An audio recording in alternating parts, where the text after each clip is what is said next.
owner back under the cloth. As pets went, a cat was a useful one.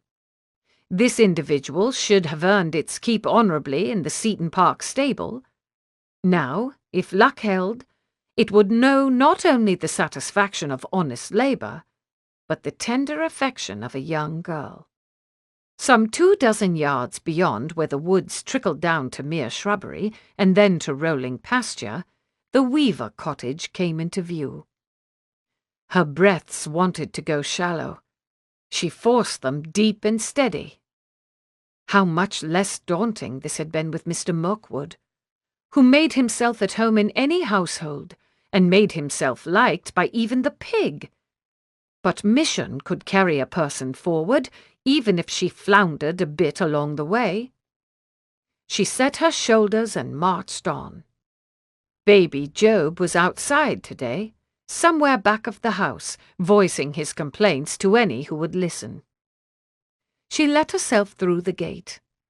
The pig, busy at its trough, raised its head just long enough, one could easily believe, to ascertain that she was not Mr. Mirkwood before returning to its feed with a dismissive-sounding grunt. 3 or 4 geese waddled toward her with a clear interest in the basket, and followed as she made her way to the backyard. Several clotheslines crisscrossed the scene before her, half hung with fresh laundry. The eldest daughter stood over a copper tub, stirring its contents with a washing stick, while 4 other children busied themselves in wringing the smaller garments taken from a second tub, presumably already gone through the rinse. Their mother was hanging an apron over one line, baby squalling in a basket at her feet. She turned, her attention no doubt caught by the increasingly vociferous presence of the geese, and, without a word, set both hands expectantly on her hips. Mrs. Russell had called. Mrs. Russell must be the one to speak. Martha advanced. "Good afternoon. I'm so happy to see I've come at a time when I might be of use to you. I'd be happy to help bring the larger things, or to hang them up, that you might rest and hold the baby." The woman glanced down at her baby and frowned, as though she'd forgot he was there and didn't appreciate being reminded. She said nothing. "Only I shall have to dispose of my basket first, or rather what I have within it. I've brought a present for your daughter, and it's the sort of gift that must be put into safe hands. Do you see?" She lifted the cloth to display the kitten, its fur on end and its spine standing out in a ridge, probably as a response to the yard's general clamour. Quickly she covered it again. "He comes of good mousing stock. His aunts and uncles and cousins live in all my outbuildings and some of the tenant cottages. Your Carrie mentioned you didn't have a cat for the pantry the last time I was here. When I called here before with Mr. Mirkwood." Good heavens, would the woman never speak? She herself could not seem to hold her tongue, if the alternative was this crushing silence. "I'm sorry Mr. Mirkwood wasn't able to accompany me today, but he has a great deal to learn of estate management. Indeed, I don't believe he knew it was proper to call with gifts before I told him so." Finally the woman looked up, and rather sharply at that. "You told him to call with gifts?" "Some while ago, yes. But if he hasn't found the opportunity to do so, I'm sure it's due to all the other demands on his time. Mr. Granville keeps him busy with a variety of lessons. He does mean well, Mr. Mirkwood." Mrs. Weaver scratched the back of one hand. Both hands were rough and reddened. She would have been busy with laundry since yesterday, soaking and scrubbing and plunging her hands in hot water. Her brow contracted slightly. She reached into the basket and picked up a corner of the cloth, exposing the kitten again. "Carrie's inside watching the smaller children. I'll take this into her. You can hold the baby if you like." Martha let her take the basket and picked up the howling infant. Well, that point was done. though perhaps the gift had not softened Mrs. Weaver quite to the point where she would entertain a discussion of schooling. If she could get the baby to sleep again, that might put the woman in a pleasanter frame of mind. "Such lungs your little brother has," she said to the other children, as she walked a path along one clothesline. But the observation was apparently not novel enough to merit any reply. Job was quieter, if not exactly quiet, by the time Mrs. Weaver emerged from the cottage's back door. With a single glance at Martha, she set the now empty basket on the ground. 2 geese rushed over and poked their heads in, and went to the tub, where she hauled out a sheet and set to twisting it. This woman wouldn't smooth 1 inch of her way. Henceforward she simply wouldn't look for that. Doubtless this was how Mr. Mirkwood had felt in his first few days with her, and doubtless he would laugh if he could see her now, grimly slugging down her own flavour of medicine. "She talks of you sometimes." Mrs. Weaver turned her head halfway, not enough to face her. "Carrie does. Since you came to call." "Does she?" Like an angel's breath sent down through parted clouds, these few civil words. Yes, Mr. Mirkwood must have felt this, too. "I'm so pleased to hear it. She charmed me utterly on that visit. You may tell her I've thought of her as well." No answer. But she wouldn't be stopped by that now. She hoisted Job higher on her shoulder and found a place along the fence where Mrs. Weaver could see her without turning. "I've thought of all your children, in fact. I don't suppose you'll have had the chance to hear this, but my curate is opening a school. Boys of all ages and young girls will be educated during the week, and Sundays after church he'll even provide some instruction for older girls. Religious instruction, of course, but in addition to that—" "We've no use for your church." Not even raising her head to see how Mrs. Russell took this piece of effrontery, she began to untwist the sheet. "Let me help." Martha hurried forward, baby on her hip, to grasp one end. Gradually the sheet was untwisted, pulled out as flat as possible, and draped over the line, the scent of lye wafting up to trouble her nose. She cleared her throat. "You're Methodists, I suppose?" Gingerly she pronounced the word. So many poor families did seem to go that way. "But Mr. Atkins believes in education for all, I'm sure. Why, he's studied some of Mr. Wesley's sermons himself." "Yes, studied them in order to build arguments against them, but she needn't say that." Now Mrs. Weaver did face her. She put one hand to the small of her back and regarded her bluntly. "We've no use for the Methodists either." "Oh, I see." She could feel her face colouring. Nobody had ever said such a thing in her presence, and in front of children at that. And yet it was said, and would not be unsaid, and still she stood here, and Mrs. Weaver stood there, and the children continued untroubled in their work. She might let it pass. She hadn't come here to examine the state of the woman's soul, after all. Well, to be perfectly honest, the spiritual instruction is secondary. Our hope is to enroll the older girls eventually, alongside their brothers in the weekday school. Only that's a new idea for many parents, to educate young ladies, and so we thought to bring it on gradually. No telling whether Mrs. Weaver attended any of this.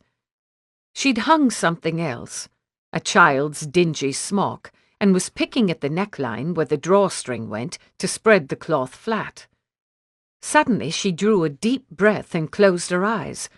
Her hand went to her belly and the colour left her face. "Mrs. Weaver, are you quite all right?" She gave one quick nod and set the back of her other hand against her mouth. "Forgive me, but you don't look at all well. Shouldn't you sit down? Can I fetch you something?" Martha looked to each child, but none sprang forward to help. None showed any sign of concern. Behind her hand, the woman was breathing deeply again. "It will pass in a moment. It's always like this, the first few months." "The first few—" "Are you expecting another child? So soon?" Job, who'd gone nearly to sleep, emitted a fresh wail as though outraged by the prospect. 8 months minus a week or two. Soon enough." She turned her hand and pressed her palm to her lips. 8 months. For one shameful instant, she was all taut, quivering attention, like a gun dog scenting grouse. A child, in 8 months, perhaps a boy, and this family had more than they could manage already. How low she'd sunk. Mrs. Weaver's churchlessness, Mr. Mirkwood's decadence, were nothing to this vile, covetous design. She must force her attention elsewhere, decisively. "But your baby can't even be a year old yet." She lowered her voice, mindful of the children. "Shouldn't you have time to recover before you're brought into this condition again?" Mrs. Weaver shook her head, finally opening her eyes. Her colour was returning, but she looked wearier than ever. "Ask your curate why God saw fit to make it so. Why children are visited upon women who never asked for them.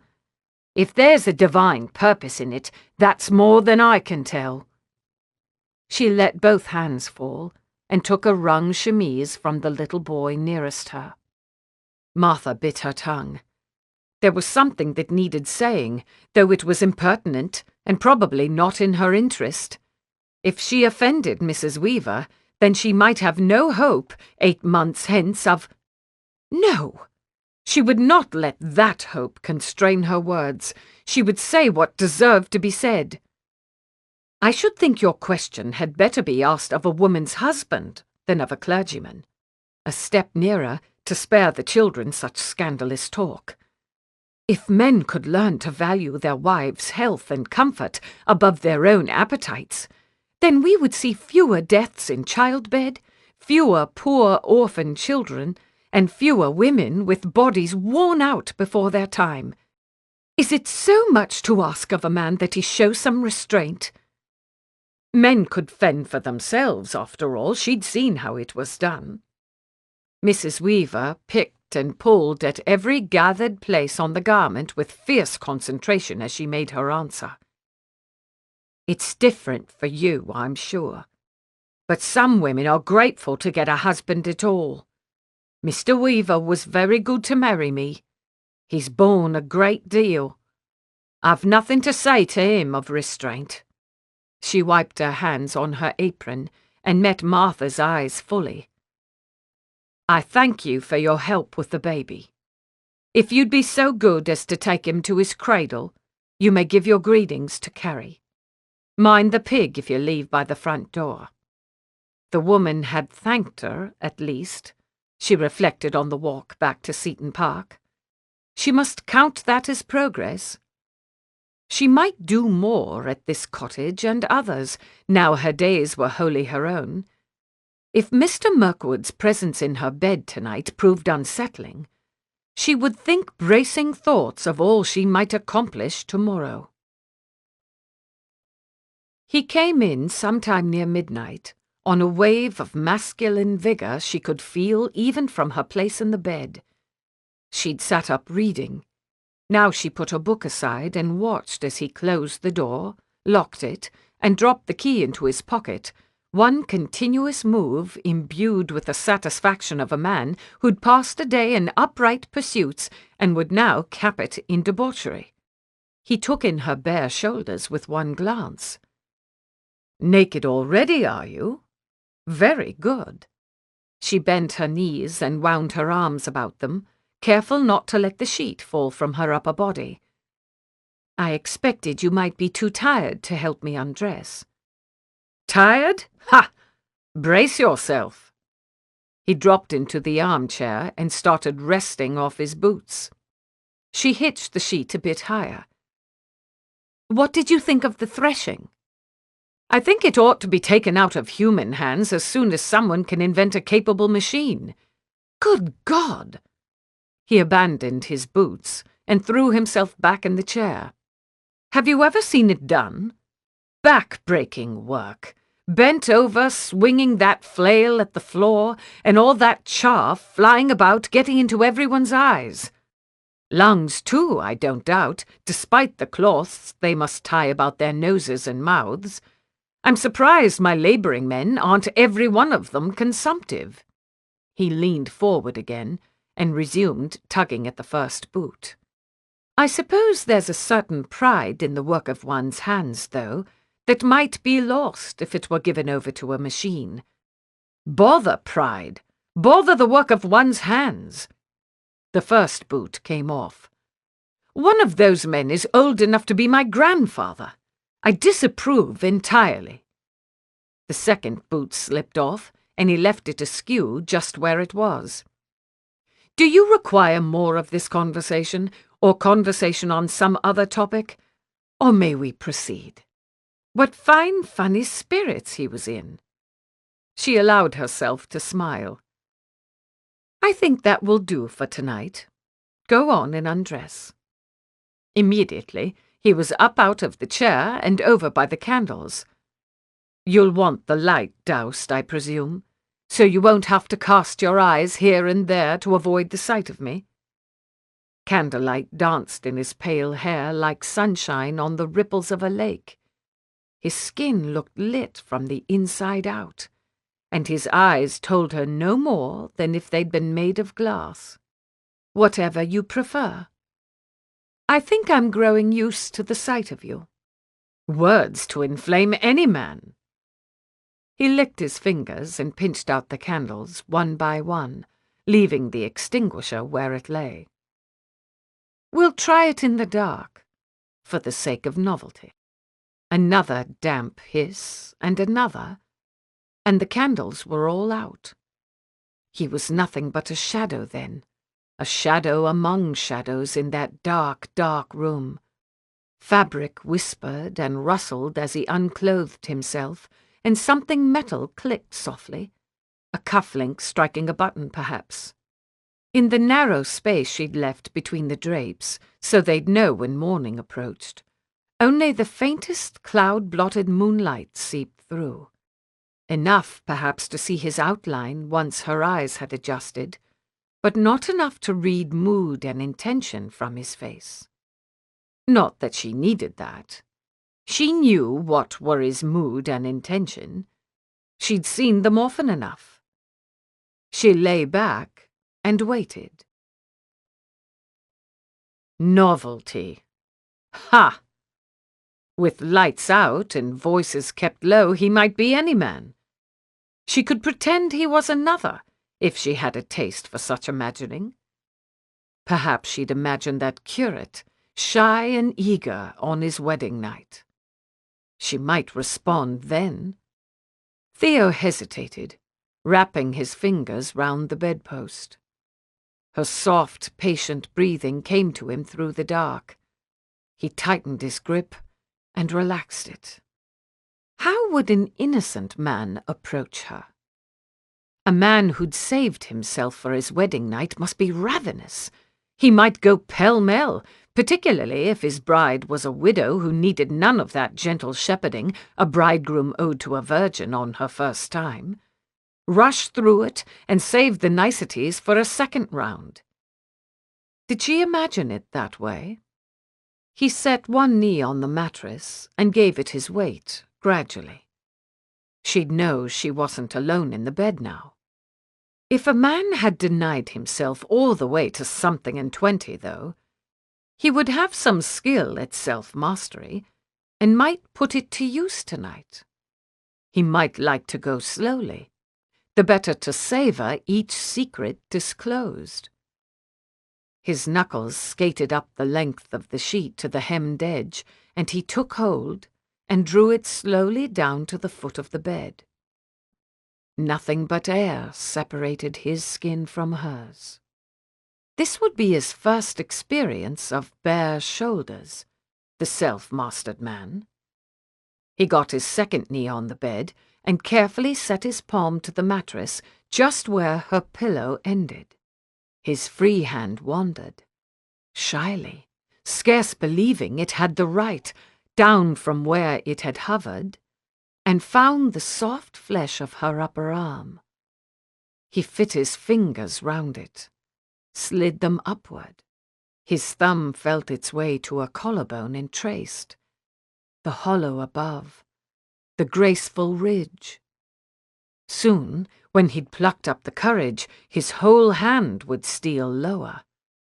He bent and pressed his lips to the curve of her shoulder. She stopped breathing for several seconds and started again. Confusion, maybe. Maybe something else. He lifted his knee and brought it gently down between her legs, the better to center himself above her. She'd never liked him to kiss her, on the mouth or anywhere else, but the rules might be different tonight. The rules might be different for a man who had everything to learn from her. He brushed his mouth over one wing of her collarbone, then the other. Her breath hesitated again, for a shorter span this time. One hand came up and took a tentative grip on his arm. Let her be tentative. So would he be. He ventured to set his lips on the column of her throat, lingering to feel her warm pulse. His hand went back to her arm, and his fingers stroked reassuring paths from shoulder to elbow and back. "You are no more anxious than I," said his touch, and the idea of it, of approaching a woman in trembling wonder, was beginning to be unbearably erotic. He brought his other knee between hers and lowered his body carefully, not to overwhelm her, until they lay with skin touching, the shaft of his sex resting against her warm, tender flesh, because he was not so bold as to go straight in. Also, because if he pressed against her just so, he might make her go molten at the core. Her hand tightened, almost imperceptibly, on his arm. Her other hand settled, butterfly-light, at his shoulder. She made a tiny adjustment of her hips, her first small concession to desire that brought him more firmly against the place where her pleasure lived. He shifted against her slightly, as though by accident, or as though he were a beginner just working out how to proceed. She flinched and went marvelously supple. Good Lord! He'd finally found his way. All it wanted was darkness and silence and infinite restraint. Nothing he couldn't do. He kissed her jaw, dotting a line from under her ear to her chin. Her body rippled beneath him. His thumb marked the corner of her mouth, and then his lips took the place of the thumb. She didn't invite his tongue, and he didn't impose it. Time enough for that later. He went back to her jaw, the side he'd neglected on his first pass. Somewhere between the sounds of his breath and hers, he heard her lips part, and he might have heard her tongue flick out to sample where he'd been. "You taste like liquor," she said. He could feel her muscles stiffen everywhere they touched. "Brandy, yes," he whispered, to make his voice the voice of any man. "I needed it for courage tonight." "Mirkwood," her whisper sharpened. "Are you drunk?" "Drunk on your scent, I am. Drunk on the feel of your skin." But even as he fought to keep the game going, he could feel how she was shrinking into a cool, brittle shell. The tilt of her hips changed, and she sank into a mere passive posture, her responsiveness gone like an evanescent dream. "You're perfectly acquainted with my scent and skin. I think the brandy has addled your brain." How badly must she have wanted an excuse to flee her own desire that she would seize at one so flimsy as a mere drink of brandy? He was acquainted with her indeed. He ought to have known better than to suppose he could lure her into pleasure through a pantomime of virtue. She wasn't the woman for that, and he wasn't the man. Small wonder she couldn't believe him in the role. What did he know of innocence? He'd flung his away at 15, the very day he'd finally grasped the import of those glances and stares cast his way by a neighbour's dissatisfied wife. It was long gone and irretrievable, and he'd never even thought to regret it. Nor would he regret it now. To business, then. He didn't bother whispering any more. As soon as you like. And that was that. He raised up on straight arms and sought his own pleasure like the careless wastrel he was. Devil take shyness. Devil take shy men, too. With one hand, he clawed to the top of the headboard and gripped there to brace himself, panting or hissing between clenched teeth when he wanted to shout. Climax rushed up to meet him, and he threw back his head and shook like a sapling in a gale, silently, because the servants mustn't be alerted, and he would show her even a brazen man could know something of self-mastery. Fool! She reproved herself in time with his carnal rhythm. Fool, fool, fool! She'd known, not so long ago, all the reasons to resist a man, all the great and small ways a person could find herself betrayed. Appetite could cause a lady to give herself away until nothing remained but a shell of regret. Everything that had been hers would belong to the man on whom she'd bestowed it, and she would never have it back again, nor would he prize it at all. Trickery. Brandy-fueled trickery had come so close to undoing her tonight, with the crafty sweep of lips along her collarbones, the perfidious machinations of his hips. But she'd pulled up in time, and now she could remind herself of what she did and did not want. He finished and lay panting beside her. She waited only until certain he would hear her over his own laboured breaths. "I wish and hope you will not come to my bed drunk again." Her voice sounded stiff, brittle. Of course it did. "That habit offends me. I'm not drunk." He sucked in more air. "Just pleasantly fortified. And as to habit, one can enjoy a drink of brandy without making a regular practice of it." Bitter laughter boiled up in her, and she had to fight it down.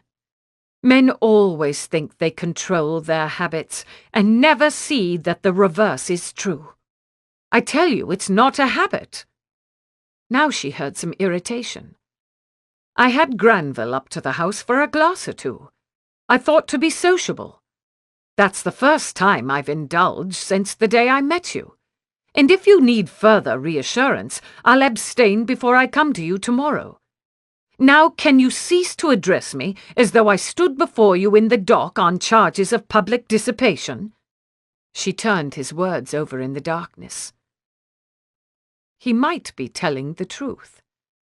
Admittedly, she lacked objectivity on this topic, and she'd never known him to be drunk before, though of course some men were skilled at hiding it.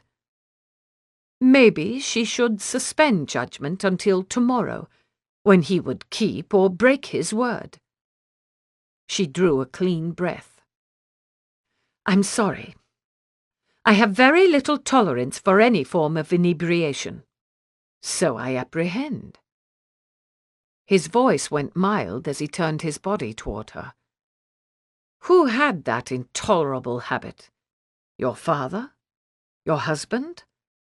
The brother with whom you don't care to live?"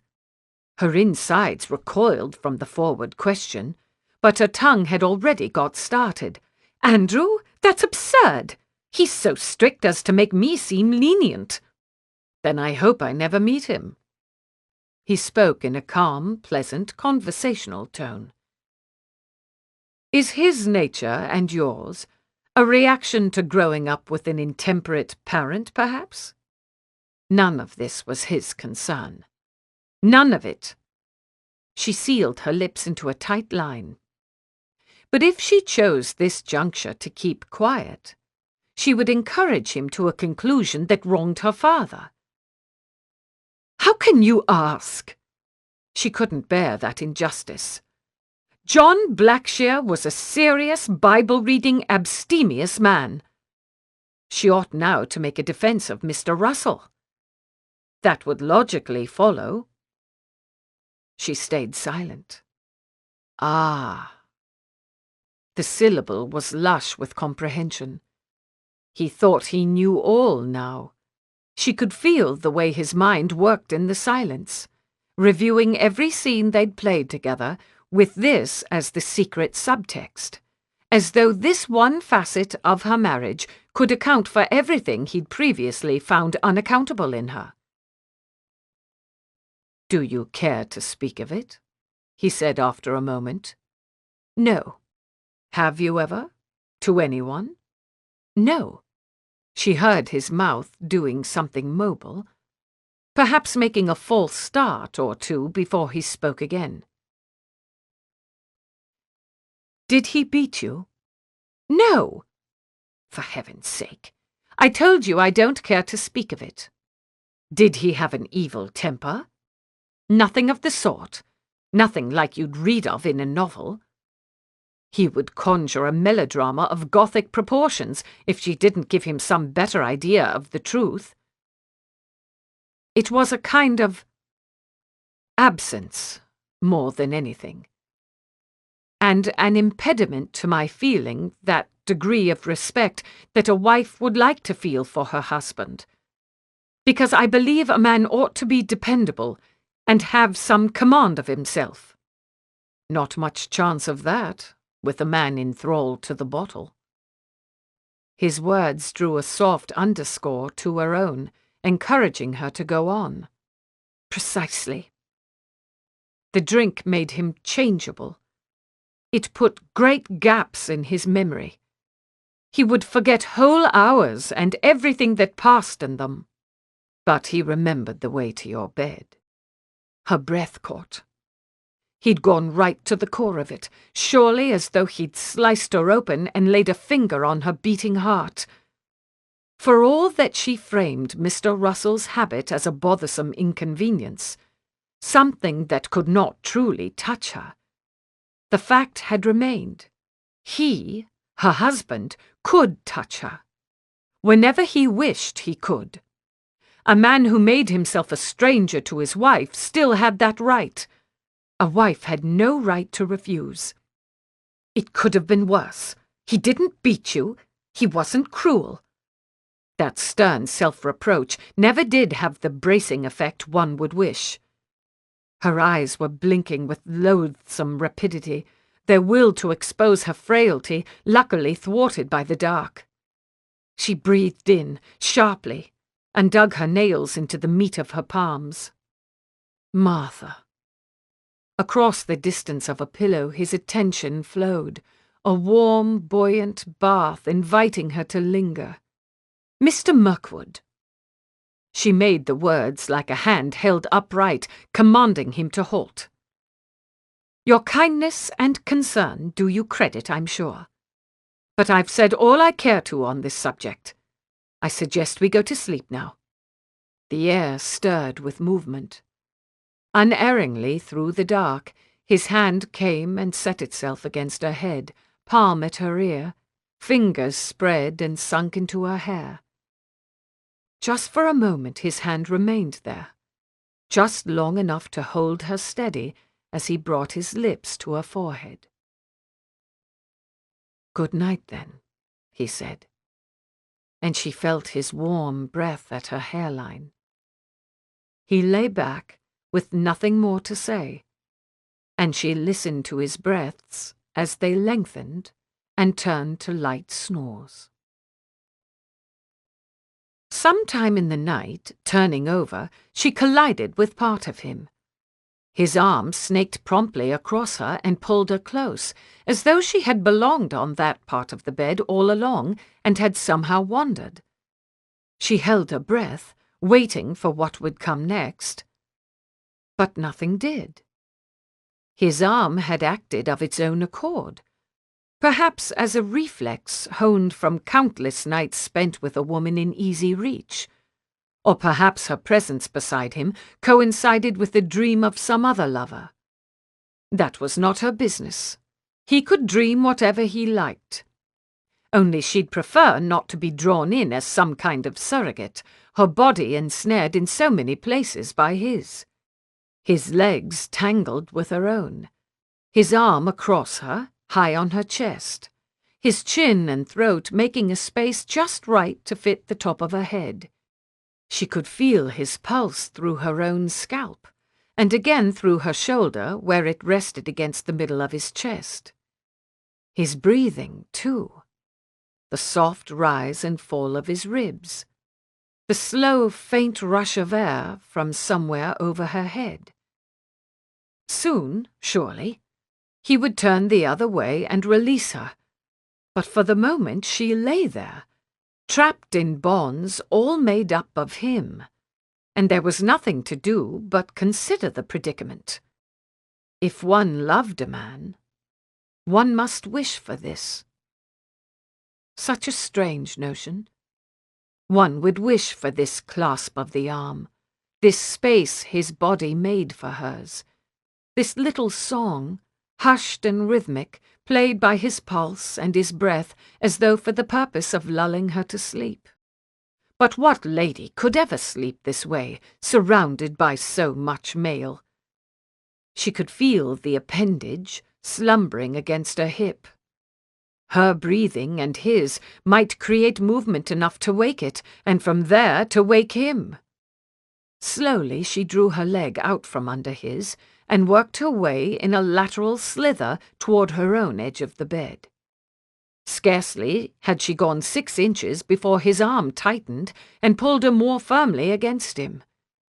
He grumbled something incoherent, twined his leg again with hers. His lips pressed once to the top of her head. The appendage didn't stir. "Mirkwood," she whispered. He couldn't possibly do all that while asleep, could he? He made no answer. And in the quiet she shaped her mouth, her lips and tongue and teeth and palate to something new. Theophilus. The name floated out like milkweed fluff blown from her palm, wayward and ephemeral. He grumbled again. She felt the thrumming of it in his chest, then fell silent save for the breaths in and out. She closed her eyes to wait for sleep or sunrise, probably the latter. Her breathing arranged itself in soft accord with his own. Well, if she didn't sleep, they would at least be assured of catching that early morning hour at which he must rise and make his quiet departure. She'd speak to him then about schooling his limbs in restraint. Woman. Some base animal part of his brain gave him the news. Woman, not 2 feet distant. His nose confirmed the report. Sweet scent of naked woman with an overlay of something floral. Lilac. A powder made to smell of lilacs. Ah, yes. That woman. His eyes eased open. Faint grey in the strip of window between the curtains. No sunrise colours yet, but they'd come. Then he must be off. He had time. He needn't even wake her. Her back was to him, her hair spilling all ways over the pillow and one shoulder exposed where the covers had slipped down.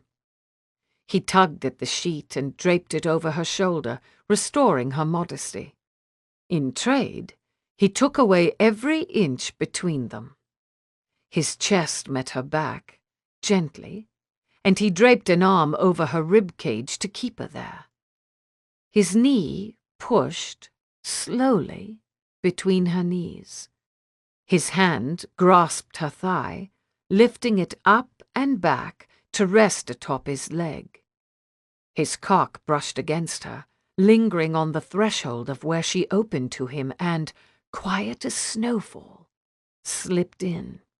"What are you doing?" Awake and alert in an instant. "You did this already last night." He cursed softly. "Can't you just sleep through it?" "Sleep through it? Are you mad? You could wake a churchyard with that thing." "Good Lord, if I'd known you awoke with a sense of humour, I should have been spending the night long before this." He thrust once, and then twice. Christ, but he ought not to do this. The things she'd told them last night were coming back to him now, as was a vague, ardent resolve to respect her bodily reticence and prove himself a better man than her husband. And now here he was imposing himself on her, in her, and demanding she go back to sleep. Still, she hadn't stopped him. She would, wouldn't she, if she really objected? He thrust once more, and drew almost all the way out with a shuddering breath. "Truly, do you want me to stop?" He sounded like he'd just run from Vauxhall to St. James's. Her ribs expanded into his chest, slowly, while she thought it over. "I don't suppose there's any harm, and this might be the right bit of seed." "Good thinking. This might be the bit. I'll do my best to make it the bit. A place, after all, for worthy intentions." He paused to set his lips to her shoulder, careful to keep his rough cheek clear of her smooth one, before he resumed. Chapter 11. A second day of threshing only solidified his opinions. How was he to properly enjoy a slice of toast again, knowing the terrible drudgery that lay behind it? And what primordial coxcomb had first grown discontented with the earth's bounty of fruit and game, and cast a calculating eye on stalks of grain? He should like to meet that man, and fetch him a sound knock to his shaggy head. If he hadn't lost all his quickness, that was. Nearly 4 weeks without a bout at the parlour might have done irreparable harm. Each in turn, he took his hands from the traces to flex out the fingers and clench them in fists. "Should you like me to take the reins, sir?" Mr. Quigley, a slight whippet of a man, had clearly been nonplussed by the master's inclination to drive the wagon instead of riding alongside on a horse, as Granville had the decency to do, and was every minute watching for signs that he might be required to take over. "Not at all. You did your part with the threshing this past week. You're to sit back now and enjoy what scenery we encounter on the way to this mill." Quigley set his wide-splayed fingertips on his knees and frowned at the road before him. Something in the attitude brought Mrs. Russell to mind. Not much for the incidental pleasures, these denizens of Sussex. But the scenery rolled past, for those capable of enjoying it, until finally a town loomed into view, and at its near end a smallish river with a grey brick mill on its bank. A fall in the river sent water over the top of the wheel, driving it round and round with presumably enough energy to turn a grindstone. Gears came into it somehow, or so Granville had said. Large gears and small gears interacting in some mysterious way to make the stone turn faster than the wheel itself. Sideways as well. The water wheel sat upright, while the grindstones, both the fixed one and the one that moved, lay horizontal. Granville had sketched a diagram, and Theo had nodded sagely at it while daydreaming of the widow's bed. At the mill they unloaded their sacks of grain. Let Quigley eye him as dubiously as he would, he could match muscles with any labourer, and watched a wheel-driven chain hoist them one by one to the sack floor. where some mill fellow stood ready to pour the grain down a chute to the grindstones. There would be nothing to do now but wait for the wheat to come back as sacks of flour. He looked about him, reaching for the hat he'd put off while unloading the wagon. "I might go take a walk through that town, if you can spare me," he said to the agent. "I've been used to going for long rambles this time of day, but never yet to any of the neighbouring towns." A superfluous lie, perhaps. For all he knew, Granville hadn't even noticed his pattern of absences in the afternoons. At all events, the agent could indeed spare him, and Quigley raised no objections to his going, and so he set off up the road to where the hamlet properly began.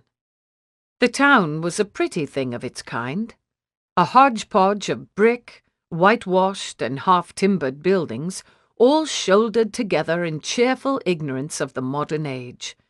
Carts cluttered the curving high street. He'd come on market day. A flaxen-haired child was leaning out an upstairs window, wide eyes taking in all the bustle below.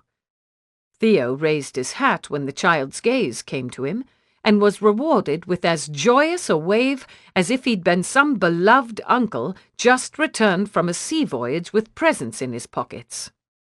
Presents? He felt through the coins in his coat. He might buy a thing or two here. Decent cheese for Mr. Barrow, perhaps. Maybe something for Mrs. Russell. He started for the far end of the street, to make his way slowly back and see what was on offer. More than one pretty girl glanced up at his passing. Speak of what was on offer. Even in the plainer clothes he'd put on for today's chores, he must cut a notable figure in this town. He gave a little straightening tug to his coat and smiled at the girl nearest him. Things could begin this way. Things so often had. Glances exchanged, a gaze held half a second longer than was proper, a smile in which he could read everything, or nothing at all. Confound his shallow soul! Was he no better than this? He'd thought he'd detected, of late, he rather thought he'd detected a certain tenderness in his thoughts of Mrs. Russell, a certain something that ought to preclude such speculative attention to other women. Such full-body notice of the russet curls escaping this one's bonnet, of that one's lips, quirked up at the corners and lush in between. Well, his body looked out for his welfare, didn't it? No profit in tender thoughts of Mrs. Russell. If he were foolish enough to fall in love, and Lord knows he was foolish enough for most uses, his would be a solitary plunge. He would blink up at her, as from the bottom of a well into which only he had been careless enough to tumble, while she peered down at him with a disapproving face because she liked a man to be dependable, and he could not be relied upon even to watch where he set his feet. Regardless, he would be faithful. He'd pledged the widow a month of exclusive attentions, and a man's word must be worth something. He turned deliberately to a cart on which the only female present was an untempting sort, a solid-looking matron in the lavender of half-mourning. Another widow, like as not, so much the better. She was picking, with the stately aspect, through the cart's assortment of leafy things. Lettuces, watercress, God only knew what. She threw one quick, sharp look at him, and he bent his attention to the leafy things too. "I beg your pardon?" Why not make a friend of her? If only for the minute or two they must bear each other's company. He spoke softly, to omit the vegetable seller from the discussion. "I'm not at all sure of how to choose a good lettuce. Are the darker leaves better?" She looked at him again, assessing this time. Then she jabbed at a lettuce. "This is as good as you're likely to find," she muttered at the same confidential volume. "But don't pay more than twopence for it, no matter what he asks." Now what could he do but buy the lettuce? With one hand he hefted it, With the other he fished out a few coins. "A lettuce for you there, sir," said the vendor, all affability. "That's 5p." Presumably he was to insult the vegetable and its seller into the bargain in hopes of 3d saved. He glanced at his neighbour, but she was picking with concentration through some parsley and didn't glance back. He paid the 5p. "Badly done," she said through pursed lips as soon as the man had turned his attention elsewhere. "He saw your fine clothes and raised up the price. They'll always take such advantage if you allow it. It's only 3d lost. I've thrown that much away just cleaning out my pockets. And didn't he know that, too, to look at you? You look like you don't know the cost of anything, pardon my saying so." "That's only too true." To be lectured by a lady in mourning had almost a cosy familiarity to it these days. "I thought to buy a bit of cheese, and I haven't the least idea what's reasonable to pay." This subject drew her in further. "You'd do better to buy your own cow. There's only the one dairy in these parts, and their cheese is inferior. You'd be sure to overpay for it, too, just as you did for that lettuce." "I can't regret the 3d. I can't begrudge the man a little profit. If he can get an extra few pennies here and there from those who won't miss it, won't that help to keep the price low for everybody else?" That was really a rather solid argument all the way round. Her eyes ran critically up and down his face.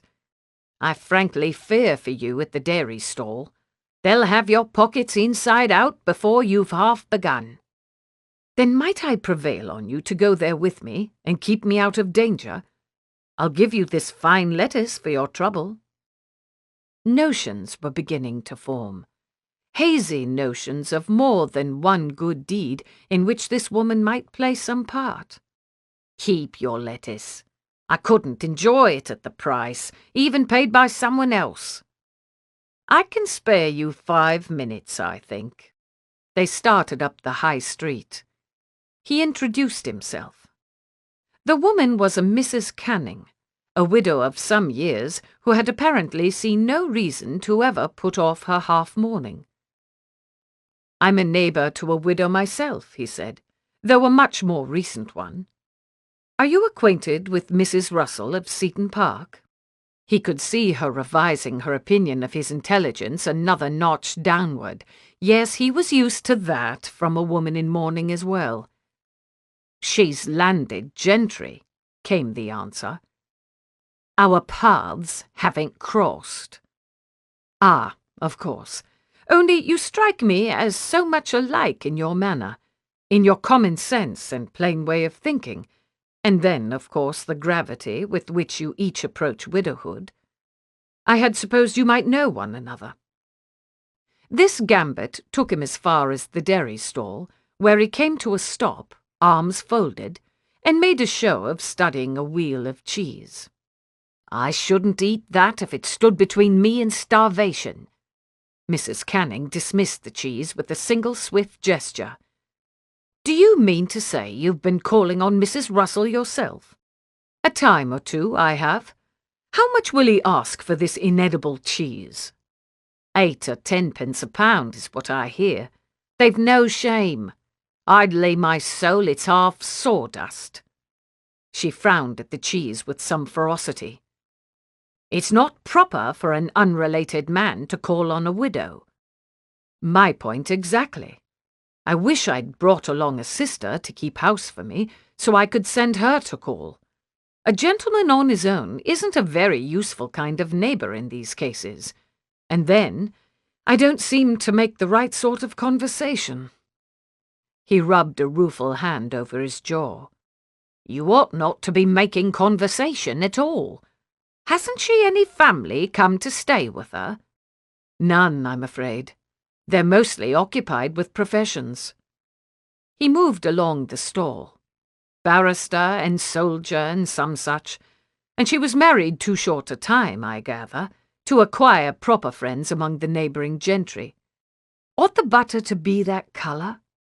"Don't start me on the butter." She shifted her glare to where it sat. "Do you know what they add to get that colour? Copper." "Copper, indeed. Singular. You know, Mrs. Russell takes an interest in just these things. The diet of those too poor to keep a cow and so forth. I shall have to tell her. But no, it's better I don't call. You're quite right. Though she did serve me the most delectable cake. Now, would you be so good as to ascertain the prices of some of these items for me?" He brought out a pencil and pocketbook. "I daren't ask myself, or I'll end by buying one of each." Mrs. Canning obliged him in fearsome fashion, demanding to know the cost of everything and repeating each price in ringing tones of incredulity that he might have time to hear and copy it down. Here was grist for an idea indeed, if the grindstones of his brain were up to the task. He pocketed the book and pencil, thanked the woman for her time, and insisted she take the lettuce, if only to feed to a pig. He'd meant to buy presents. Perhaps he'd done better than that. Still, because a gentleman ought to finish what he set out to do, he stopped at the bakery stall and picked out a currant bun. At the street's end, he pitched the bun upstairs to the flaxen-haired child, who caught it, laughing, on the first try. I haven't the least idea of how to broach the subject. Martha stood in the bay window alcove of her dressing-room, watching Sheridan put away some underclothes just back from laundering.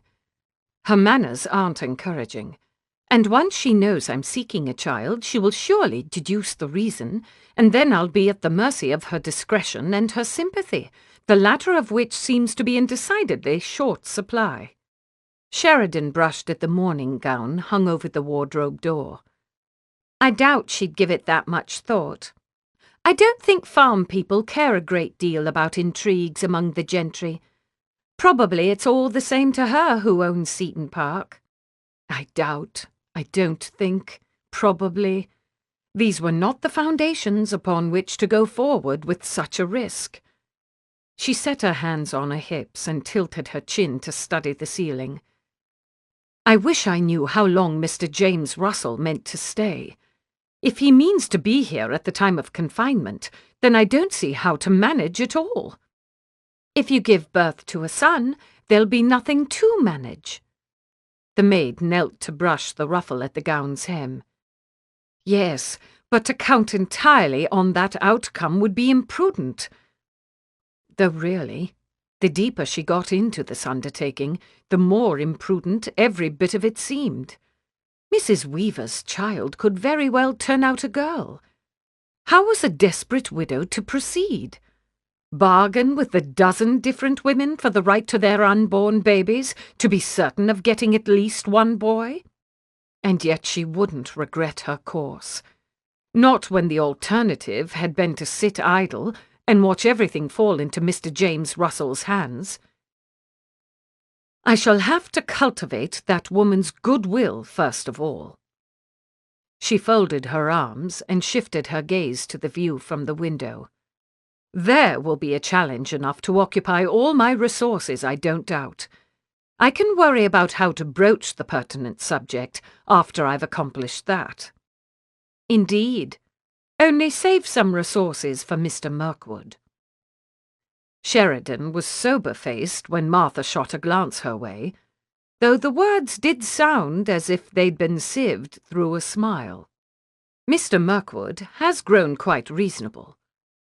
She looked out the window again, to the woods through which he would come late tonight.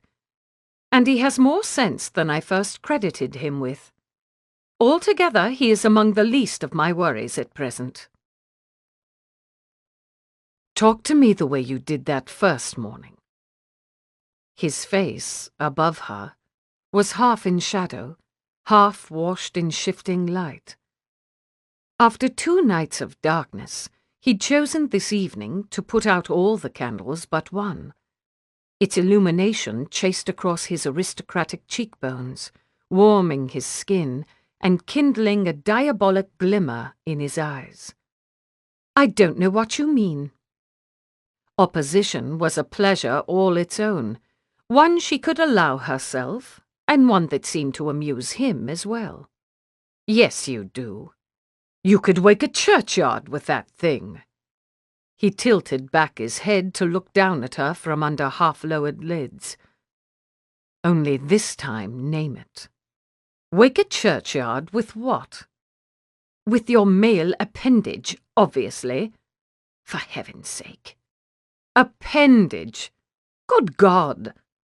Did your husband never teach you any proper words? My husband was a respectable man. He knew the difference between a wife and a filthy-tongued harlot. No wonder you never enjoyed yourself with him. He eased in to the hilt, raising up on his arms and arching his back as he went. Candlelight danced over the squared muscles on his chest, the bands of sinew on his stomach.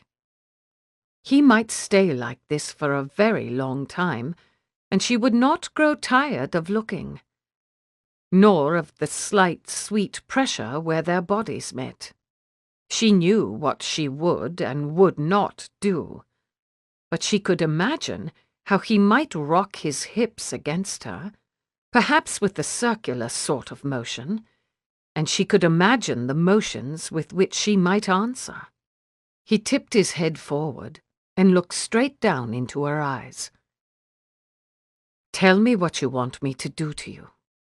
Hot panic flared under her breastbone. He knew what was in her thoughts. I only want the seed. You know that. Have you been drinking again? All one hasty stream, the words poured out. In answer, he sank his mouth to hers. His tongue swept over the seam in her lips, from one corner all the way to the other. Taste, he commanded, retreating an inch or two. See for yourself. That wasn't necessary. She tasted while fumbling back to the firm ground of opposition. Ha! Not to you, perhaps. He oughtn't to take such liberties. Doubtless she'd encouraged him by allowing him to help himself to pleasure that first morning, and the second morning as well. But he didn't, admittedly, taste of liquor tonight. I'm waiting. His voice was soft as a spring shower, coaxing her to leave shelter for the uncertain out-of-doors. Say something wicked, Martha. Something you'd never say to your husband. She twisted, though of course escape would be nothing to the purpose. I have no idea what you're hoping to hear. Haven't you really? His gaze alone pinned her.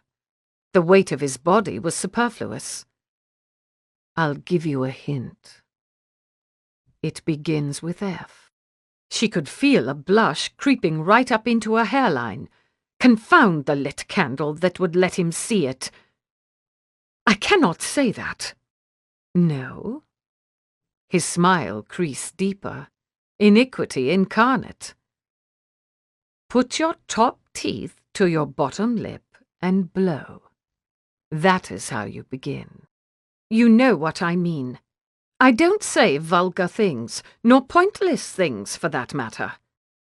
Pointless. His head tilted left and one eyebrow went up. Quite. Yes, here was a bit of self-assurance. Why on earth would I bid you do something you're already doing? Very well, then. He drew back his hips, and the appendage left her to press importunately against her thigh. Just as you like. Now you must bid me, or beg me if I should prove recalcitrant. She would forget he'd said that.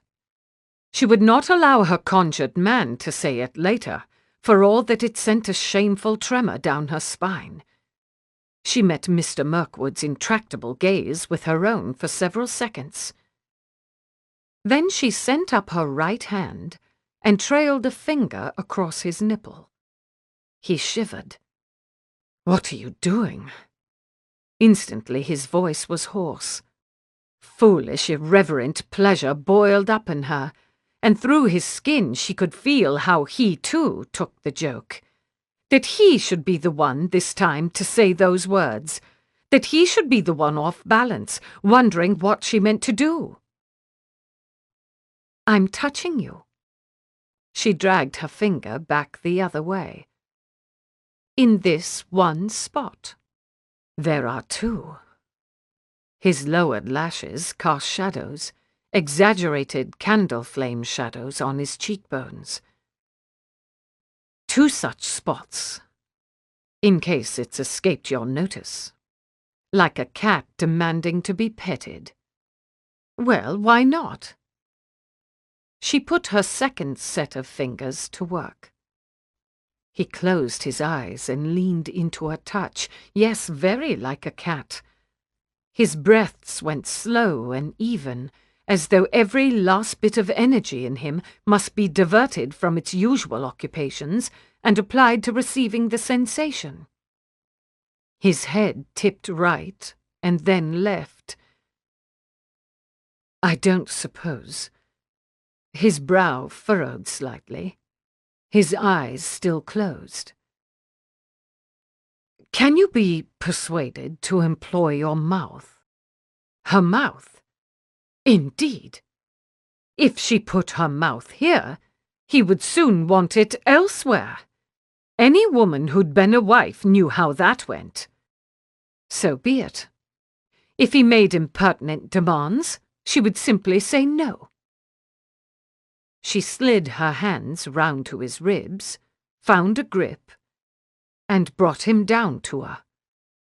Her lips met his skin, the taut-drawn, coin-sized circle, and he let out a ragged breath. She would make him forget entirely that he'd wished her to say indecent things. She dragged her lips across that inch, and heard a hitch in his inhalation. Men and their weakness for women's mouths. Her tongue ventured out, and found his taste not unpleasant. He growled low in his throat and squirmed, the hairs on his chest brushing ticklishly over her lips. "More," he whispered. So she let him feel the edges of her teeth. A strangled sound came out of him. He pulled back and fumbled to put himself inside her again. "Witch," he muttered, thrusting. "Sorceress! You won't rest until you've unmanned me utterly, will you?" Sorceress? Witch? She was nothing of the kind. But she put her mouth back on him, that she couldn't be expected to use it for any bidding or begging, and through her lips and tongue and teeth she felt every tremor of his thorough, exultant, unbridled capitulation. "Good Lord!" he said when he'd caught his breath. "I was already prepared to call this my best day since I've come to Sussex. I haven't the words to do it justice now." He heaved himself off her and sank stone-like at her side. "You enjoyed your trip to the mill? Will you tell me about it?" That seemed the safer part of the day to discuss. "In fact, I hope to be shut of the mill altogether in time." He pulled the covers back over them both and rested an idle hand on her thigh. "I've had an idea." His eyes glittered, hopeful and a bit apprehensive in the scant light, as though he cared very much for her opinion and feared it might not be a good one. "I think to give up the wheat field in favour of a small dairy. Not one of your large modern concerns with cowsheds and so forth, just something modest to supply the neighbourhood with purer stuff than what's sold here now." For a moment she couldn't speak. She had never, to her shame, supposed him capable of coming up with such an idea. "It's not good at all, what's sold at the market in town," she then said. "They water the milk, I'm told." "Yes, I know." Good heavens! He'd informed himself. "And if I had cows instead of crops, I could graze them on the common land, no need to enclose. Only I've everything to learn about the enterprise." His hand flexed absently on her thigh. I don't even know where to get milk cows, or how much they cost. I'll help you. We can ask my steward to begin. So many poor people in the neighborhood would benefit from better milk. And I suppose I should have to persuade Granville of the scheme, and persuade my father to the expense. His hand twitched again, settling farther up. We'll study numbers. You'll show him how it can bring a better profit than wheat. Now he'd had the idea, she would not let him lapse in carrying it out. I expect we'd better ascertain that fact before building a case for it. He smiled, clearly enjoying her pleasure in his scheme. I do know what they ask for everything in town. I copied down the prices, and at least one of my labourers has experience in a dairy of the old style. That's wonderful. That's an excellent beginning. What is your hand doing there? She might have said nothing. She might have carried on with the conversation and never acknowledged the upward migration of his hand until suddenly she was gasping in the middle of some observation about butter. If she were frail and foolish, she might have done that. Martha. His voice sank, and his finger drew an exquisite small circle. Give me 8 minutes. More trickery. This time cloaked in the kind of conversation he knew she liked best. She felt cold at her centre, even as part of her wished he would trace that circle again. We've discussed this. Her voice didn't sound cold.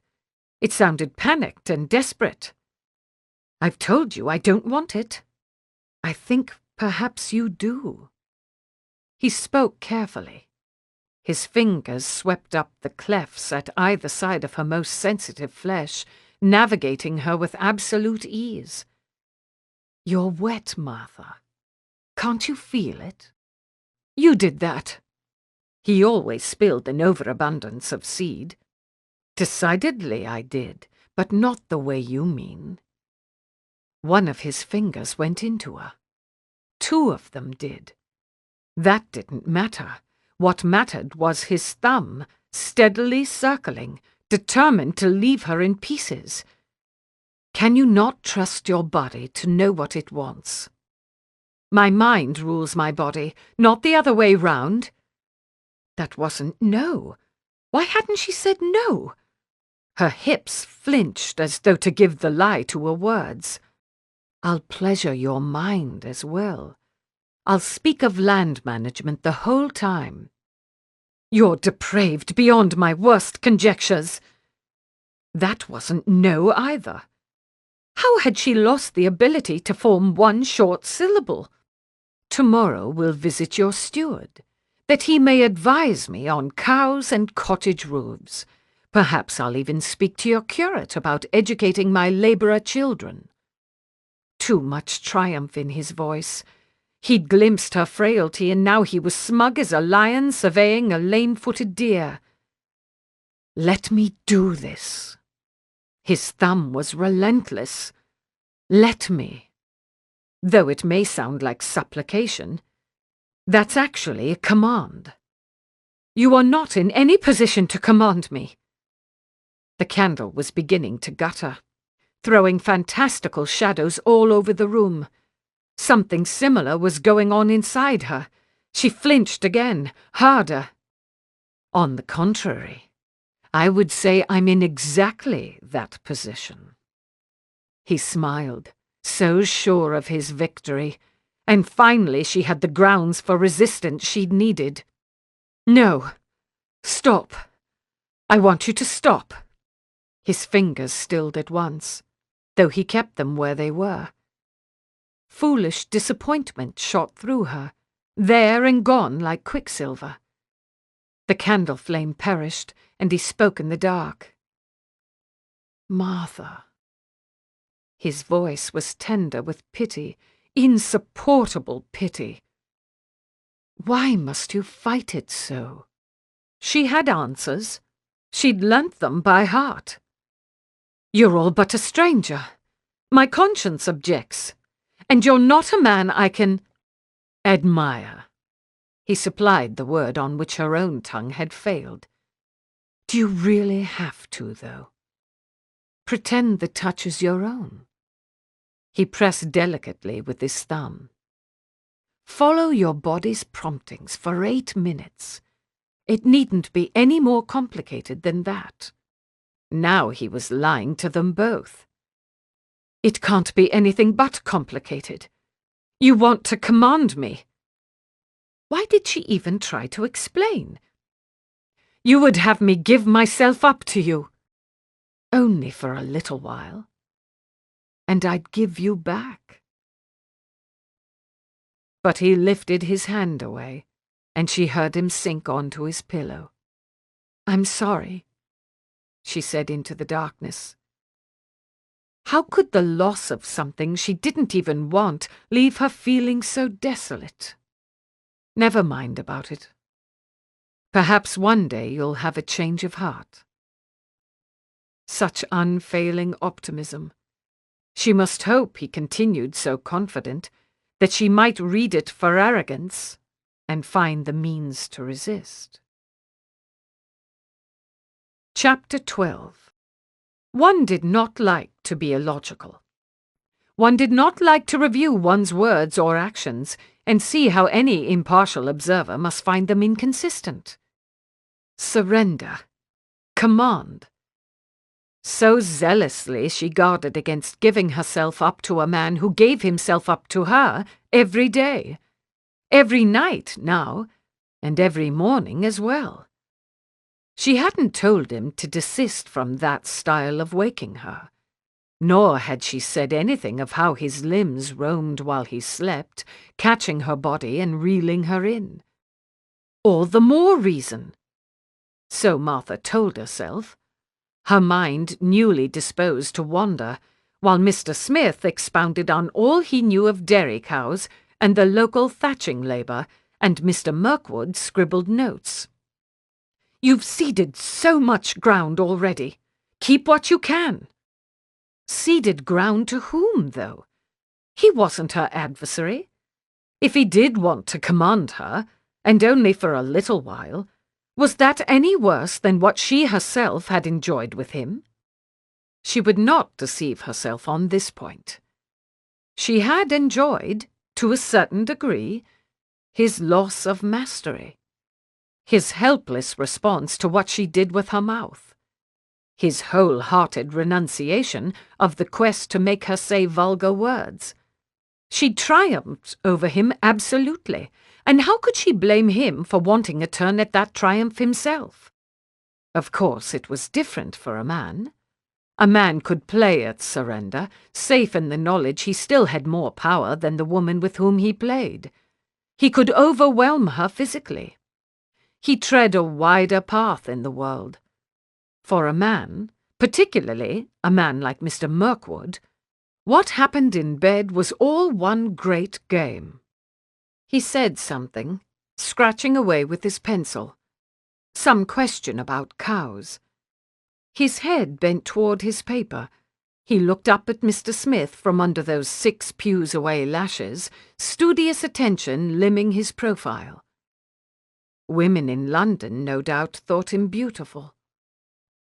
Poor, short-shrifted women of London, never to have seen him looking like this. A gentleman kept his word, even careless words scattered in a failed attempt at most deviant seduction. So Saturday he let her introduce him to a steward, and Sunday after church they sat down with the curate in his makeshift schoolroom. A boy who grows up on a farm today cannot count, as his father and grandfather did, on farming in his own turn. Mr. Atkins perched on the edge of the table, where presumably he would hold court once the school began. He changed his cassock for a black coat. Probably he looked rather dashing to feminine eyes. With the advances in machinery and the gradual vanishing of the small farms, many such boys shall have to leave home and work for wages. Girls do too. The eldest of the Cheetham girls went away to Lancashire only this spring." Mrs. Russell sat in a straight-backed chair a little to Theo's right, hands folded in her lap, feet flat on the floor. "Indeed?" The curate sent a bow in her direction. "Mrs. Russell has been a fierce champion for the young ladies. We'll come to her part presently." A smile, a wholly unnecessary smile, volleyed between the two of them before he went on. "Education is more than ever important in broadening opportunity for a rural boy. If the time comes when he must look for a situation, then instead of ending in a mill or a mine, he might find a place as a clerk in some establishment and work his way up from there." Now the smile came his own way, with a rueful edge to it. "That's the kernel of the argument I made to the families here, and that I would make to your families if you desired it so. However, I'm lacking in arguments framed to persuade you the venture would be worth your while. Mrs. Russell can tell you I made no headway with Mr. Russell until she came along and involved herself in the persuading." Mr. Russell had many demands on his attention. She said this with her eyelids lowered, as though addressing her still hands. "He saw the merit of the scheme from the beginning, I'm sure, and only wanted some near person to urge it above all the other schemes and pursuits in which a landowner might make some investment. I'm sure I'd like to hear from Mrs. Russell. And she knows just what words I'd like to hear." He covered that thought with a bland, pensive look. "Will you tell me what hopes you have for the educated girls? I presume you don't foresee them as clerks." "One day, perhaps. Now women go to work in mills. Who can say what might come next?" She angled her body toward him, eyes lit with ardent determination. "But chiefly, I hope to equip these girls for marriage to educated men. When such a man goes to choose a wife, I'm sure he will prefer a woman with whom he can discuss all the matters on his mind, to one with whom he can discuss only the evening meal and the health of the baby. Mrs. Russell has a most noble vision of marriage." Mr. Atkins's mouth quirked up as he watched his own hand run along the edge of the table where he sat. "On the contrary, I have a practical vision." She spoke to both men, though her body still faced his. "I'm thinking, too, of those cases in which a marriage should prove unequal to the hopes with which it began. A man in that marriage might still find a full life out in the world, perhaps in some occupation that allows him to do good. But what of his wife, who has no occupation but the marriage and the household? Even without she can have a profession, an education will teach her to take an interest in things beyond her own smaller sphere, and surely that could serve as consolation in her less hopeful hours. She'd been lovely the first time he'd spied her, distant and disapproving in church. She was lovely each time he peeled away her clothing, and when she lay in his arms, and when her features went dim and unfocused as he lost himself. But she was never lovelier than when she spoke this way, all afire with the knowledge of wrongs to be righted and good to be done. "You see, I think, how she convinced me." The curate was watching him, and probably seeing altogether too much himself. "It wasn't so easy as that." She flashed a smile at both men. "I also had to argue for the utility of older girls in a classroom where their younger sisters will be taught. We plan to follow the Madras system somewhat, if you're familiar with the methods of Mr. Bell and Mr. Lancaster. A school in which the older pupils help to teach the younger, only not their methods as to punishment. No black book filled with every least transgression, no miscreants hung from the ceiling in nets. I should lose my place in the lesson if I had to look at that. And of course the older girls won't be present at first. We've had all we could do to convince a few parents to an hour of instruction on Sundays. We shall have to begin there and work our way forward."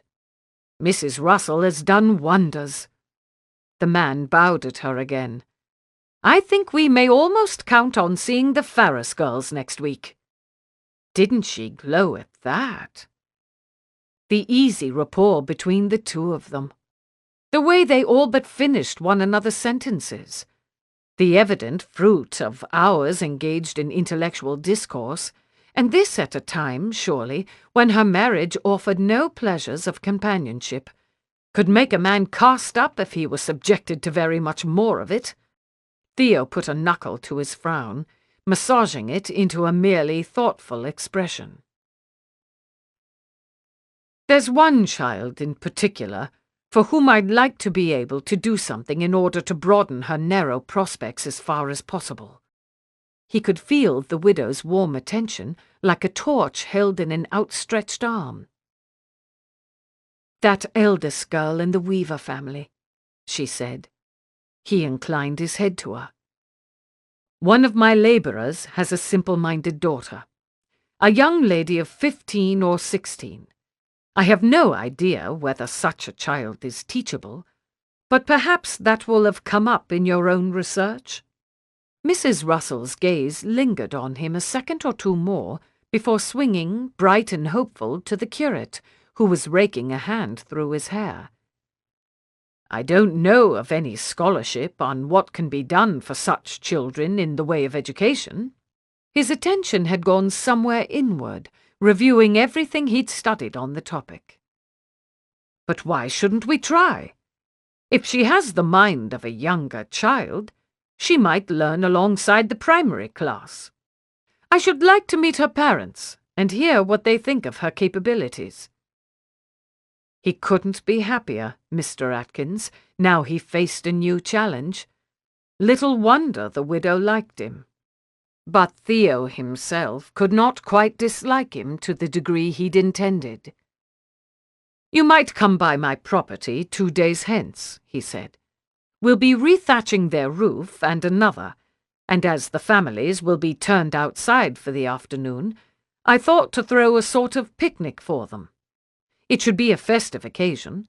Good opportunity for you to make the family's acquaintance and begin to lay the groundwork for your schooling recruitment. I hope you'll come too, Mrs. Russell. You may see what you think of the young ladies." She was staring at him now, with force enough to singe his hair. Stunned, no doubt, that he'd arranged the thatching on his own and planned the picnic too. Really, she must think very little of him to suppose he had no capacity for responsibility but in her presence.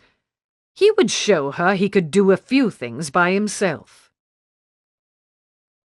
"Mr. Mirkwood," she said late that night, when he'd begun to think of sleep, "I want to tell you something. Will you listen?" "Of course." He turned on his side, just making out her shape in what moonlight seeped between the curtains.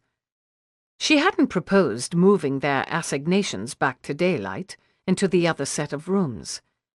They'd made their visits to Mr. Smith and Mr. Atkins in the afternoon, and she must surely have concluded he was free again by day.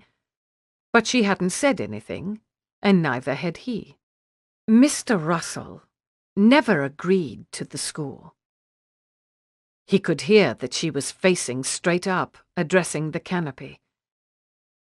"Do you remember I told you he lost the memory of things?" "I remember. I waited for a day when he was particularly not himself. And then the next day I told him how commendable was his decision to provide for the school." Neatly done. Something told him not to caress her, as his hand was demanding to do. "I suppose I ought to be sorry, but I'm not. Someone needed to see that his resources were put to good use." A thought occurred. "The cottage roofs as well?" "Exactly so.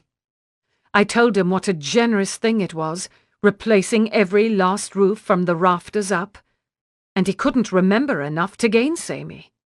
"Generous indeed. We'll only be replacing a layer or so of the thatch." His fingers, restless for her, swirled about in small patterns on the sheet, filling the lapse in talk with a rhythmic soughing. "Does the curate know?" "He hasn't the least idea." The sound of her voice told him she'd turned her head his way. "He wanted to halt the school when he learned how the will had come out, and that everything was likely to pass to Mr. Russell's brother. But I told him I would write to Mr. James Russell and secure his approval for the school." "And did you?" One finger, just one, set itself in the crook of her near elbow.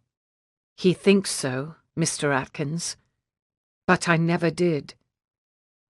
She faced the ceiling again. "He'll think very poorly of me if he finds out. When he finds out. It's almost a certain thing." "That's a pity. I like you the better for it." "You like bad behavior wherever you find it." Her words had the shape of a smile. "Perhaps. But in your case it's something else." His finger stroked a line across her inner elbow. "You risk yourself for what matters to you. You risk the good opinion of people for whose good opinion you deeply care. That's to be admired." She inhaled and exhaled, probably turning over his words. "Mr. Mirkwood," she said, and hesitated. "Theo, I can't tell you what it means to me, your taking an interest in the school. My hope is that, if I should fail—" Her voice quavered suddenly, and he took hold of her elbow with all his fingers while she collected herself. "If the house does go to Mr. James Russell, or if Mr. Atkins, on discovering how he has been deceived, should decide—" "You'd like me to take your place in supporting the school, you mean? If circumstances render you unable to continue in that role yourself. It's a great deal to ask, I know." "Not really. Not between a man and his mistress." Finally he let himself reach for her. "And besides, it won't be necessary. We're going to disappoint your Mr. James Russell, don't forget that." His arms drew her against his chest, his leg tangled with hers, and his chin fitted itself to the top of her head. Her breaths stayed calm, and her pulse untroubled. Indeed, one might think she had been only waiting for the moment when his limbs would gather her in just so. Monday brought a surprise. The footman found her in the library, where she'd gone to gather any book that might have some reference to dairy farming, and he presented 3 cards announcing 3 women whose names she did not recognize: Mrs. Canning, Mrs. Kendall, Miss Lee. Did they state their business? She turned a book sideways to mark her place along the shelf for when she might resume this project. "They're callers." The footman cleared his throat. "Social callers," he added, as though unsure of her familiarity with the concept. And well might he be. Martha brushed her hands together to rid them of dust. "Is there cake?" "Cake, madam?" A single faint line impressed itself in his otherwise impassive brow. "Yes, cake. Mr. Mirkwood quite enjoyed that lemon cake when he came to call. And I think you'd better send the tea things as well. I'll give them tea and cake." The more she could occupy them with this novelty, the less conversation she'd have to make. Heavens, but one wished for the aplomb of Mr. Mirkwood, who would view unknown callers as just the latest in a string of marvellous adventures. "I'll go to them, then. The peony parlour, or the larger one?" Mrs. Canning, Mrs. Kendall, and Miss Lee had been shown to Seton Parks's large former parlour, where they sat in a row on a white velvet sofa with gilt arms and legs, craning about at the room's moor-filled carpet, heavy chandeliers, and gilded plasterwork. "What a charming room this is!" said Mrs. Canning, once the introductions were done, and all four ladies seated. She made an impressive presence in it, solidly built as she was, and equipped with the gimlet eye. Charming, to be sure. Mrs. Kendall was a little dormouse of a woman, bright-eyed and quick in her movements. Just the word I was going to choose. Miss Lee, tall and thin as a sapling, made one more sweeping survey. Did you manage the decorating? Oh, no. Martha poured hot water to rinse the teapot. Really, charming was the last word she should choose for this ornate cavern. Someone in my husband's family did that. It's after the style of Robert Adam, I'm told. Ah. Mrs. Canning inspected the ceiling afresh. And what does that mean, exactly? Well, the plasterwork, I suppose. The decorated walls. These arched tops to the doors and windows, perhaps, and— Her words trailed off as she swirled water in the pot. She looked up. To be honest, I haven't the faintest idea. She poured out the water. I grew up in a plain country house, and should never have heard the name Robert Adam, or Capability Brown for that matter, but that I married and came to live here. This admission seemed to put the ladies at some ease, thank goodness. Condolences were exchanged for Mr. Russell and Mr. Canning, though the latter proved to have departed some great while ago, and recommendations were given on the best ways for a widow to pass the early part of mourning, while Martha measured tea from the caddy into the pot, filled it with boiling water, and put on the lid. You live in town, I collect? 8 minutes for the tea to steep meant 8 minutes in which she must find more right things to say. One wished again for Mr. Mirkwood's easy manners, for his quick, light tongue. I'm afraid I've spent little time there, and of course I cannot now venture abroad. I'm sure there must be so many opportunities to do good in town, too. Indeed there were. The three ladies had strong opinions of what could be improved in town, from the vicar's overly expressive sermons to the landscaping on the green to a young man or two who'd been stringing a young lady along and ought to hurry up and come to the point. I cannot approve of that conduct. It wasn't her business, of course, but the other ladies had brought it up. If a man doesn't mean to offer for a lady, he ought to withdraw his attentions and let her move on to other prospects. I'm sure I should say so to any young man who presumed to trifle with one of my tenant daughters here. I'm all but resolved to say something myself at our next assembly. Mrs. Canning lifted her chin and delivered this fact in a tone of royal decision. If young Nelson and young Warrender haven't come up to scratch by then, they may count on hearing from me between dances. Very good. She picked up the strainer and teapot. I doubt such careless young men even recognize the grief they may cause. To point it out to them must be a kindness. What sensible, sensible women! The young ladies in town were lucky to have their patronage. We should be glad to see you at an assembly one day. Mrs. Kendall spoke with sudden shyness as she accepted her tea and a plate of cake. They're quite respectable. The gentry do come sometimes. Mrs. Rivers and Miss Acheson have sat down to cards more than once. Miss Lee, too, took tea and cake. Perhaps next year. Mrs. Canning eyed Martha as though fitting her for a new gown. You'll be in lavender then, I expect, and looking both distinguished and presentable. I'm sure I should like that. Thank you. Distinguished and presentable.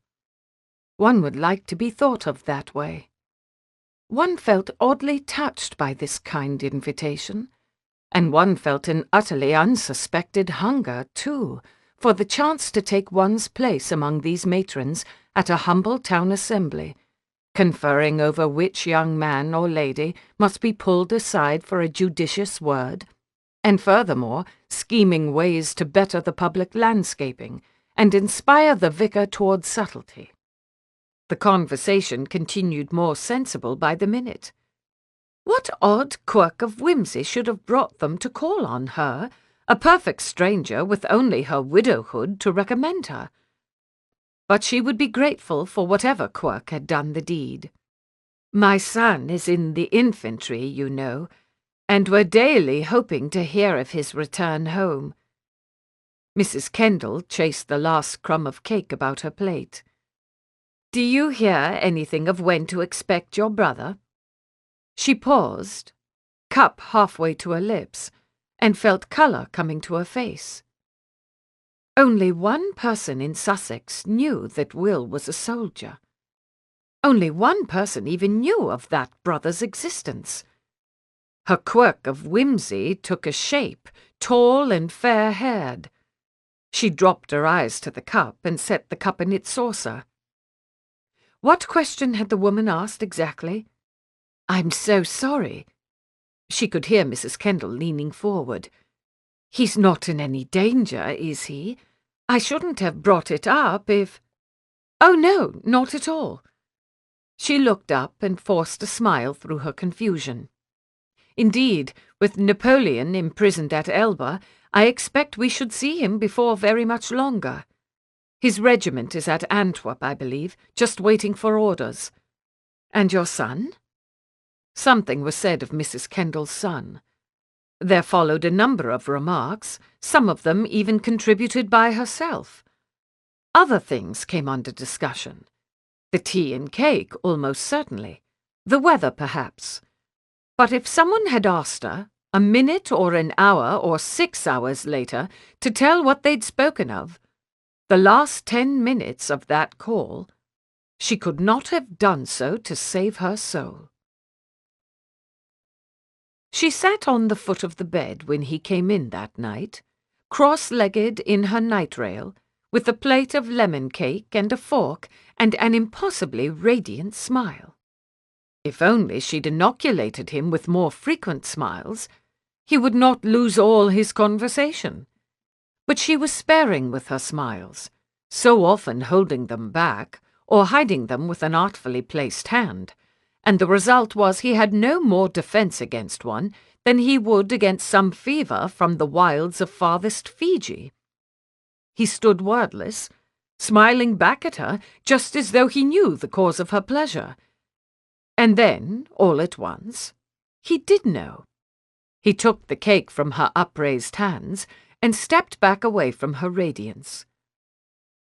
"Well," he said, forking up a bite, "and what worthy things did you accomplish today?" "I didn't accomplish a thing." Her smile deepened, sweet and bracing as a bite of lemon cake. "I had callers." The classroom clearly was Mr. Atkins's element. Here he did not make speeches that went on a bit too long, but came every few sentences to a question, and delighted in coaxing or prodding an answer from his flock. He moved about, now at a map, now at a great sheet of copperplate lettering, and often down the aisle between the tables where the pupils sat. Martha sat in an empty place at the back, where she'd been the last half-hour, listening to the industrious squeak of slate pencils on slate. Everything was turning for the better. Everything. The passage of a few months might see the school's enrollment double, with the addition of children from Mr. Mirkwood's property and, one must be hopeful, the presence of older girls. She might, given time, shepherd a dairy into being on the very next property, and then turn her attention to all the good she could do in town. If only things fell out so that she remained at Seton Park, the days and years ahead could be gratifying indeed. Today, while Mr. Atkins made himself known to the first of the labourer families at Pencarreg, she would work at befriending Mrs. Weaver. Somehow or other, she must. The curate's high spirits lingered even after he'd dismissed the pupils and taken the reins of the pony cart. For the entirety of their drive, he spoke of this child or that, praising one's quick perception or furrowing his brow over another's disinclination to sit still. On the walk from their cart, he turned his attention to labourer children, and what differences, if any, he might encounter in teaching them. One suspected he couldn't be more pleased if he were granted a living of £1,000 a year. The Weaver cottage, as they approached, was all in disarray, with men on its roof, straw thatch thrown down in the yard, and seemingly half the furniture dragged out to the open meadow. Small weavers raced back and forth with small children from another family. Larger children sat clutching plates, eating their fill of what appeared to be roast fowl and potatoes. Baby Job sobbed on the shoulder of a labourer wife she didn't know. From habit, she looked for the pig, and found it stationed at the foot of the ladder, its head canted up as though to keep careful surveillance of the interlopers above. Mr. Granville, sitting among the other adults with a mug of ale, rose at the sight of them and waved them over for introductions. "Is Mr. Mirkwood not here?" she said, once she'd made the acquaintance of Mr. Weaver and Mr. and Mrs. Quigley. "When he invited us, I assumed he would be present." In answer, the man flung an arm up and out, directing her gaze back to the half-undone roof.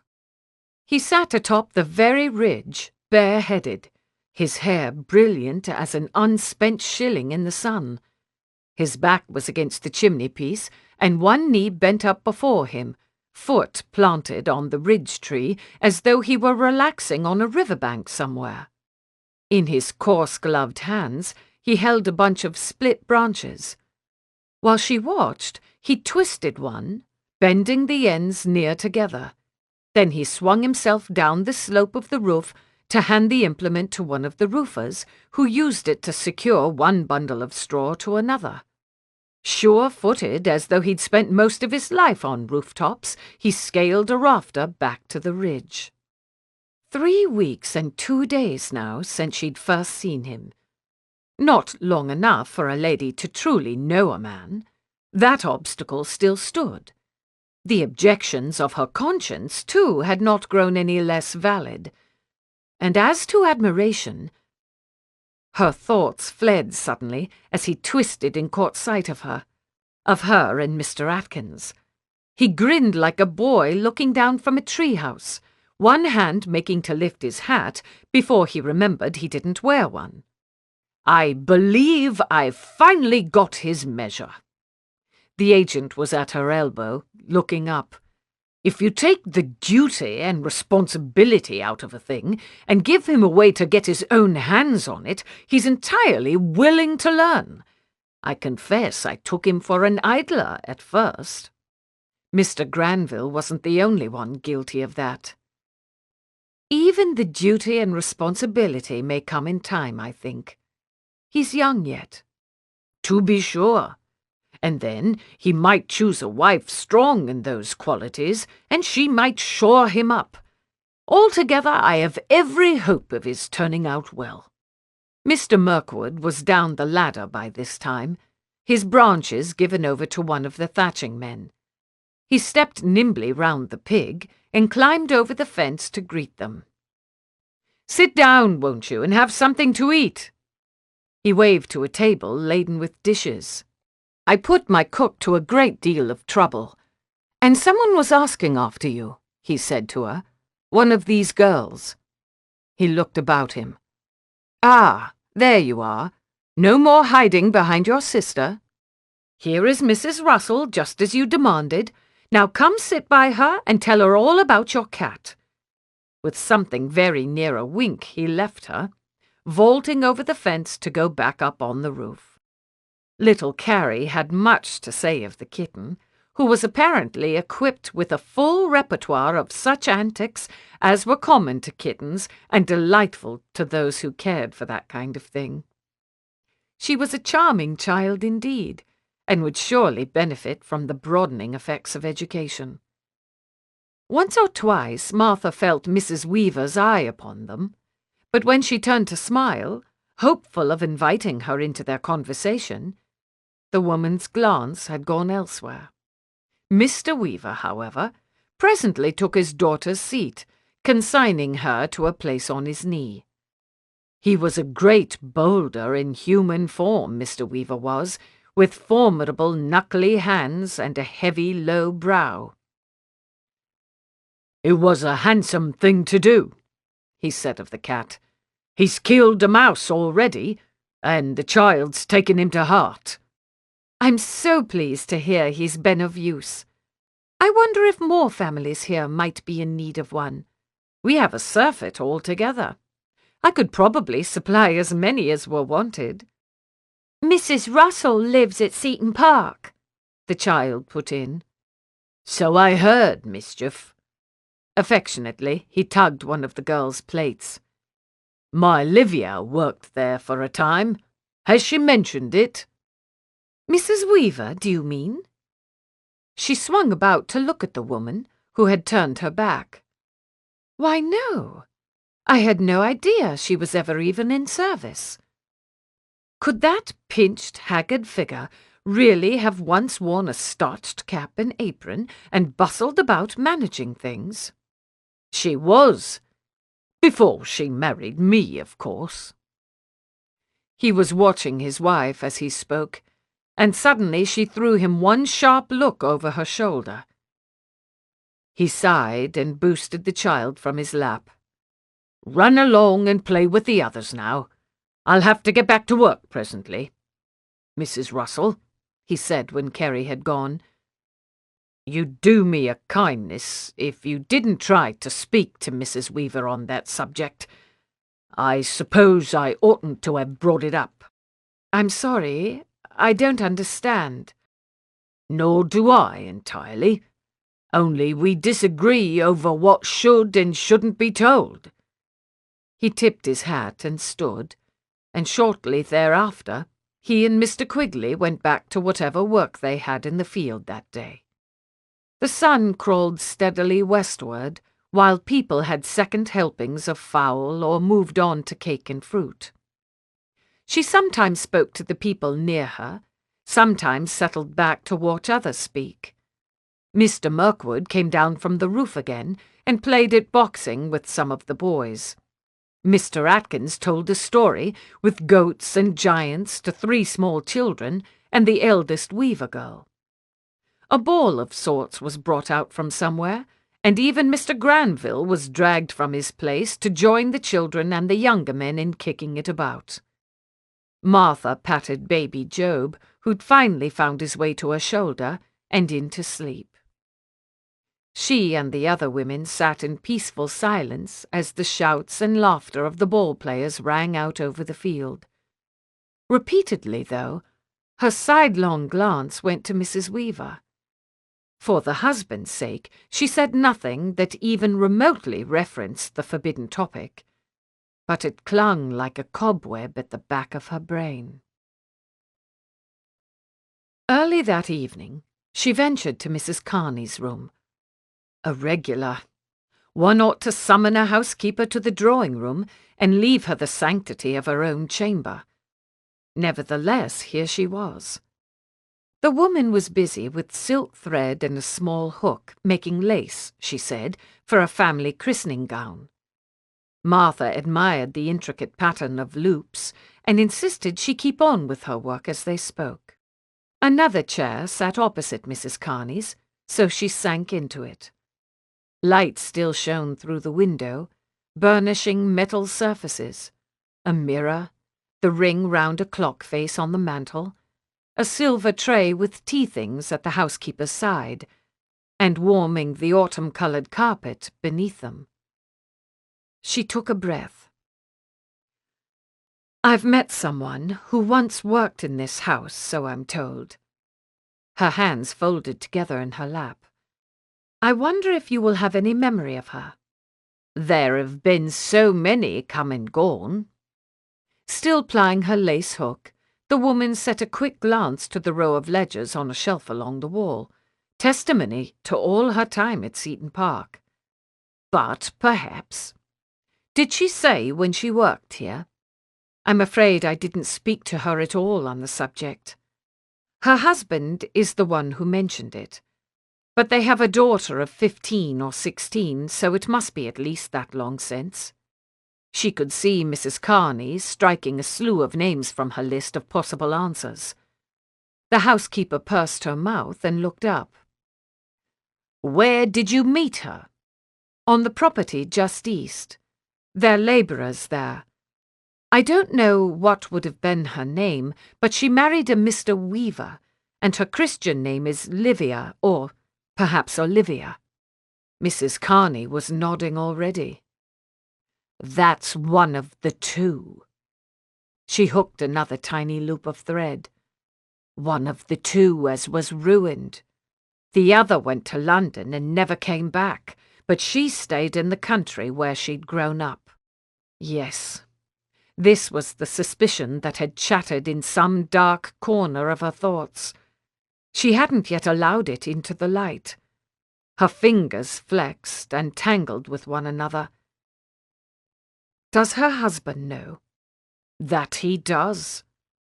Another nod as her hands worked steadily on. He'd known her from a girl and loved her nearly that long, I suppose. But once she got a post here, it should have been a come-down for her to marry a farmer's son. I can't blame her for that. Odd, this compulsion to defend a woman who surely would not welcome any such charity from her. We're not men, with so many ways to pull themselves up in the world. A woman has a duty to make the best marriage she can. She was lucky to make any marriage at all after what befell her. No one expected Mr. Weaver to renew his proposals. No one would have blamed him if he turned his back on her, but he loved her just that much. That's commendable of him.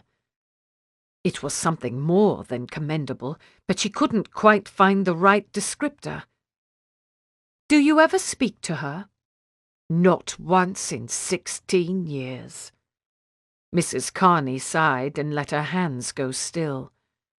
The lines about her eyes looked deeper. I never faulted her for what happened. None among the staff here did. But if I pass her now on the road or in town, she fixes her eyes straight ahead and won't know me. Chairs and tables and tea-things went hazy as the world boiled itself down to 2 mere words. 16 years. But of course, dismissed all the same because of what condition they found themselves in. So Sheridan had said. Twice cursed she was. The lace hook started up again. Any child should have been a painful reminder of the business, I expect, but an idiot child who'll need care all her life. She shook her head on an angle and twisted her mouth. I don't know how she bears it. I never could. But one bore what one had to bear. Could never entered into the bargain. Though sometimes, perhaps, one might share out one's burden among friends and well-wishers and feel it lightened by the sharing. One did hear of that physic as efficacious.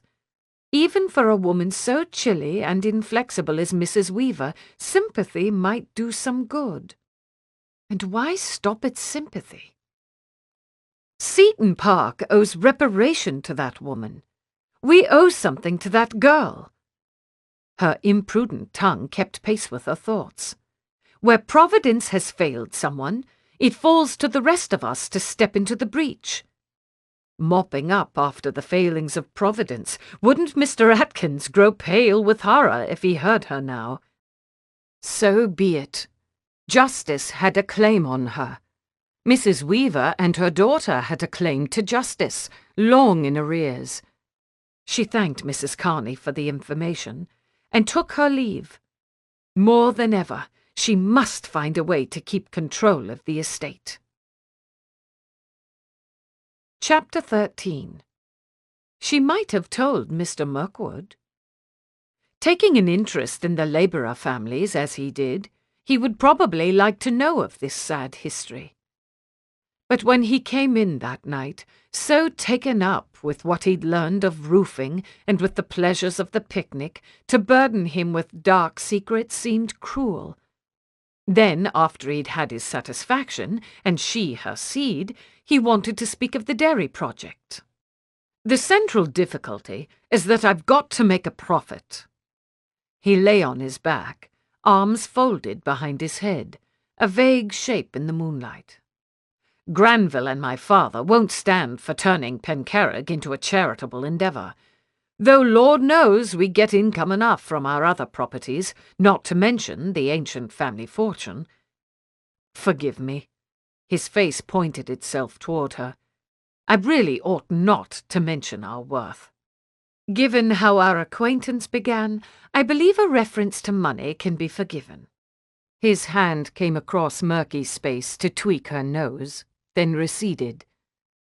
"If I want any custom, I've got to set my prices low. But the larger producers can effect certain economies I cannot. Cows crammed together in sheds can be kept in greater numbers than cows that roam and need so much grazing land apiece. Thinning the milk with water must reduce their expenses as well." They stared into the same thoughtful distance.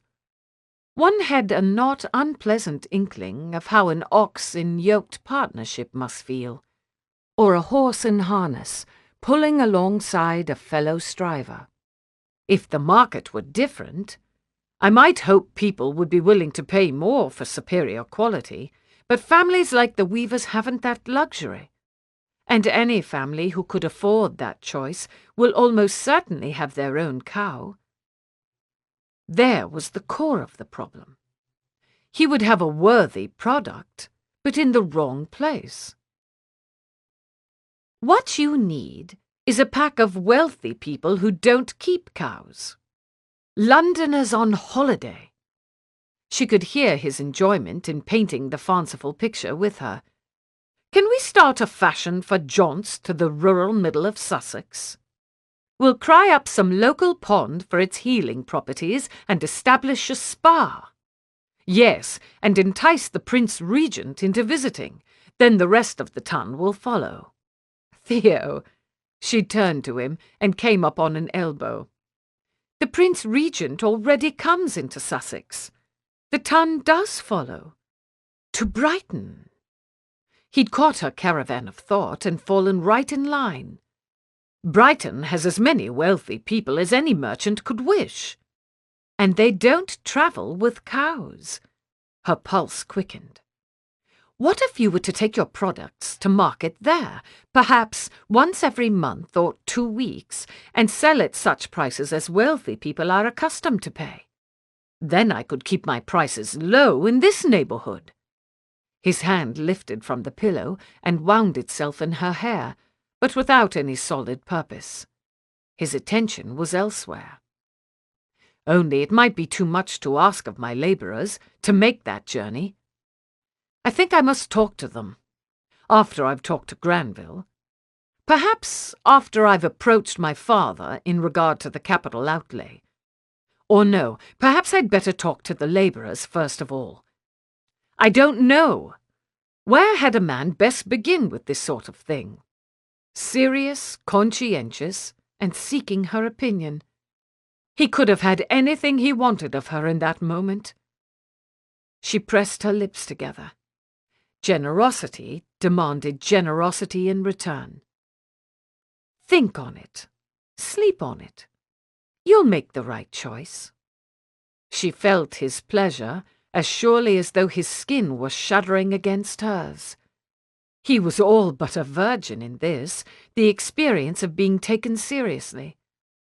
Perhaps no woman, perhaps no one at all, had ever gazed at him with quiet faith and encouraged him to believe in his own abilities. She oughtn't to touch him. She ought to let him bask in this satisfaction and not muddle it with anything else. Nevertheless, her hand rose to clasp his wrist, and carefully, very carefully, she leaned in and put her lips to the crest of his forehead. Nothing more than that. "Good night, Mr. Mirkwood," she said, and turned over to go to sleep. She woke the next morning to a half-empty bed. He was up already, moving about in the sluggish grey pre-dawn. "Did I wake you?" he said, coming in from her dressing-room. He must have gone to splash his face. He certainly hadn't gone to dress. He wore not a stitch. In this light, his body looked like something chiselled out of marble. Somebody's statue come to life, and now reaching for clothes, weary of its naked state. So different from the candle-lit nakedness to which she'd grown accustomed.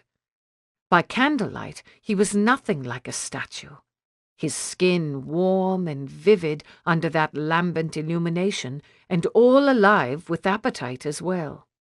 "You didn't wake me." She rubbed a fist over her eyes. Thoughts were not coming quite coherently. "You do, usually, though. Miss that, do you?" He tossed his shirt and trousers onto the armchair and stepped into his drawers. "Then I'll be sure to not omit it tomorrow." "Of course I don't miss it." She didn't have to say that. He knew and was only teasing. She watched him dress. Gradually he covered his chiselled self, sitting in the armchair at least to pull on his boots. When that was done, he came to the bedside and sank all the way down on his knees. His arms folded atop the mattress. His chin sank onto his arms. He looked at her, wordlessly. His eyes wore the raw marks of too little sleep. His hair bent in odd directions. He needed to shave. Her hand, without awaiting her permission, strayed from the mattress and settled against his cheek to know what that texture was like. He turned his head and pressed his lips into her palm. Soft, unutterably soft, his kiss, where her skin tingled from the coarse touch of his tiny beard bristles. Eyes closed, he stayed just so for several seconds, as though breathing in her hand's particular scent. "Are you at liberty this afternoon?" he then said. He caught her hand in his and laid her palm once more against his cheek. "I expect so, unless you've recruited more callers." "Not yet." His cheek rasped pleasantly over her hand as he angled his head to and fro. "And today, I'd like you to come pay a call with me. I've wanted you to meet another of my labourers, an older man with some expertise in dairy farming. Mr. Barrow. You've mentioned him before." "Indeed." His fingers laced with hers as though he meant to keep her hand against his face forever. "He ought to be at home during the dinner hour. We might make a short visit." "I'd like that." "Very good, then. I'll call for you." He turned her hand over and kissed her knuckles one by one. And she found she was sorry when he came to the last. If someone had told him that first day in church the course things would take between himself and the woman across the aisle, he should have roared with laughter until he slid right out of his pew and was ejected from the premises. If he'd been told to anticipate seduction, he should have imagined himself the seducer, gradually coaxing her to loosen her stays and let down her hair and learn to give over to pleasure. "Is he a widower, Mr. Barrow?" She marched beside him, asking such questions, methodically preparing herself to make a good impression. He knew her habits by now. "Never married, and no family living nearby. All the more reason to call." With one finger, He crushed the painstaking folds of his cravat to bare his neck to the breeze on that side. A month ago, his cravat was sacrosanct.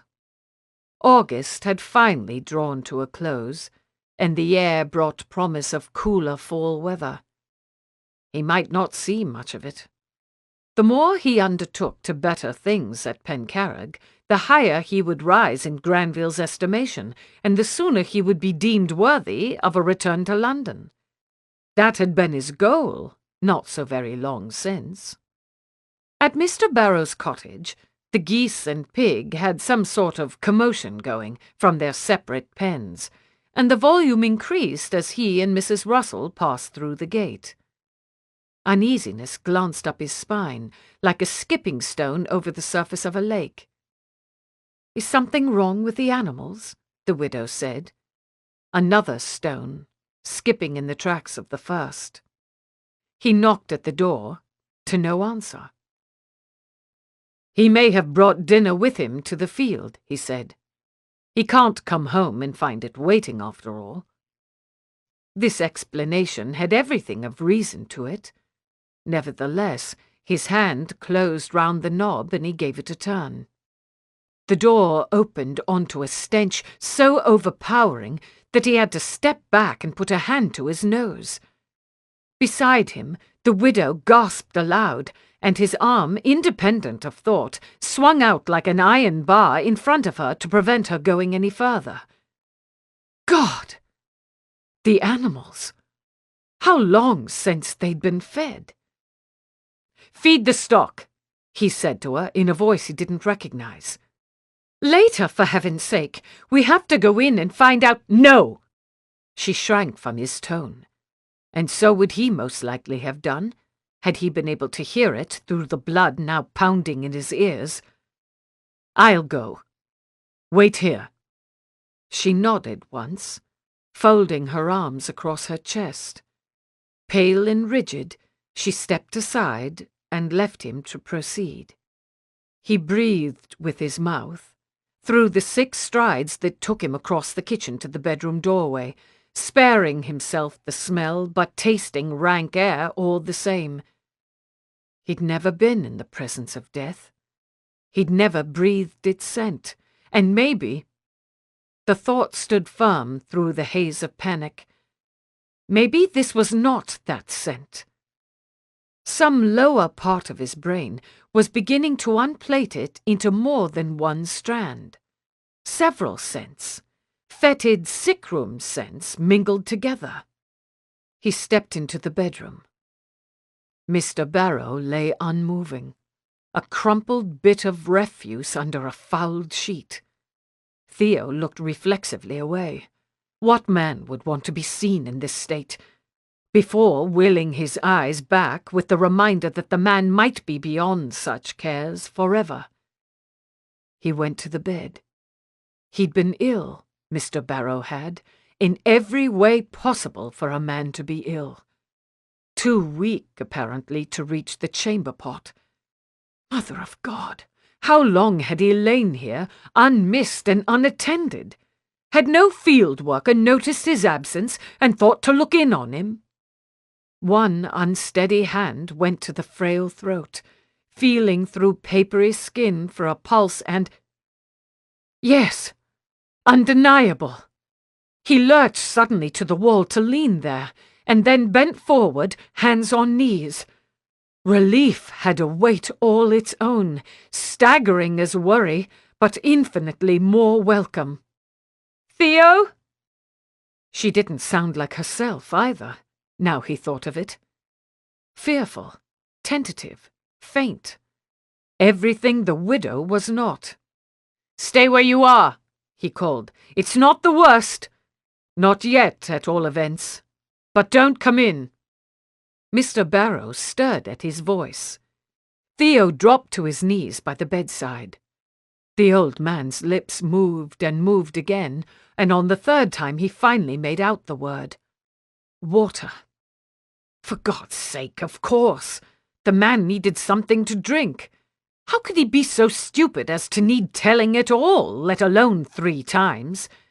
He shoved to his feet and made for the kitchen. Where would a cottager keep his ale? And would ale be safe in his condition? Perhaps cider would be gentler on a weakened condition. Devil if he knew. But the question was moot. There was no bottle of anything in the larder, and in the kitchen he found only an empty jug. He'd fetch water from the stream then, and boil it or something to make it safe to drink. So people did with tea, didn't they? Yes, he must do that. No fire in the stove. He'd have to make one. God, he must lay a fire, go to the stream, bring back water, find some vessel in which to boil it, and then how long would it take to boil, and how long after that to cool to a temperature fit to drink? He must probably strain it as well. And with what? Despair reared up like a tidal wave, and he set down the jug and put a hand to his forehead. No, forget the water. He'd find a doctor. Devil take him! Why had he wasted even 3 seconds trifling about water when he ought to have gone for a doctor at once? Curse his useless, impractical soul! He was unequal to this in every way. Theo? The longer he stayed in there, the tighter panic gripped. Please tell me what I can do to help. And suddenly he was there at the door, pale but determined. He needs a doctor. I don't know where to get one. I do. At last, a way to be useful. I know where to get more than one. Good. Run and find a boy. Tell him to go to the stable and send someone on a horse to fetch a doctor as quick as can be. He paused for breath, and she could see the effort with which he kept calm. If any of the cottagers have cider or very mild ale, we need some. Tell the boy to have it sent. Shall I instruct them to tell the doctor you'll pay? Sometimes a doctor won't come to a poor man's house. He swore and put his fist to his forehead, half turning away. Have the doctor sent to my house. There can be no doubt then. I'll move Mr. Barrow there. He ought to be removed from that room anyway. I'll tell the boy to have the stable send a cart. She started off. No. His voice stopped her like a hard curb on a horse. I don't want him jounced. I'll carry him. I'll clean him up as best I can and carry him to the house. Are you mad? That must be nearly a mile. Only to herself did she say these words, and she was already running as she said them.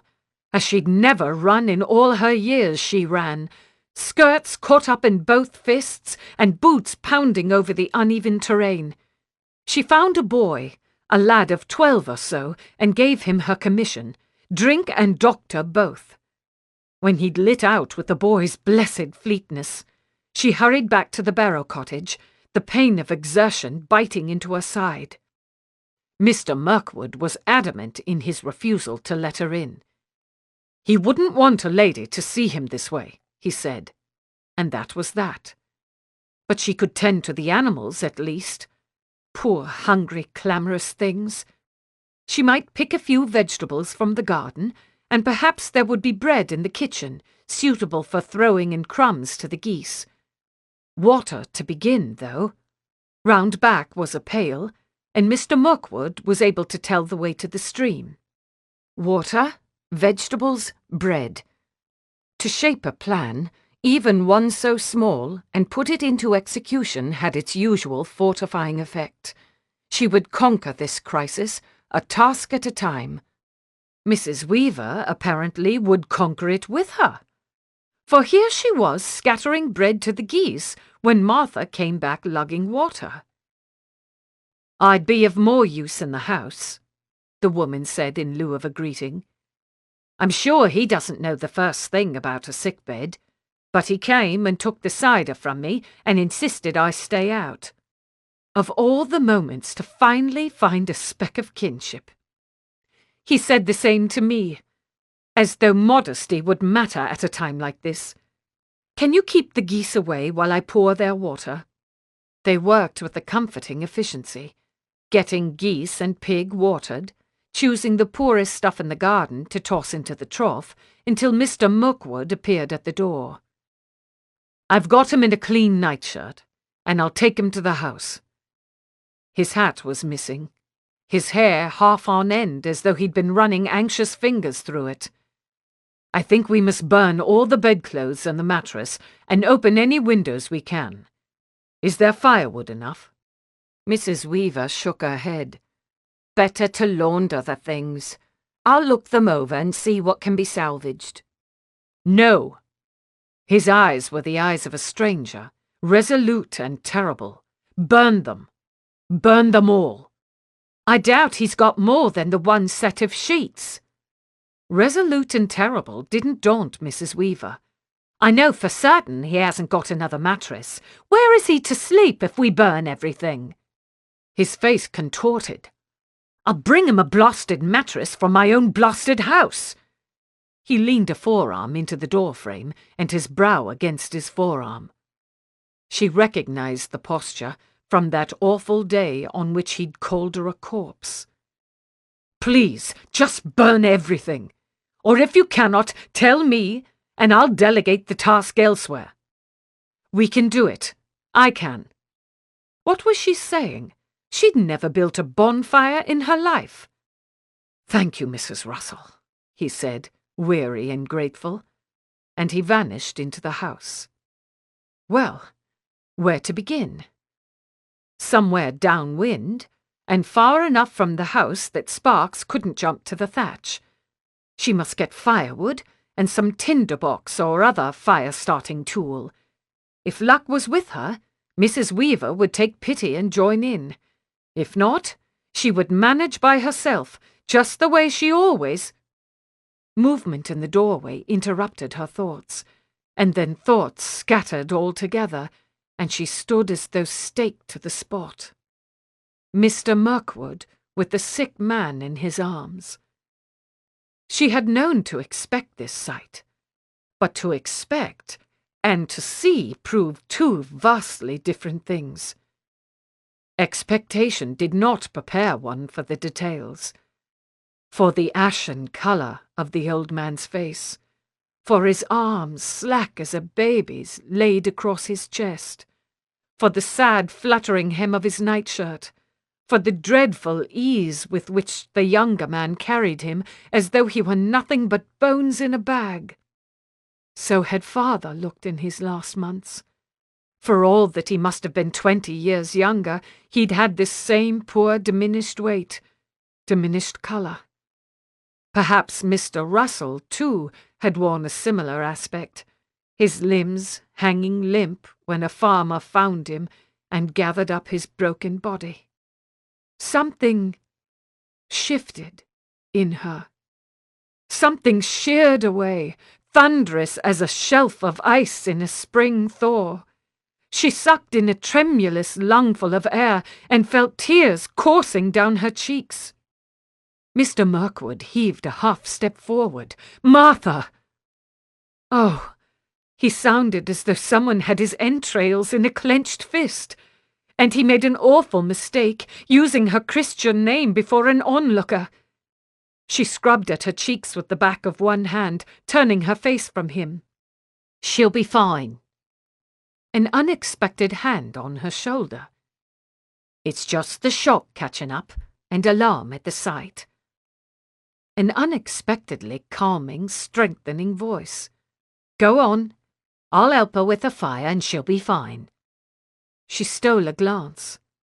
He nodded at Mrs. Weaver, his face reddening, too late he'd caught the mistake, and strode off with his burden. Dear Lord, what to say now? "I'm sorry." She pressed fists against both her eyes. "It was alarm at the sight, just as you said, and then I was put in mind of my father before he died." "It will pass." The hand fell from her shoulder. "I'll go see what firewood we have." Mrs. Weaver! What in heaven's name was she doing? She saw the words she was going to say, like stones bouncing down a steep hill, farther and farther beyond her reach as she chased after them. "I know what happened to you at Seton Park, or rather what was done to you, what Mr. James Russell did." With titanic effort, she forced her face to pivot 90 degrees and let her fists drop. Mrs. Weaver stood hard and expressionless. She didn't speak. "I'm sorry. So sorry for it." "It's nothing to do with you." Her eyes flickered away, to the pen where the pig had finished its meal and now scratched its back along the fence. "I mean to make you amends one day, and to prevent Mr. James Russell from ever inheriting and coming back into this neighborhood. I will do whatever I must to prevent that." Mrs. Weaver glared through the pig now, her brow contracting and the corners of her mouth working as she cast and recast Martha's words, or perhaps as she revisited scenes from 16 years past. "It's none of my concern what you do," she said finally. "And as to amends, I don't know what form they could take. We'd better start the fire." They didn't speak again of that subject, but worked in brisk concert, building the fire and dragging every grim artifact of Mr. Barrow's illness out from the house. After an hour or 6 of this, could she recall ever being so tired? Mr. Mirkwood returned, more rumpled than before, to say the doctor had been and gone, and pronounced Mr. Barrow out of danger. "I didn't know whether you'd still be here," he said, "but I saw the smoke. I wanted to tell you and to thank you both for your help and forbearance." He held out a hand to Mrs. Weaver. She took it, eyes averted, and let it go after one brief shake. "Next time he misses even a day of work, I'll send one of my boys to look in on him. We'll set up a system. The burden won't be entirely on your family." He turned then to face her, and his eyes brimmed with 100 things he couldn't say in front of Mrs. Weaver. "You're feeling better, I hope, Mrs. Russell?" As though Mrs. Weaver would forget how he'd addressed her before. Absurdity tugged at the corners of her mouth, and she brought a hand up to mask it. "Much better, thank you, Mr. Mirkwood. I hope I shall be able to meet Mr. Barrow another day." "By all means." His eyes went to the ground between them, and he was briefly silent, like a young man who'd encountered a lady he fancied and was racking his brains for conversation. "Shall I have someone drive you home? I'd offer my own services, but I think I'd best go bathe before I'm in company with anyone." "Of course. No, I'll walk, thank you." Now she looked at the ground as well. Bathe. If she were his wife, heaven above, where had that thought come from? But if she were his wife, they would go to his house together and she would attend him in his bath. On the tile or marble floor she would kneel, taking the soap from his unresisting hand, and she would scrub him while he bent his head forward, all the burdens of the day floating off. With her thumbs she would knead away every knot that care had worked into the muscles of his back. His breaths would grow looser, telling her without words what comfort she'd brought.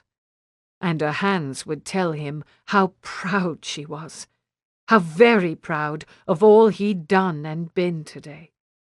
Nothing to the purpose. She would never be his wife. Even should she come to wish for that, and he to wish for it too, it could not be. The safety of Seton Park depended on her child, however she procured one, being known as Mr. Russell's heir. Other men in their baths did not bear thinking of. And yet one did think of it. On shaking his hand goodbye, on the long walk home, and for great swaths of the afternoon one imagined him sinking into warm water and turning lazily this way and that. His soap would be scented. Citrus, probably, or one of those musk-like smells men favoured. His hair would curl more than usual in the steamy air. In water he would be naked, yet a different way. Not like marble, nor warmed by flame, but subtle and obscured, leaving parts to the imagination. One would admire the vague sum of him and wait for the moment when he must rise into plain air. He would grip the sides of the bath when that moment came and unfold to his full height. Water would sluice off him.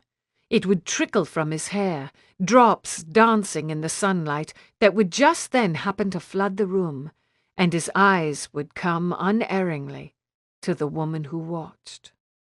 In the library she pictured this, a forgotten book open on her lap. Over supper, as she speared peas on the tines of a fork, and in her bedroom, in broad brazen daylight, and again when she retired, she lingered over every lush detail of the scene to repeated and shattering satisfaction. What had the Romans been thinking with their Venus? Love ought to have been a man, tall and broad and glistening as he broke the surface, not to drift about on an insipid clamshell as the painters had it, but to stride under his own power out of the waves up onto land, the ocean's bounty made manifest for every woman in a 50-mile radius. One had things to do. One had 105 more productive ways to spend time than in sinful reverie. But it wasn't altogether sinful. Images of a love god rising from the sea gave way, and then somehow conflated themselves with the memory of Mr. Mirkwood as he stood on that cottage threshold, muscled arms tenderly cradling a fragile old man. He'd never looked so powerful, so capable, so suffused with grace and might. He would offer to touch her tonight. She would send signals that would prompt him to it, and when he offered, she would permit him, just for a while. He knew the right place. He knew what to do. "Don't let me lose myself," she could say, and he would know when to stop. She could trust him with that. Then why not with the rest? The query popped unbidden from some impertinent place in her mind. Even her own brain conspired against her now. She let the question hang unanswered, and drifted back to thoughts of long limbs in water. "How was your bath?" Mrs. Russell wanted to know the moment he came in. She sat up in bed, sheet clutched carefully at her shoulders. But he was beyond polite remarks about the petty details of his day. He strode to her, set his hands at either side of her jaw, and bent to kiss her full on the mouth. She was startled, clearly. She didn't shrink away, though, or even stiffen. Her mouth accommodated his, soft and steady, until he drew back for breath. "I'm sorry to have put you through all that today." He half knelt on the bed, one foot on the floor, hands still cupping her face. "But I'm glad you were there. You braced me up beyond telling." "I'm glad too. You were so brave." Her hands came up to find a grip on his wrists. The sheet fell away to expose her, and she didn't even notice. "Brave? You must be joking." He tilted her face up and kissed her chin. "I was frightened nearly out of my wits." "Yes." Her grave, dark eyes watched him on a downslant. "Frightened and so brave. I was proud of you." "Enough of this." He pulled away and started on his buttons. "Let's see to your seed, and then I'd like to hear your opinion of a new idea I've had." The seed changed hands with more dispatch even than usual. She helped, sweet, generous woman, arching against him and tangling her fingers in his hair. But then she always had liked it to go quickly. Willingly, he obliged her, charging to his crisis with the haste of which he would surely be embarrassed had his partner been anyone but Mrs. Russell. "Now it's your turn to be pleased," he said afterward, stretching out beside her. "I've had a thought as to the financing of this dairy scheme." Dairy scheme. He hadn't stopped to put out the candles, and he could see by her expression he'd taken her aback. "I told you I wanted your opinion of an idea, recall? But perhaps you're worn out from your exertions of the day. I can wait until morning if you like." "No." Her lips compressed for a moment. Her whole face went fierce with concentration, like a drover trying to get 100 head of oxen to change direction. "No, I would like very much to hear your idea. Is it a new argument by which to persuade your father?" "In part, yes, because it will reduce his share of the expense. I think of seeking investors." "Investors?" She slipped her hand beneath her cheek, propping her head part way up. Here came the eager curiosity a man could learn to crave. "As people invest in a merchant vessel, do you mean, and take a share of the profits?" "Precisely. It's long since time I called on some of the neighbourhood's better families anyway. If I could fix them with a stake in the venture's success, then I expect they'd be inclined to direct any cowless tenants to buy from us. Perhaps to buy from us themselves, if we were to produce some special variety of cheese or any other thing not readily available. Emphasize the aspect of benefiting our poorer neighbours, particularly if you're speaking to ladies." She'd got all her oxen turned the right way now, and all the force of her attention was on him. "That will be more palatable than if you were to frame it only in terms of commerce. Speak of the hard work involved, and how that will promote virtue among the labourers." "Virtue, by all means." "And have you thought of making your shares small? That way your wealthy investors could buy a dozen or more, while even a person of modest means might buy one and feel that same sense of stake in your success. Your dairy could have champions in every house in the neighbourhood." But no better champion ever than the one who lay facing him, her eyes warm with the satisfaction of wrestling a cloud castle down onto solid ground. Lucky the man who persuaded her to remarry. He could go through life forging one nebulous idea after the next, and know that she would hammer each one into practical shape. His hand reached across the pillow, and 2 fingertips brushed over her smooth cheek. "I'll miss this, you know, when I've gone back to London."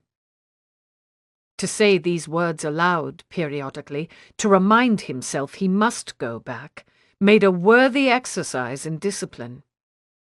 This business of planning and talking. It's not a way I ever thought to spend my time in bed. But I'll miss it all the same. He made her glow. Were he just meeting her, he would mistake her flush of incandescence for carnal invitation, and he would proceed and be hauled up short for his mistake. Instead, he brought his fingertips back to touch his own lips, then hers. A chaste good night. Absurd between a man and his mistress, preposterous between a woman and her hired stud, but suitable, perhaps, for 2 ill-matched strangers who'd improbably found their way to friendship. Chapter 14. "You're sure she knew what it meant? Him calling you by that name?" Sheridan sat at the dressing table, paging through a book of plates that showed mourning attire for fall and winter weather. "She certainly knew it meant something improper, and I as good as told her the rest. I said I meant to keep Mr. James Russell from inheriting." Martha paced to the bay window and set her palm against a warm pane of glass. Not so warm as it had been 1 month since. We must hope she desires that outcome as well. Living on the next property all this time! One could picture the maid shaking her head. Mrs. Carney never said a thing. I commend her discretion. She turned, letting her hand fall from the window.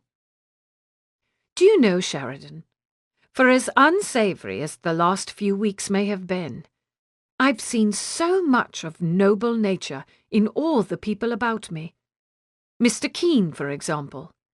I had a most gracious letter from him only this morning, assuring me he's working to dissuade Mr. James Russell's visit. Why should he go to the trouble? He scarcely knows me. It's a kindness beyond anything I could expect. Do you think he may succeed in preventing the visit?" Sheridan used a narrow slip of paper to mark one page as she flipped to the next. "I begin to hope he may." She paced again to the room's other end, her restless hand trailing over the wallpaper. If an heir presumptive were truly concerned with the prospect of a widow's defrauding him, he would come in the first month, wouldn't he, to hinder her effecting the sort of scheme I've been about? Or he might come at confinement, as you said before, to hinder you in other schemes. True.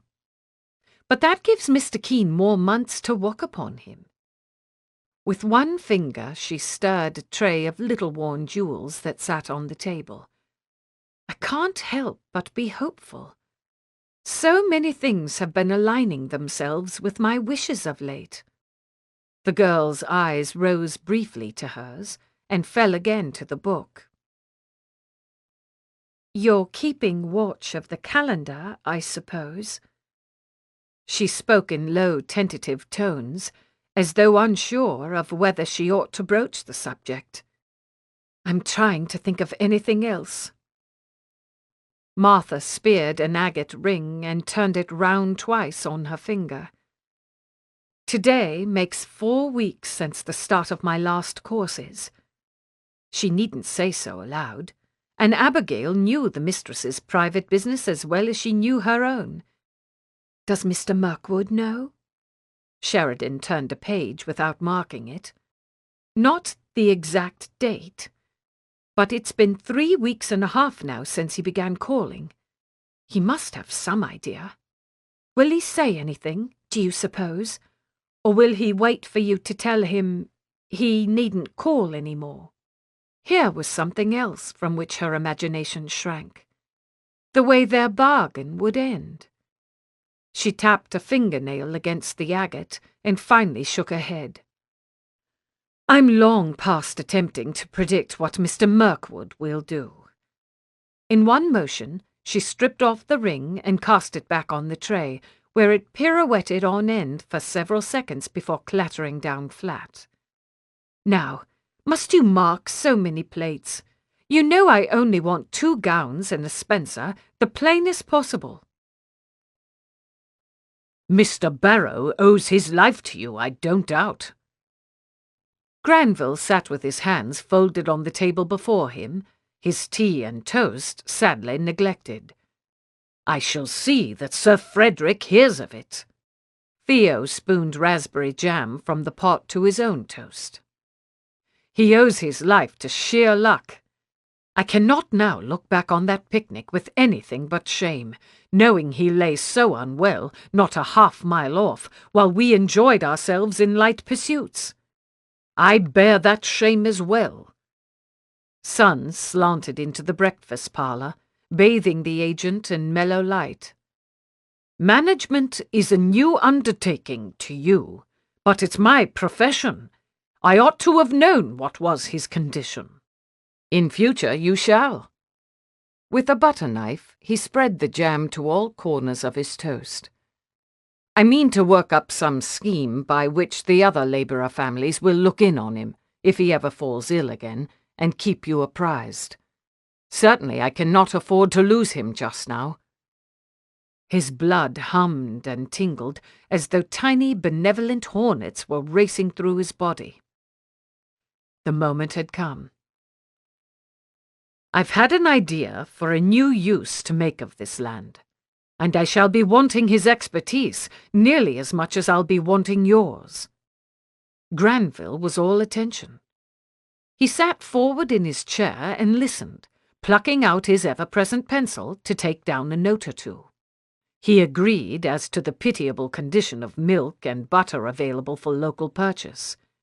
He opined that all but the wealthiest wheat farmers would always be at a disadvantage, not having the option to hold back their grain and wait for prices to rise. He nodded thoughtfully over the idea of selling in Brighton, though he cautioned they must ascertain what sort of products were already brought to market there.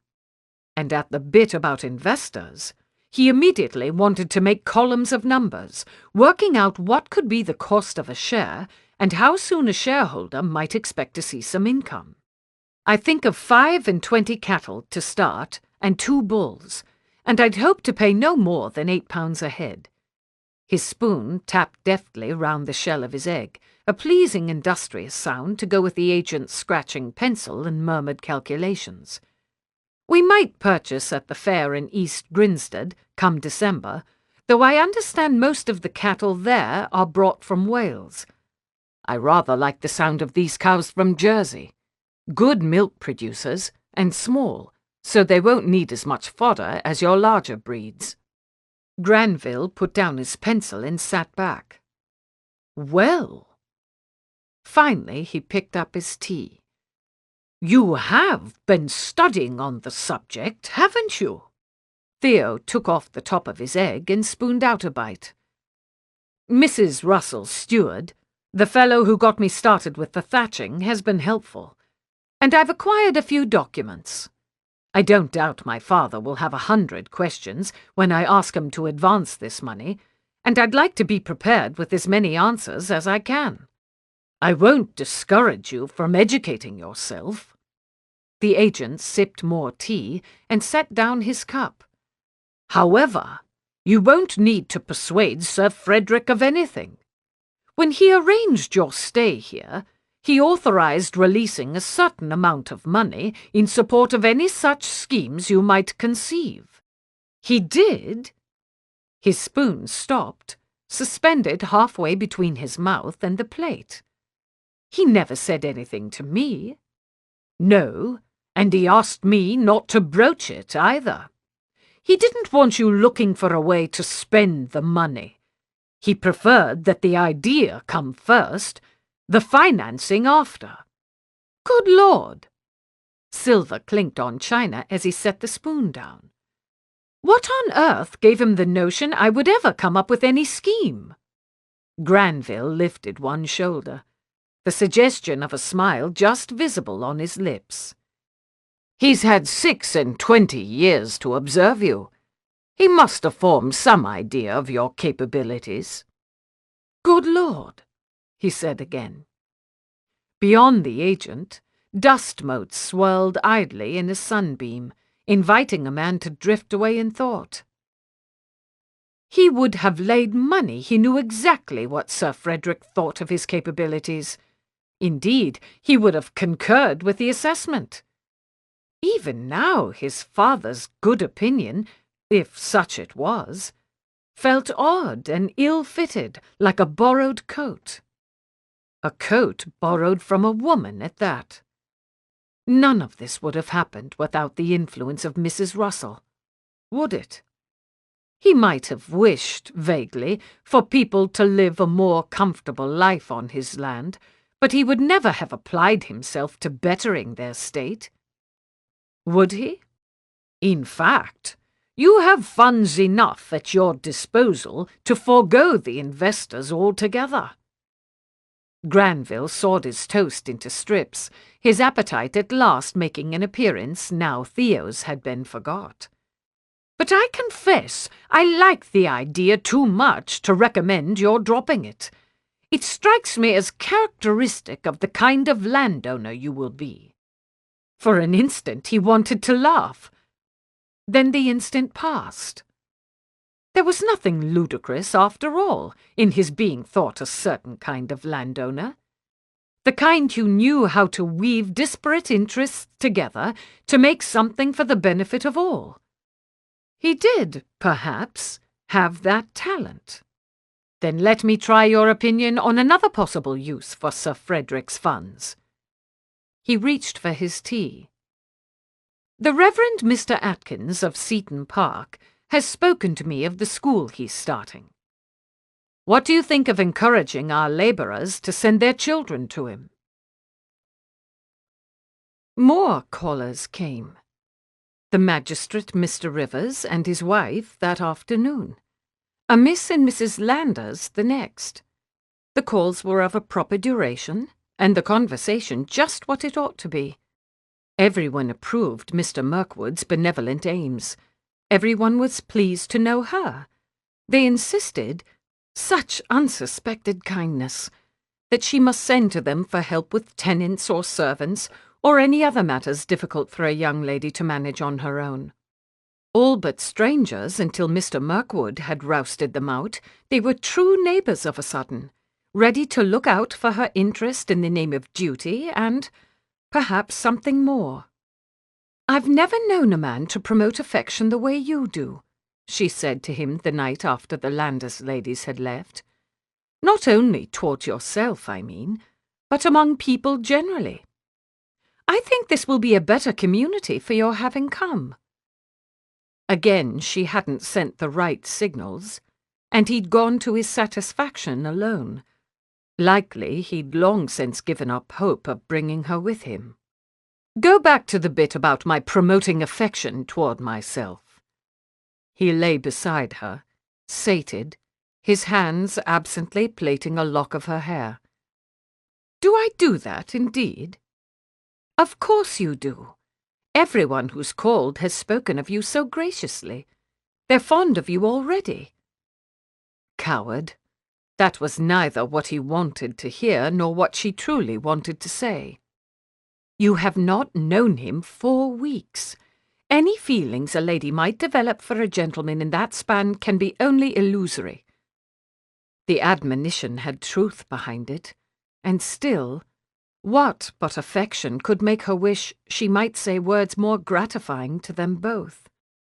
"Touch me," she might say. "Promote what feelings you will."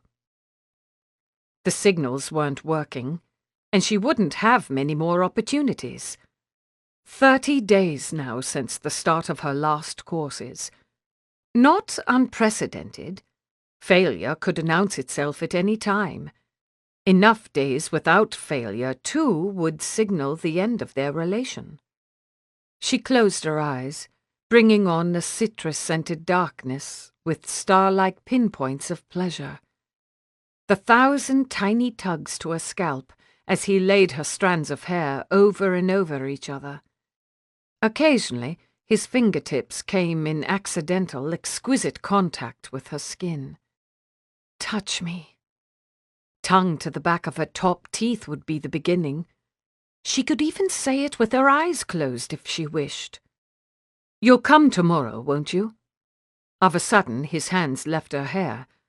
"When I meet with the labourers?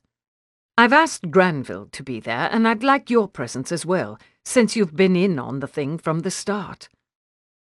When she opened her eyes, she saw him up on his elbows, regarding her as though he meant to will her into attendance. Such absurd torment. Never did he tempt her so strongly as when he forgot to be libidinous and turned all his earnest attention on some responsibility or another. But she must follow his worthy lead and let other thoughts go. "Of course I'll come," she said. "I wouldn't dream of missing it." "The fact is, I know nothing of dairies but what I've read or heard from others." Theo sat at the head of his immense dining-room table, elbows on the tabletop, and hands shaping the air as seemed appropriate to accompany his words. To stand would probably have lent him a more suitable air of command, but to sit this way encouraged his listeners to be at ease. "Also, we must bear in mind that I shan't be here to oversee things. I hope, at some point, to make my home in London again." He gave a quick smile to Granville at the table's foot. Exile did take on a different cast, now he knew his father had put money aside in expectation of his turning out well.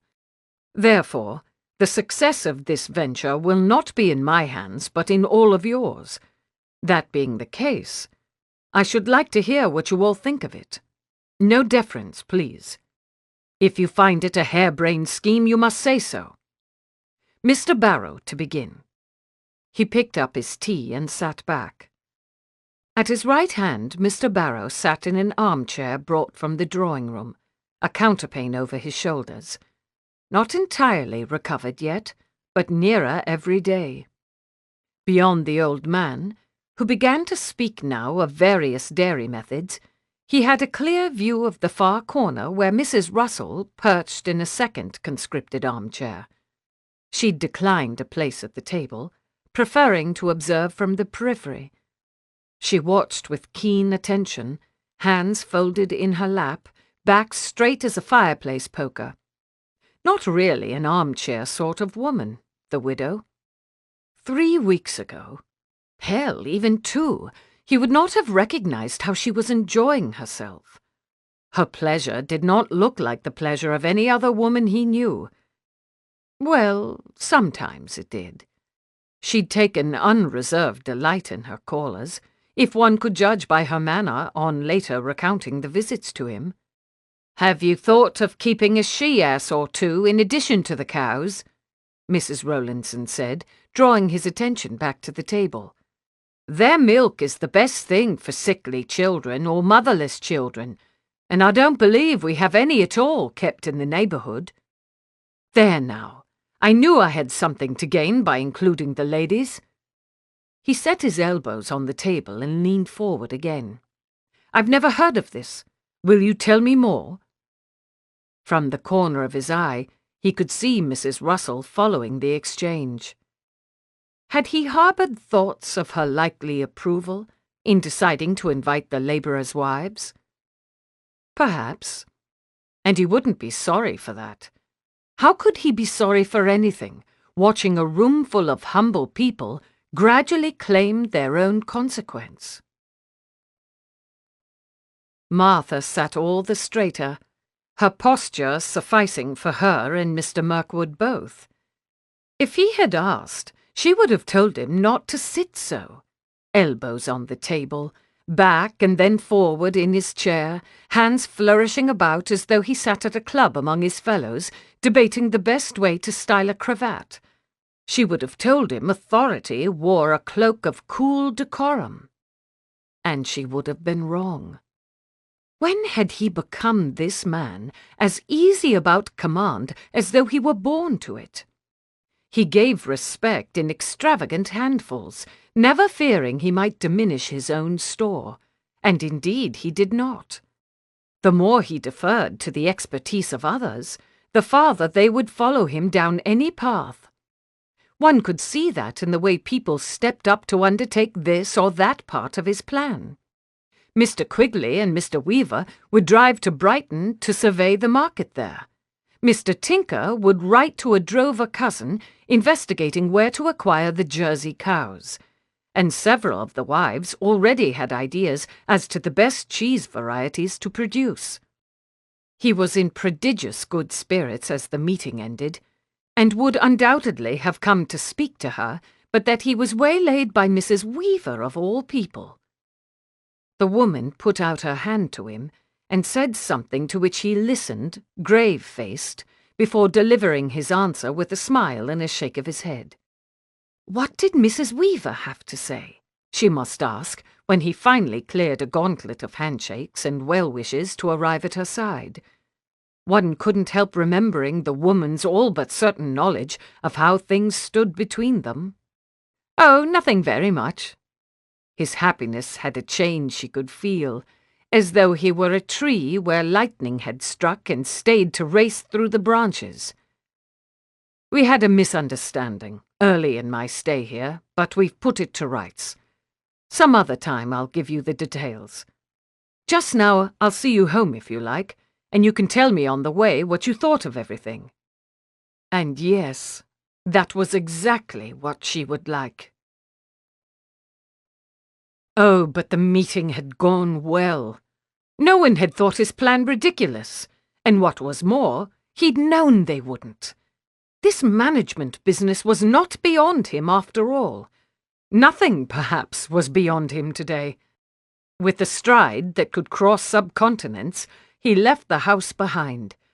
Mrs. Russell kept pace at his side, stealing looks at him in what she must suppose was a surreptitious way. "What is it?" he finally had to ask, turning to face her square. "Why do you look at me as though I've suddenly grown a second head?" For all her attempts to be furtive, she did not look away now. "You're a leader of men, Mirkwood. I should never have guessed it." They were the most thrilling words a woman had ever said to him. What suitable answer could he possibly give? He laughed and shook his head, lengthening his stride to pull a bit in front. "If so, I've only just become one, so there wouldn't have been any way for you to guess." "No, I think you always have been." Her own step quickened. She wouldn't be left behind. "You only wanted the proper field on which to show it." Now that was the most thrilling thing he'd ever heard from a woman. His head felt light and his legs unsteady. Who'd have known a man could get drunk on a lady's good opinion? The wooded path loomed up before them, and as soon as they were under cover, he reached for her. He would tell her, without flimsy words, how very much he— "Please don't." She twisted and slipped from his grasp. "Not where we might be seen." "Where we won't, then." "For the love of reason, don't make me wait until tonight." "Is the bed still made up in that blue room, do you suppose?" She glanced down his body, as though to gauge the urgency of the question. Her glance skittered away. Urgency in spades. Miraculously, then, she nodded. "I've nothing else planned today. Would you like to come for a visit? You've had a look. What do you think I'd like?" More miraculously yet, she smiled, a delicious, secret-keeping smile, and walked on without a word, leaving him to follow. With dispatch that would have put a lady's maid to shame, he got her down to her stockings and chemise, but he lingered in undressing her hair. She enjoyed that. Any man could see. So he gave her a good long while of it, unwinding every plait and combing through the tresses with his fingers. He'd sat her in the middle of the bedroom, on the stool he'd brought in from her dressing-room, and he could see her serene, shut-eyed reflection in two different mirrors. His reflection as well. A nearly unclothed woman and a man with intentions for her. The tableau warmed and gilded by a hand's breadth of afternoon light.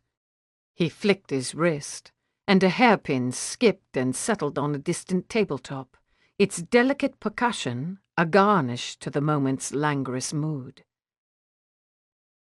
"I'd like to see you with your cap off under full sun," he murmured, soft enough that she could take the words for indistinct music if she preferred. All those plates bound up, glowing in facets like honey in a cut-glass jar, and then let down like honey poured out. "You needn't seduce me with compliments, you know." She was smiling, eyes still closed. "I've already given my consent." "Consent doesn't preclude seduction. What a lot you have to learn." He worked his fingers in at her hair's roots, massaging her scalp.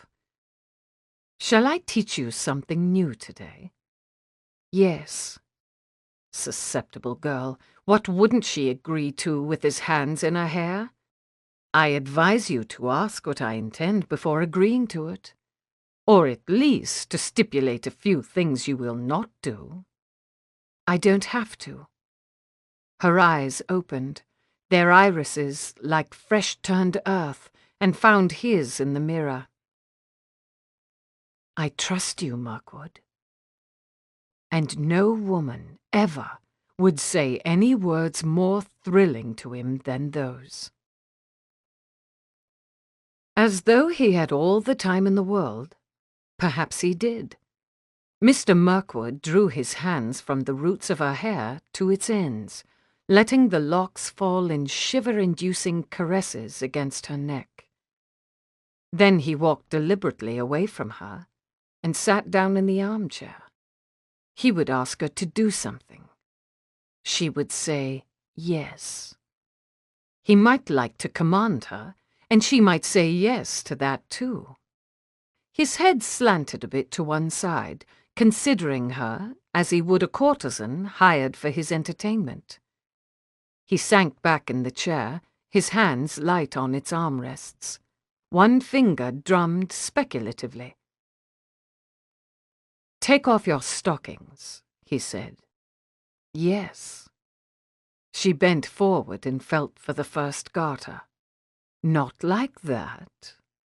His voice floated, soft and dusky, across the room to where she sat. "Turn profile to me. Lift your foot up before you do. Ease the stocking down slowly.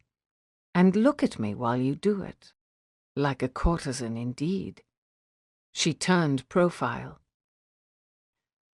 "Your wife will never be bored. Don't mention my wife. You'll make me feel unfaithful." "Unfaithful to a wife with whom you're not yet acquainted?" The garter, untied, fell loose about her thigh, and she pushed her stocking down. "Unfaithful to you both. A little slower, if you please." She crept the stocking down her calf while he watched, a lascivious smile playing on his lips. Doubtless he'd enacted this same scene with more women than he could count, but she wouldn't think of that. The stocking slithered over her toes and off. She folded it loosely and tossed it to him. His grin spread into something wolfish. "I knew you'd be good at this. Now the second one, please." He confounded her from the inside out, directing her in lewdness and peppering the commands with please. One couldn't be sure, moment to moment, of who exactly was in charge. "Throw me that one, too." He snatched the second stocking out of the air one-handed. Then he got up and went to the bed, where he laid both stockings across a pillow. For the first time, her pulse quickened. He might have things in mind to which she would not be equal. "What do you intend to do with those?" She folded her arms across her chest. "I? Nothing." He turned and faced her, already busy with his cravat. His eyes shone dark and shameless.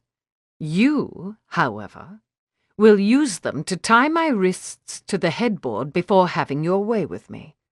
For an instant, she felt as though someone had flipped her skin raw side out. She was one furious blush head to toe. Did men really? And how was she to... No, no. This was not a thing she cared to do. She rose to her feet, arms clamped about her ribs in the posture of intransigence. "You must have me confused with some more adventurous lady." "I don't think so." The cravat fell unheeded to the floor. "Consider a moment, darling." He tugged his shirt free of his trousers. "I won't be able to do anything you don't approve of, will I?" The shirt went over his head. "I'll be entirely in your power." Curse his handsome, shirtless self. He didn't doubt for an instant she would comply. And curse her for having agreed to something new. Refuse him. Tell him to suggest something else. He'll understand. But stubbornness rose up in strange moments these days, and now it had hold of her tongue. "That doesn't sound very diverting for you," was all the demurral she could make. "Oh, Mrs. Russell, you'd be surprised at what diverts me." He'd sat down on the bed to pull off his boots. "Come here and let me show you how to make the knots." He showed her. One didn't like to ask where he'd acquired the knowledge.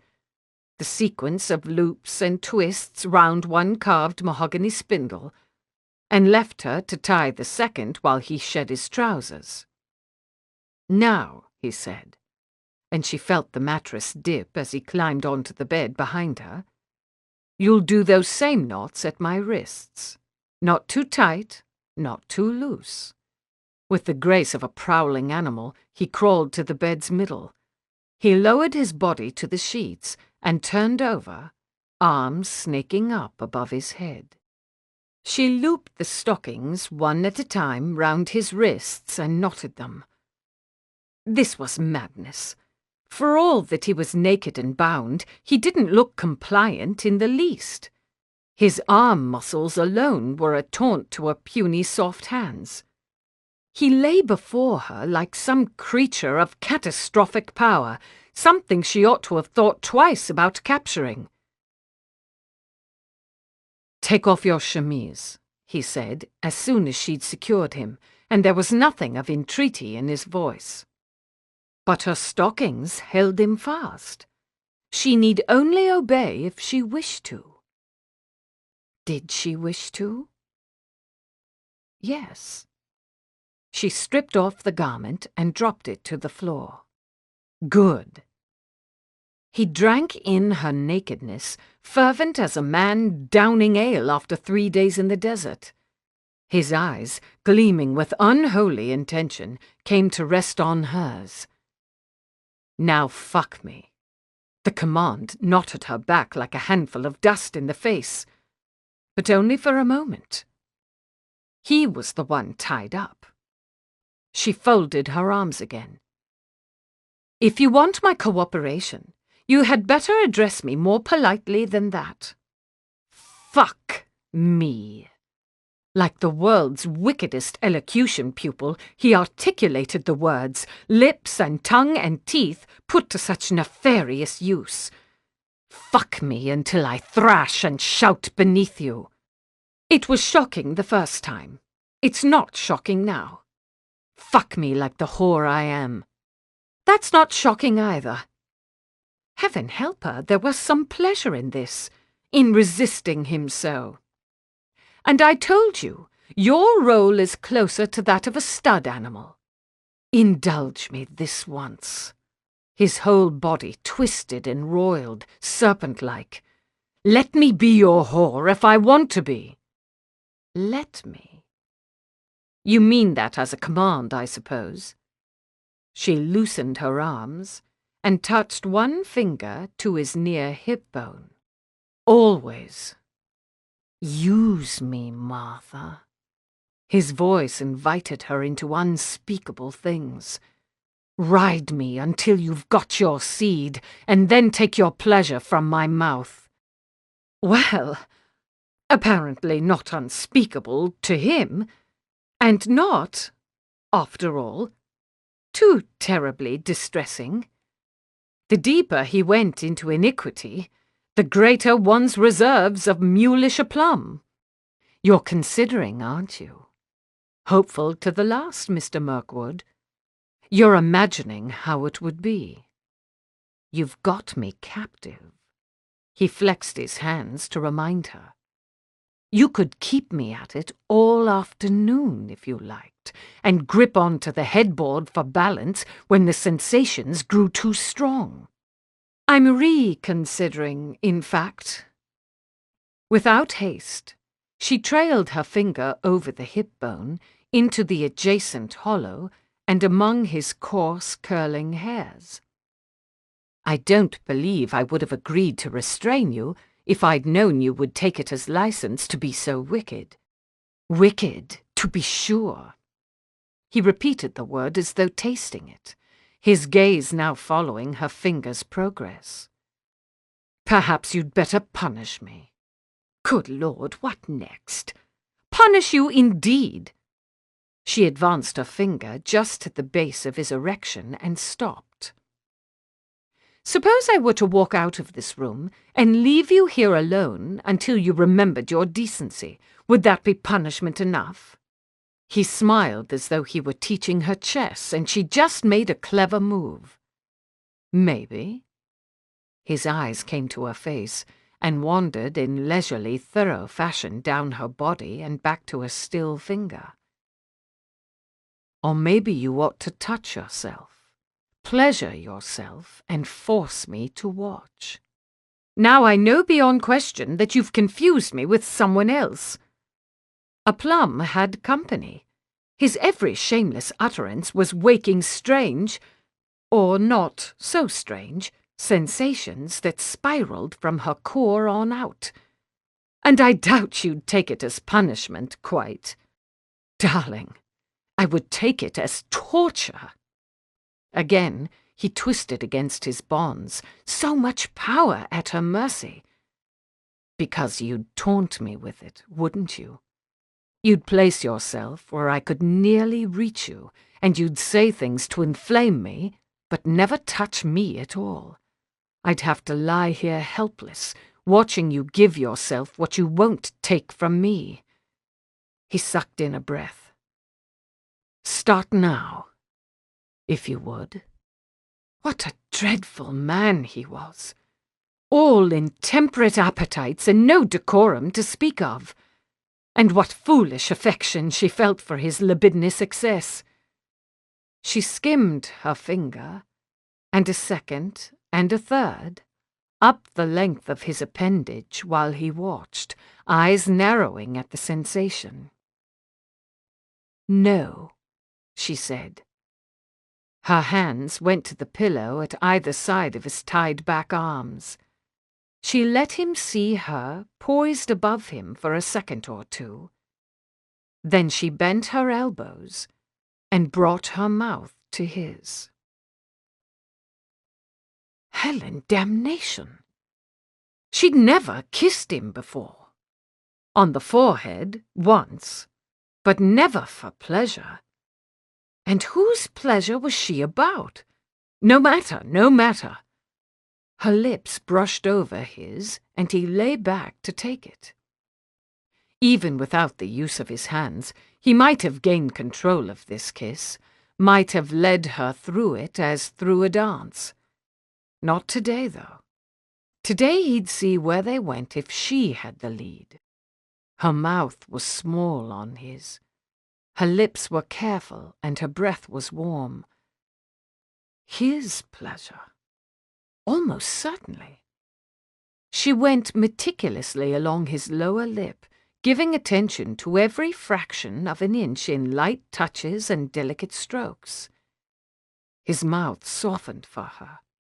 Invite, don't demand. He let his lips part, just the width of a suggestion, and, like a sunbeam through London fog, felt the sweet trespass of her tongue. A shiver surged through him. Her lips pulled taut as their corners ticked up. Her right hand left the pillow to feel its way to his nipple and torment him there. Too much. He had to have his hands on her. I've changed my mind, he said against her mouth. Untie me. She lifted her head enough to look into his eyes. Every inch the terrible, uncloaked fairy at last. No, she said, and bent to kiss him again. Devil take her! She enjoyed this. She relished the spectacle of his thwarted desire. With one hand he scrabbled at the knots on the spindle. He'd free himself without her help, and then she'd see— No! Her fingers closed about his wrist. This was your idea. You've no one to blame but yourself. She gazed down at him like a governess out of someone's perverse boyhood fantasies, not to say his. Perhaps next time you'll think twice before proposing such sport. Good God!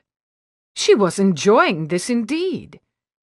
She'd had to shift up to grasp his wrist, and he could see now, not 12 inches from his mouth, where her nipples swayed, ripe and heavy as fruit ready for tasting. He could— No, not yet.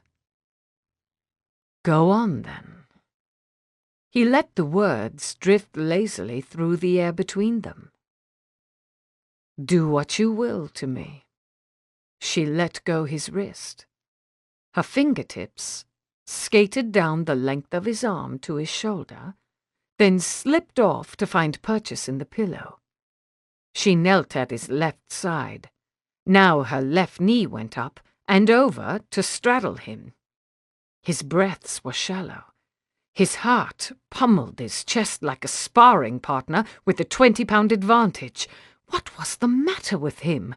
Breathless as a virgin bridegroom when he'd possessed this woman how many times? Well, 0 to be exact. For all the times he'd spilled seed in her, he'd never yet possessed her. That was the matter. Her eyes fixed to his. She felt down his belly with one hand and closed her fingers round the base of his cock. She held it steady and, thanks be to whatever divinity had put her in this mood today, eased herself down onto him, her soft parts yielding magnificently, embracing him with a warmth and wetness he'd once expected from a woman and would never, never take for granted again. He breathed in, breathed out, held her steady gaze. "You want me?" he whispered. "Yes," she said. She could still say no. One could go part way down the path and pull up. Almost certainly she would do that, in fact, because without help from his fingers, no other outcome was likely. She took her hand from his appendage, his manhood, and put both palms to the mattress, feeling for the proper balance. This wasn't... Was it like this for him? Surely the fit didn't feel so precarious when he was on top. Is something the matter? Her eyes had left his to watch her hands place themselves, but he apparently had nowhere else to look. "It's only... I don't see how..." Assurance leaked away like air out of a balloon. A crude, ungainly vision was coming clear, her naked body bouncing away atop his and losing the appendage more times than not. "The angles are all wrong." Not wrong, just different. His voice was impossibly gentle, as though to stand in for the reassuring caress he could not deliver. His face, if one could bear to look at it, would probably radiate kind understanding. "Would you like me to close my eyes?" "Yes." "No." One did not give in to craven cowardice, and half his enjoyment was in seeing things. She would not take that away. "I'd like to, just for a minute or so. For novelty." Piece by piece, he burned through what was left of her resistance. He closed his eyes indeed, and the strong, patient lines of his face touched her resolve like a candle flame held to so much cheap paper. She moved. She would show her gratitude by making a mission of his pleasure. The angle wasn't so difficult, once one got accustomed. She might not look altogether ungainly, and he helped, thrusting up to meet her, showing her the pace and depth he liked best. "Use me," he'd said. Her body took what it could from the long strokes of his manhood and clamoured for more. His mouth, his hands, his scalding gaze at the very least. She took a breath. "Mirkwood, open your eyes." His eyes opened.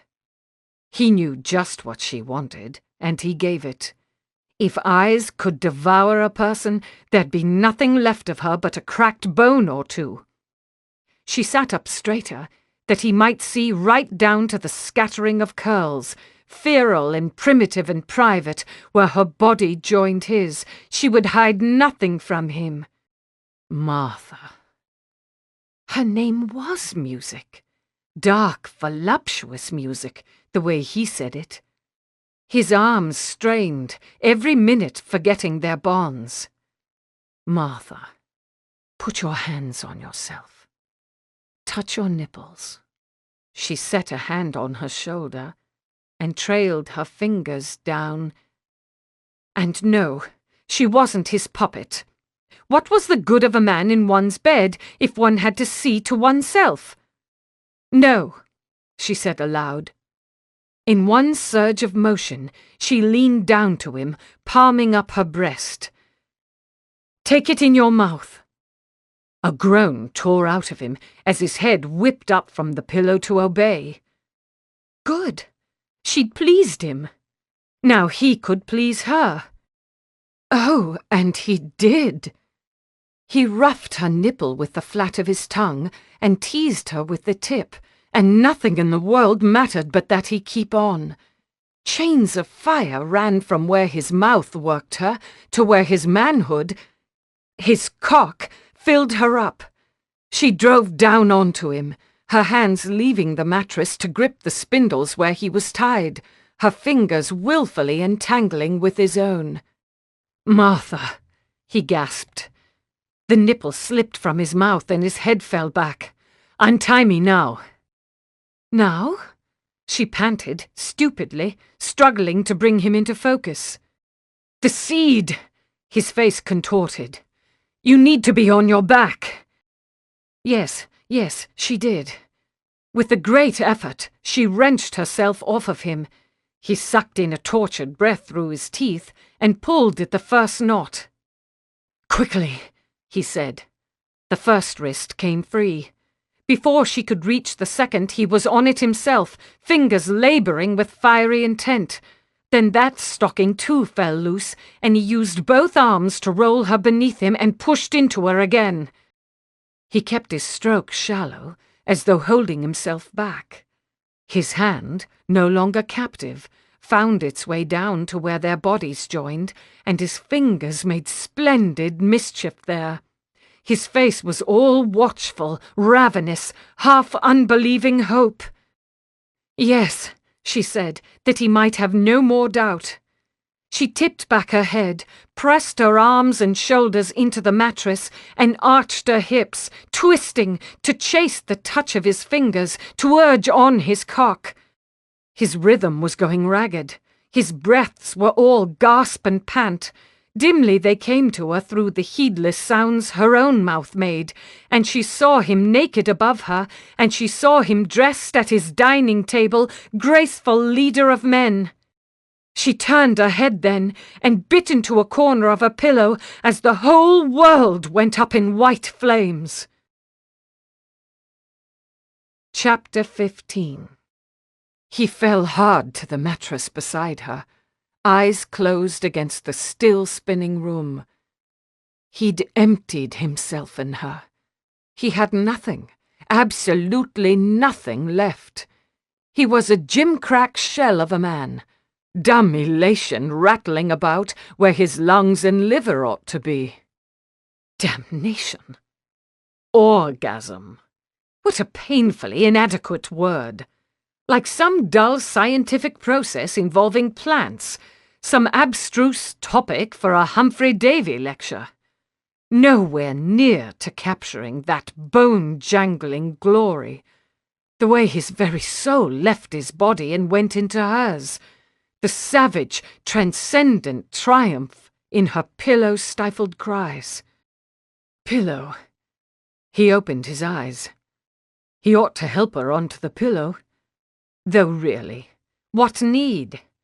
She was with child by now, or she wasn't. She would know soon enough.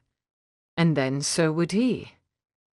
Then everything would be at an end. But he needn't spend this moment thinking of that. Mrs. Russell. Between laboured breaths, he sent the words up toward the bed's canopy. "Please don't tell me it's been that easy all along. Bind my hands, put you on top." She rolled to her side, her whole body facing him. Her hand found his and laced their fingers together. "That may have helped. But chiefly I needed to know you, I suppose. To learn what you really were." "Ah, well." God help him. He would never get used to her saying things like that. His throat felt as though he'd swallowed a plum-sized rock. Indeed, if you said I'd always had the means at my disposal, I believe I should have to hurl myself out your window in shame. She laughed, the lovely knowing laugh of a satisfied woman. Her eyes, now he let himself look, were dark and delicious as Turkish coffee. Only don't hurl yourself today. Her thumb stroked over his palm. Neither from my window nor any of yours. I want you to come again tonight. I can come again in 15 minutes if you like. With his free hand, he took hold of her waist, pivoting her closer. So can you, irredeemable man. Her voice simmered with indulgent affection. I knew you'd make that joke. 31 days. Too soon to declare victory. Too soon to give in to hopes that could be crushed with proportionally greater devastation the more time went by. Though she did imagine or perceive a faint nausea mid-morning of late. Martha sat in the back of the schoolroom, one absent hand at her belly, watching yet another scheme come to fruition. 7 young ladies. The 2 Ferris girls, Jenny Everett and her sister, 2 girls from 2 other tenant families, and— what a wonderful surprise this had been! Carrie Weaver, her plates put up, and her eyes bright with eagerness. She could barely read. Do you think we ought to tell her parents she must go to the weekday class with the younger children? Mr. Atkins came to the back of the room to ask. His brow knit with kindly concern. He'd kept up a pleasing habit of consulting with her on questions regarding the girls' school. Opinions presented themselves with their usual dispatch, but she silenced them. What do you think? She sat forward, elbows resting ungracefully on the tabletop. It will be you, after all, who must contend with her in class. I hate to move her. He glanced back at the 7 heads bent over slates, each girl inscribing her name. I can only think she'd be shamed by it. And then, too, her mother may not be willing to spare her more than 1 day a week. Then we must find a way to keep her in this class. She must learn to read at the same time she learns English history. Perhaps if one of the Seton Park girls were willing to tutor her. Try Jenny. She's an excellent reader, and she might make time while she's out with her flock. Very good. With a quick nod, he moved back up the aisle to the schoolroom's front. We'll begin with kings and queens today. He stood beside his desk, one hand resting on its top. Working backward from our present King George. Can anyone tell me in what year he came to the throne? The voices, earnest teacher and fledgling pupils, wove themselves into a sort of soothing counterpane that settled over her as she drifted away on her own thoughts. She wasn't a bit sorry for what she'd done yesterday. And again last night.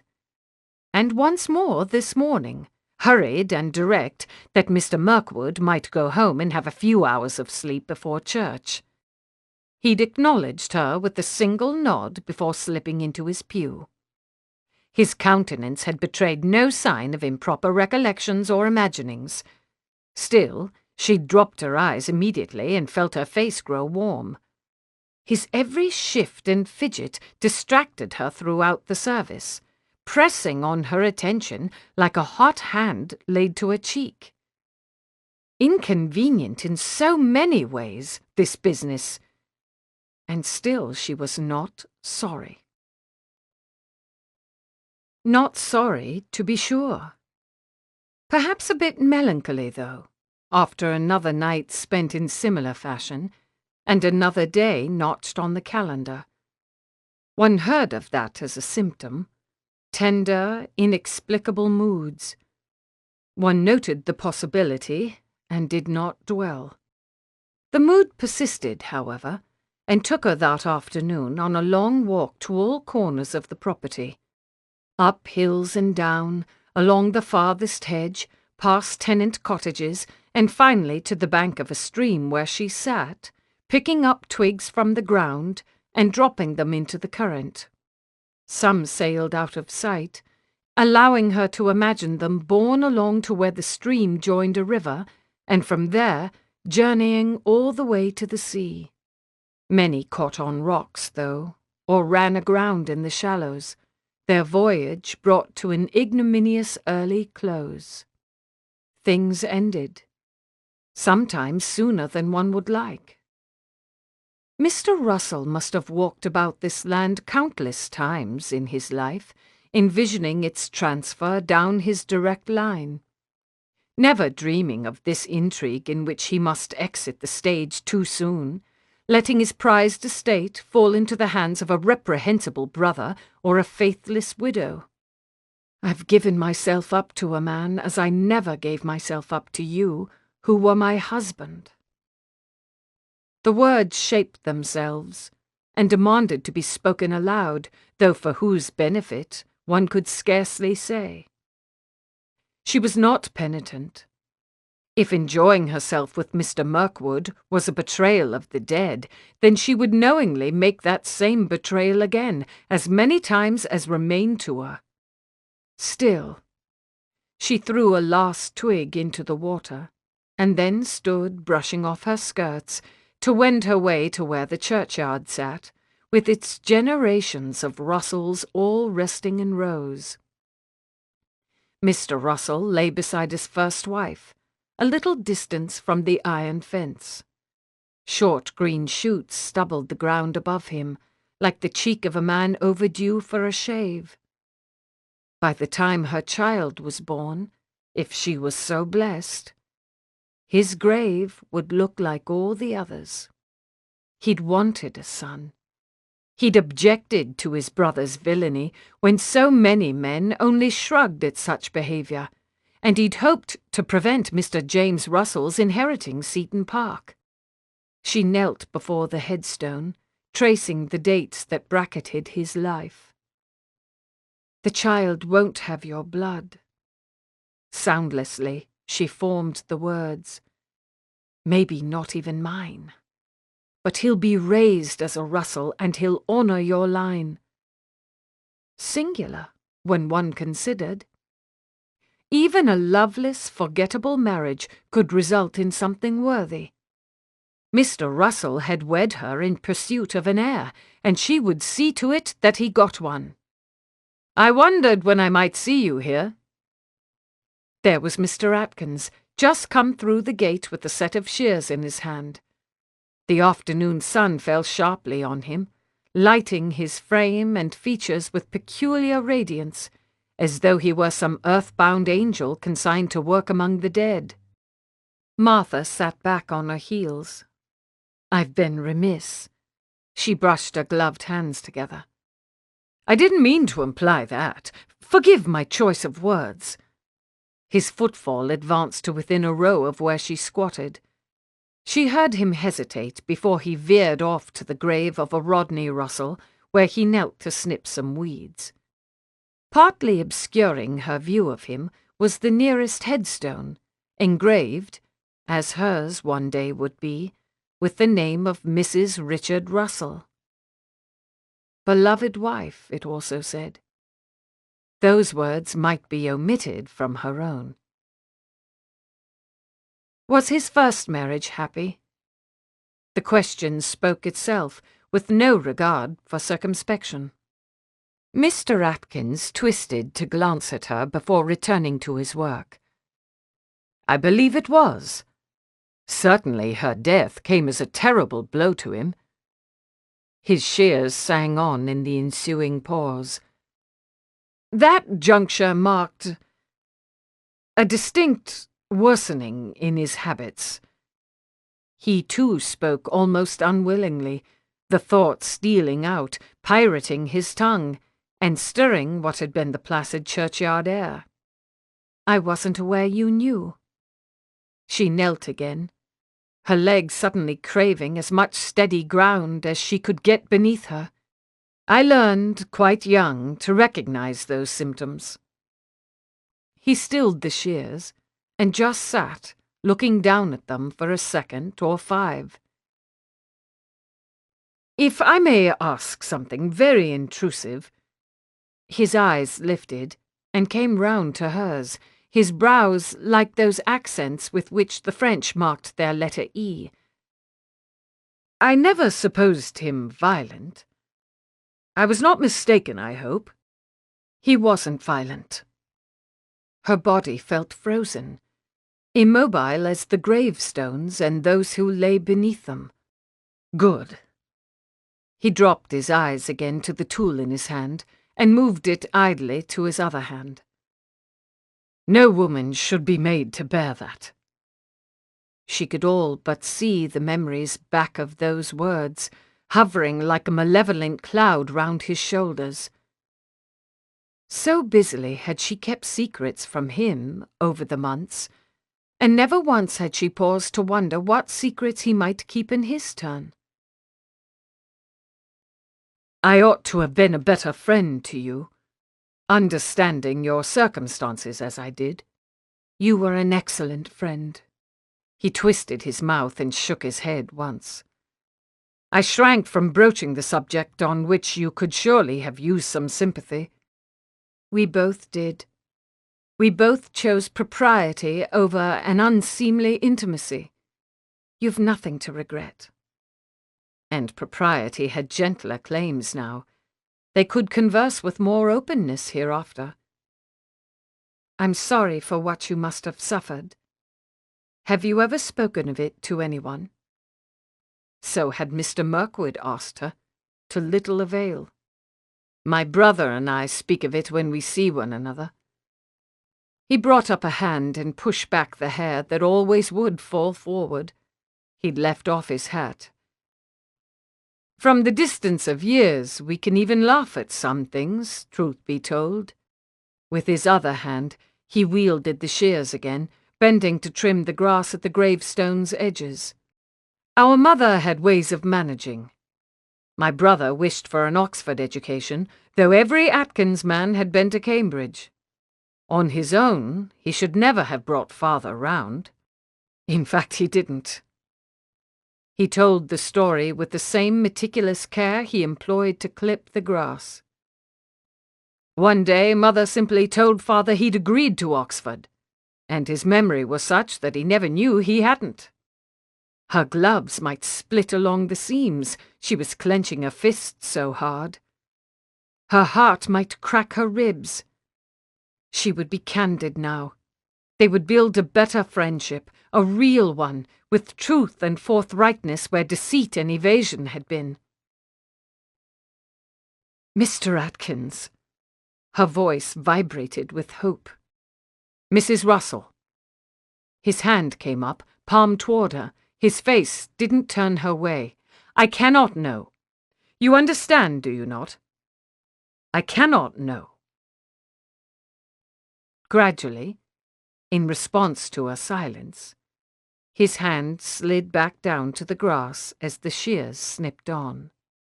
But he did know, obviously. Perhaps she'd never deceived him at all. And the message was plain. Openness between them could go only this far. Disappointment swirled round her insides like the muddy bed of a stream stirred up. For no good reason. Reticence was proper. One couldn't go about like Mr. Mirkwood, saying every forward thing that came into one's head. Her fists uncurled and she laced her fingers, letting the shears and the distant converse of sheep fill the pause until he spoke again. "You ought to know I think of leaving the church. As a profession, I mean," he added hastily, in response to what must have been her astonished look. "I find I want to give more time to the school." "Teaching suits you." Yes, they could speak freely of this. I've been lucky enough to find the work for which God created me." A mischievous smile blossomed on his countenance. "There is my answer to anyone who disapproves of this step. Rather difficult to dispute, isn't it?" "I wouldn't dare try." "But will you manage?" She inched to the left to see him better round Mrs. Richard Russell's marker. "I shall certainly increase your stipend if I can, but until the succession of Seton Park is settled, I haven't that power." "It won't be necessary. Mr. Mirkwood has been most generous. If you'll let me a cottage at the rate the other tenants enjoy, then between the stipends from Seton Park and Pencarrig and a bit of farming I shall make do." With the satisfaction of a man who knew his future, he went on trimming the grass. When had Mr. Mirkwood offered a stipend? He must have called without her, or had private correspondence. At all events, it was handsome of him. She would tell him so. He was coming to visit this afternoon on some pretext of dairy business, and she would see to it he knew how he'd pleased her. No lust, it developed, was so gratifying to a man as the lust that blossomed only after esteem had taken root. He might have gone his whole life without finding this out if he'd never been exiled to Sussex.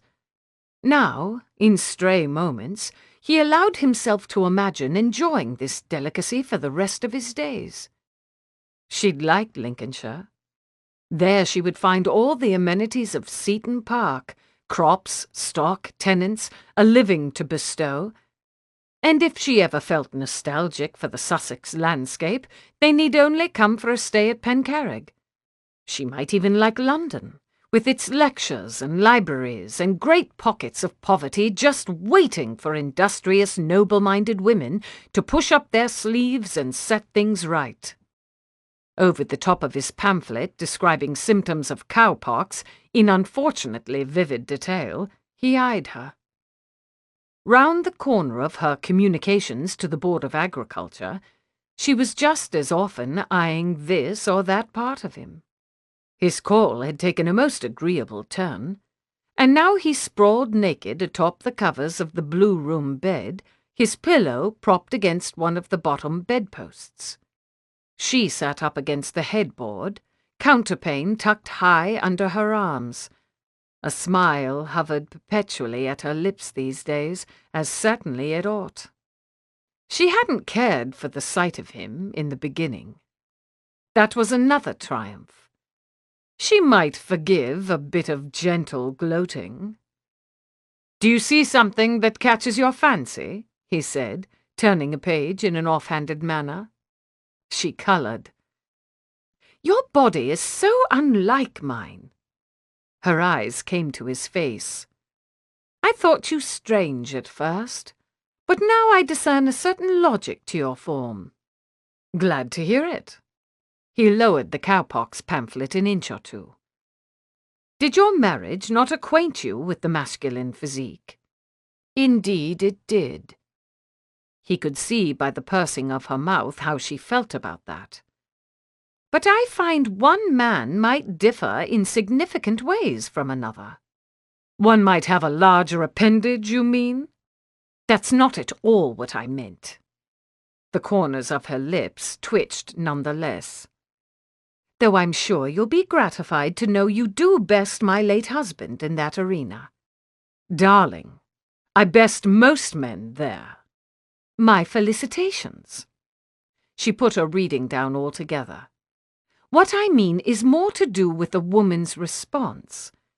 How a set of limbs may be plain or handsome, depending largely on who inhabits them." Her eyes strayed briefly to the counterpane. "How certain acts might seem distasteful with one man, but not wholly unreasonable with another. Acts." He cleared his suddenly dry throat. "What acts would those be, exactly?" "Ask your appendage." Impishness sharpened her face. "It seems to have a few ideas." Indeed, his blood was racing now, on a mission to converge where it could be of most use. My appendage always has ideas, and has never met an act it didn't like. Carefully, he set the cowpox pamphlet aside. I remain in suspense. Her gaze held every womanly secret the world had ever known.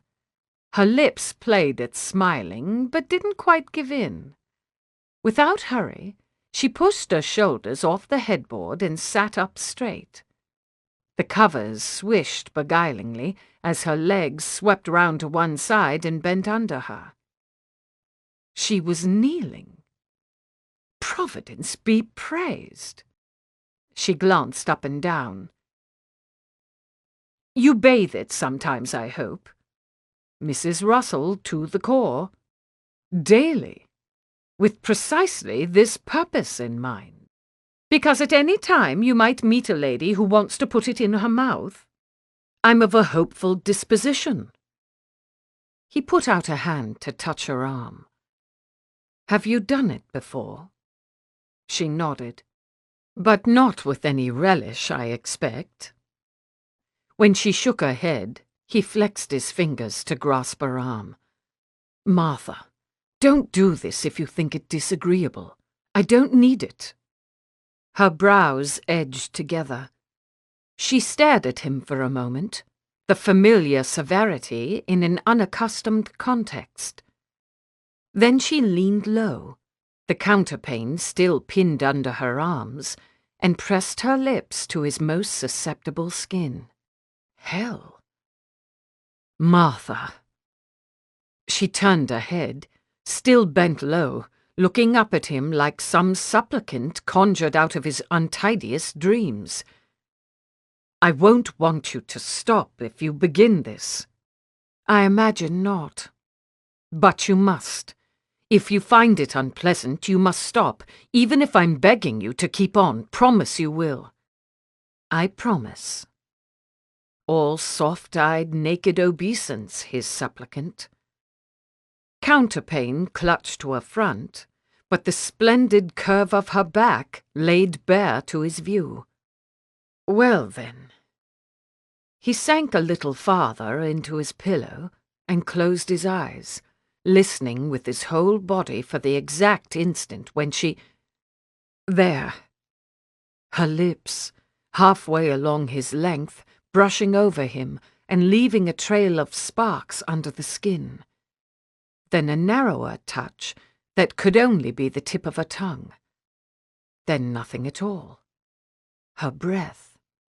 He could feel her breath, quiet and warm, where her tongue had dampened his skin. He waited. Is it... The words came out of him, jagged and untidy. Have you decided you don't want to? She answered with her tongue. He jerked under her. Then he slid down the bedpost until he lay flat. Again she stopped and breathed. Good Lord, she'd kill him with this. Please, he whispered. Ha! He hadn't expected to be begging quite so soon. Her breath fell on him unevenly. Laughter. Is that a command? Woman, it's whatever will get your mouth back on me the soonest. I had entreaty in mind, but if you prefer command, then yes, please me without further delay, I command it. He didn't need to say more. Still as still water he lay, and felt the touch of her mouth, here and there, like sparse raindrops on a pond-smooth surface, the gentle beginning of what would end as a deluge. It's best on the end, he muttered, where it's rounded there, especially on the underside. That's where it feels the best. Patience. She spoke against his skin, so he felt the syllables. Idle and unhurried, she worked her way from the base of his cock to the head, exploring him with her lips and her tongue. Patience indeed. Already his body was beginning to seethe in the middle, arching that scant inch or so to find her mouth again every time she was so cruel as to take it away. He wouldn't last. He'd be undone the second she took him inside her mouth, or... maybe not. He might stand it a few seconds longer. Bloody hell! Had Mr. Russell taught her this? These quick, wicked patterns her tongue inscribed? The way her lips closed over him and welcomed him in? He'd have to thank that man in the afterlife. Of all things! He lifted his hands and wove his fingers into her loose hair, his fingertips playing over her scalp in the way she liked. She'd have more pleasure than this a few minutes hence. He'd see to that. She couldn't refuse him now. One more second he could hold out. No, 2, and 3, and... No, here was his limit. His hand slipped down to cup her jaw and push her face away, then settled on her shoulders. She blinked at him, all confusion, as he scrambled to get her on her back, to yank off the counterpane, to fumble his way to the right place. Seed, he explained hoarsely, and gave it to her, half a second before he must have given it to the sheets. Strange images came and went on the long slide back to consciousness. A child. More than one. Taking after him and her in every possible combination. A boy, tall and fair-haired, but with coffee-coloured eyes. A girl of impeccable posture, her stern countenance marred by a mouth shaped for laughter. Child after child, each one more beautiful than the last. He pushed off her and sank to the mattress at her side. One hand lifted to stroke her cheek and put a loose lock of hair behind her ear. He had something to say to her, but first he had something to do. Her brow quirked when he sat up and sent his arms to gather her, one behind her shoulders and the other under her knees. Her forehead furrowed in earnest when he stood and lifted her, but she made no sound. Only when he set her in the armchair and dragged it up before the room's largest mirror did she speak. "What are you doing?" Yes, that, for the rest of his days, would be the only reasonable response from a woman surprised. Watch and discover. Hook your leg over the chair's arm. Either leg. A tremor went through her. I don't want to. I don't care to look. Less command, more coaxing. He modulated his voice. I'll give you something worth looking at. I promise. But meanwhile, let me look at you. He stood behind the armchair, one arm resting atop its back, and leaned down to speak close to her ear. How imperious you look, sitting there. Keep your eyes on your face. Or mine. In the mirror, he loomed over her, one hand snaking down the back of the chair along its arm. He leaned round to the left, reached farther, got hold of her knee. Her mouth tightened. I wish I had a crown to put on your head. I think you must imagine yourself a queen now. And are you my king? Her eyes, in the mirror, stayed trained to his. He shook his head. Stable hand. She didn't resist as he brought her knee up, draped her leg over the chair's arm. Great strapping stable hand, who's caught the Queen's eye and been summoned to service her in her chambers. That's very shocking of me. Another tremor went through her. A better one this time. You're a shocking, shocking queen. He let her see his eyes travel down her reflection, down her naked body to where she was most naked of all. Every man in the palace, from the Prime Minister to the rat-catcher, knows your habits and lives in hope of being chosen one day. I'm not sure I approve. Am I married? Too much thinking, as always. Nominally. He pressed his mouth to her shoulder, to the sensitive skin of her neck. The king minds his own business, as long as you don't give him any bastards, and we won't. Out again to her shoulder, and down her arm he set kisses as his body twisted from behind the chair, advancing with devilish grace toward its purpose. "Here comes the bit you'll want to watch," he said, and sank to his knees before her. Back and forth her eyes went, from his face to the mirror. She'd gone pale with some emotion only she could name. Paler still were the inner sides of her thighs, where he set his splayed fingers, and between them, of course, the flushed pink of her sweetest flesh. He bent his head and put his mouth on her. She sucked in a startled breath. Good, then he was the first. "Shame on your negligent husband." He drew back just far enough to say, and after that there was nothing to do but drive her mad while losing himself in her, in these soft parts, so secret, so exquisite, so clearly made to be a match for his tongue. Her body opened to him like a hothouse flower. She set one hand at the back of his head and eased herself to the edge of the chair to get more of him, to get all he had to give. And he had plenty. He pushed her second leg over the chair's other arm to spread her wide. She was beyond offering even a token resistance, and clamped his hands over her hips to still her when she wanted to move. Likely she'd be outraged at this, but the more he controlled the pace and pressure, the longer he could keep her going.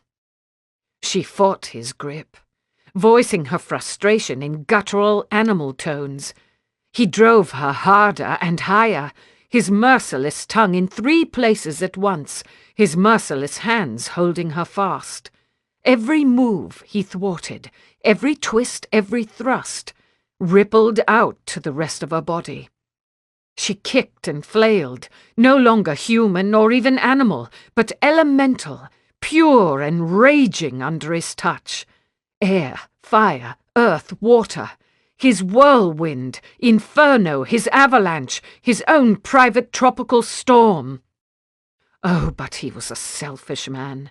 Selfish to keep her imprisoned in her pleasure, and selfish because it was his own burgeoning need that finally made him loosen his hold and let her go from that peak where he'd kept her, over the edge and on down. She fought for breath. She looked, wild-eyed, into the mirror, and then down to where he still knelt between her legs. That was... Again to the mirror. That was... Again to his face. What was that? A woman's greatest trick. I wish to God you could teach me how. He came to his feet, scooping her up on the way, and made for the bed. And now, m'lady, I'm your king, with royal seed to plant, and a royal lust that will not be denied. She wasn't the woman to deny a man anything now. She laid herself out on the bed and took him, all of him, for the 3rd time that afternoon. Damnation, but she did make him feel like a king. She made him feel as though he'd always been one, muddling along just waiting for her to kiss him out of some enchantment into his birthright. He spilled into her, breath arrested in his throat, time suspended all round them, and slid off, pulling her to his chest, settling his chin on the top of her head. "Martha," he said on his first steady breath, "I love you." Pulse ticked in his throat, not an inch away from her eyes. Carotid artery, was that? Or jugular vein? A girl's education didn't include internal anatomy. But she might look it up in a book. At all events, the pulse looked hurried. She shut her eyes. Oh, she had known this might come. One had seen certain signs, and he was a naturally affectionate man. A month spent in the exclusive company of any woman should perhaps have produced the same effect. It would pass, undoubtedly, when he was back among the fair distractions of London. Her heart, as warm toward him as any sensible heart could be toward a man of only a month's acquaintance, demanded she speak. She had a delicate confidence of her own to impart. Gently, she edged away to a distance from which she could properly address him. "I have something to tell you," she said. What were the chances she would choose those words to preface, "I love you too"? Not great. He nodded and waited. "I expected my courses some 5 days since. I begin to believe I've conceived." Her face glowed, as it had been wont to do lately. This had been the reason all along. "Martha, I love you." He'd said that already. "I want to marry you." She put a hand, tender and sympathetic, to his cheek. He felt a fearsome urge to knock it away. "You're fond of me." As though she were a wise adult correcting an errant boy. "As I am of you. But we've both known the limits of this bargain from the beginning. It cannot end in anything like marriage. I do not refer to anything like marriage." With an effort he kept his voice calm. "There is nothing like marriage. There is only marriage, and I know of nothing in our bargain that rules it out. Only your own heart can do that." "My heart has nothing to say in the matter." Those words could raise gooseflesh in a feverish man, even as her tone grew warm and earnest. "I've pledged to keep Seaton Park out of Mr. James Russell's hands. I cannot marry and give it up." "Why, for God's sake? Will he raze it to the ground? What do you fear from him?" She hesitated, her lips pressing together. Would she not even tell him this? "I have nothing to fear," she said abruptly. "But I believe the housemaids do. I know he has been guilty of villainy in the past." Ah! Here was what had driven her to undertake something so disagreeable to her sensibilities in the first place. He might have known it would be some such crusade.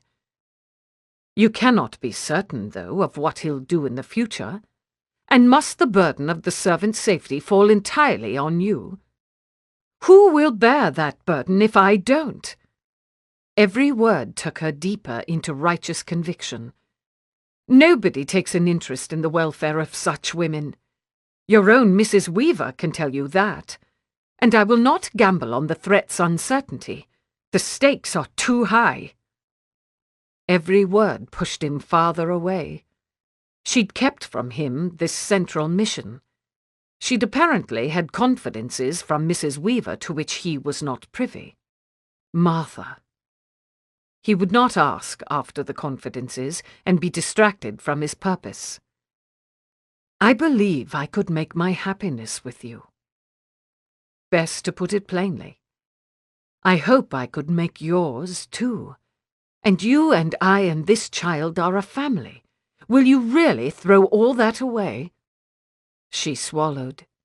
He could see, he could feel in the pit of his stomach, her slow descent into despair of his ever understanding.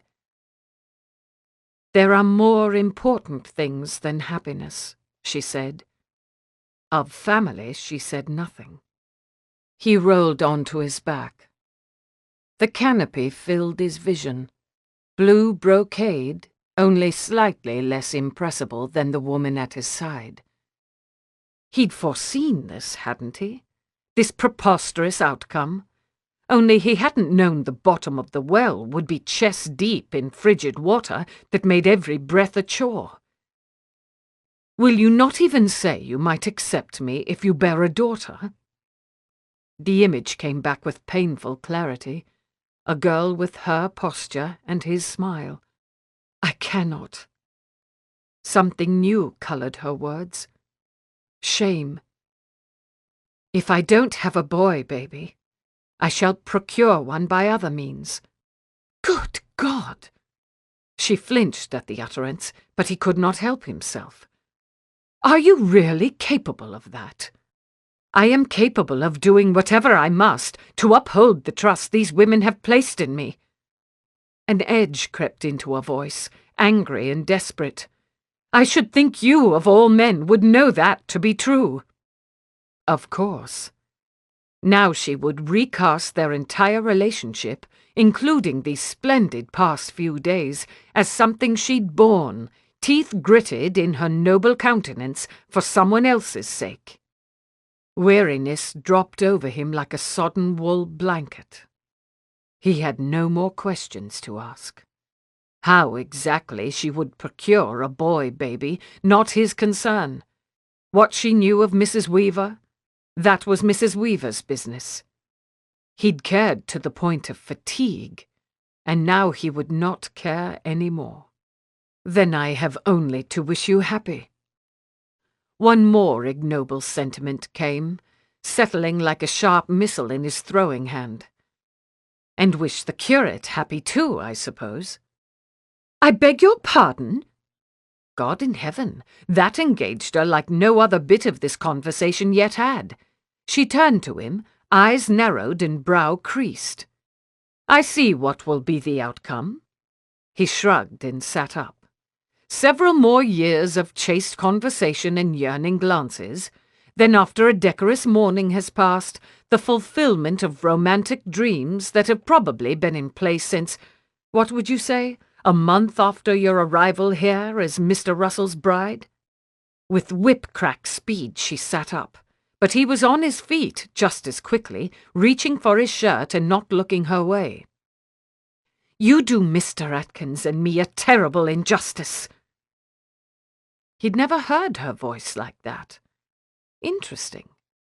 "I suppose pure friendship between a lady and a gentleman may be a foreign concept to you, but friendship."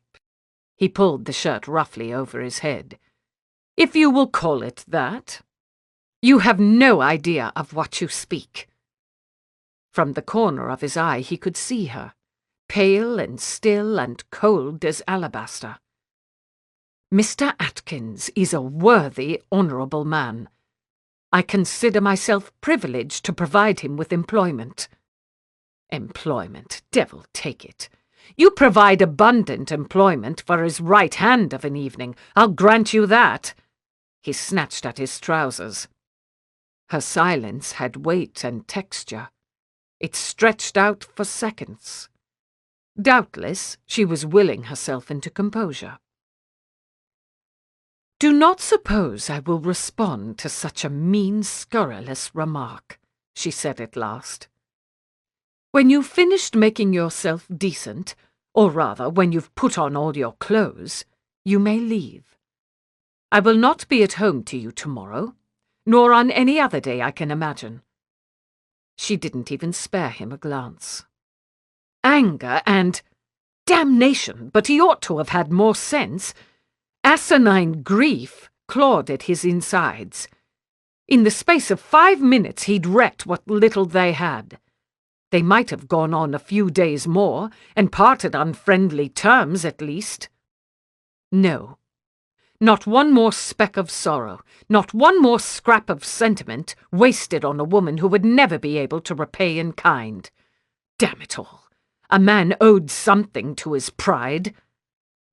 Unhurriedly, he buttoned his trousers, shutting away the body whose indecency offended her so. Cravat, waistcoat, hose, boots. Piece by piece he covered himself, as calm and methodical as though he were alone in the room. When he paused before the mirror, one last cruel impulse gripped him. With a sweeping gesture she could not miss, he drew out his handkerchief and scrubbed the taste of her from his lips.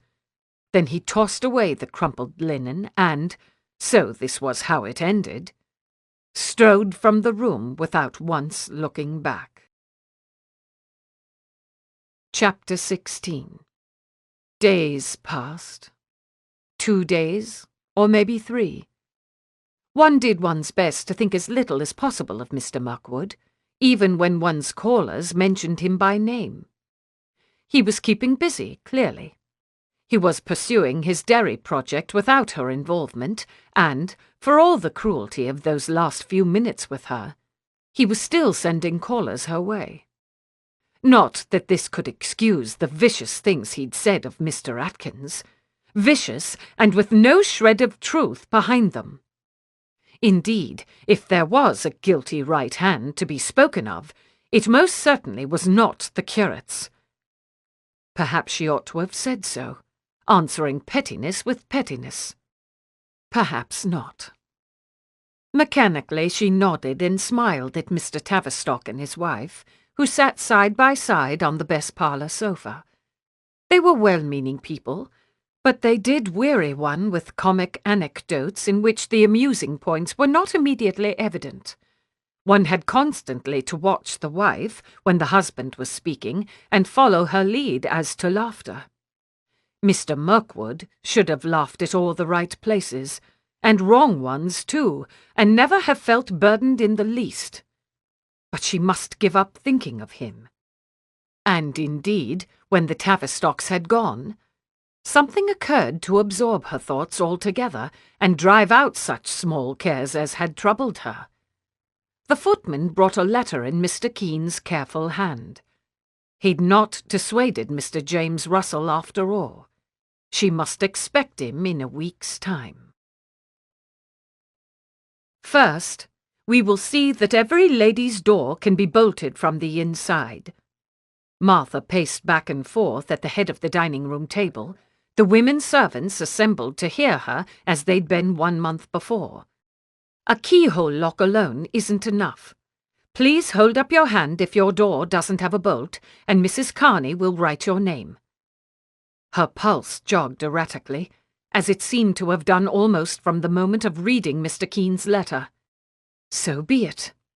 If she could not command her body into calm, she would ride its unruliness the way one posted a trotting horse. What a wonderfully clarifying thing a crisis was. One knew what had to be done.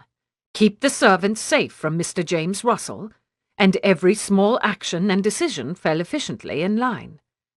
For as long as he should remain here, be assured you owe him no deference. She wheeled to a stop, facing down the table.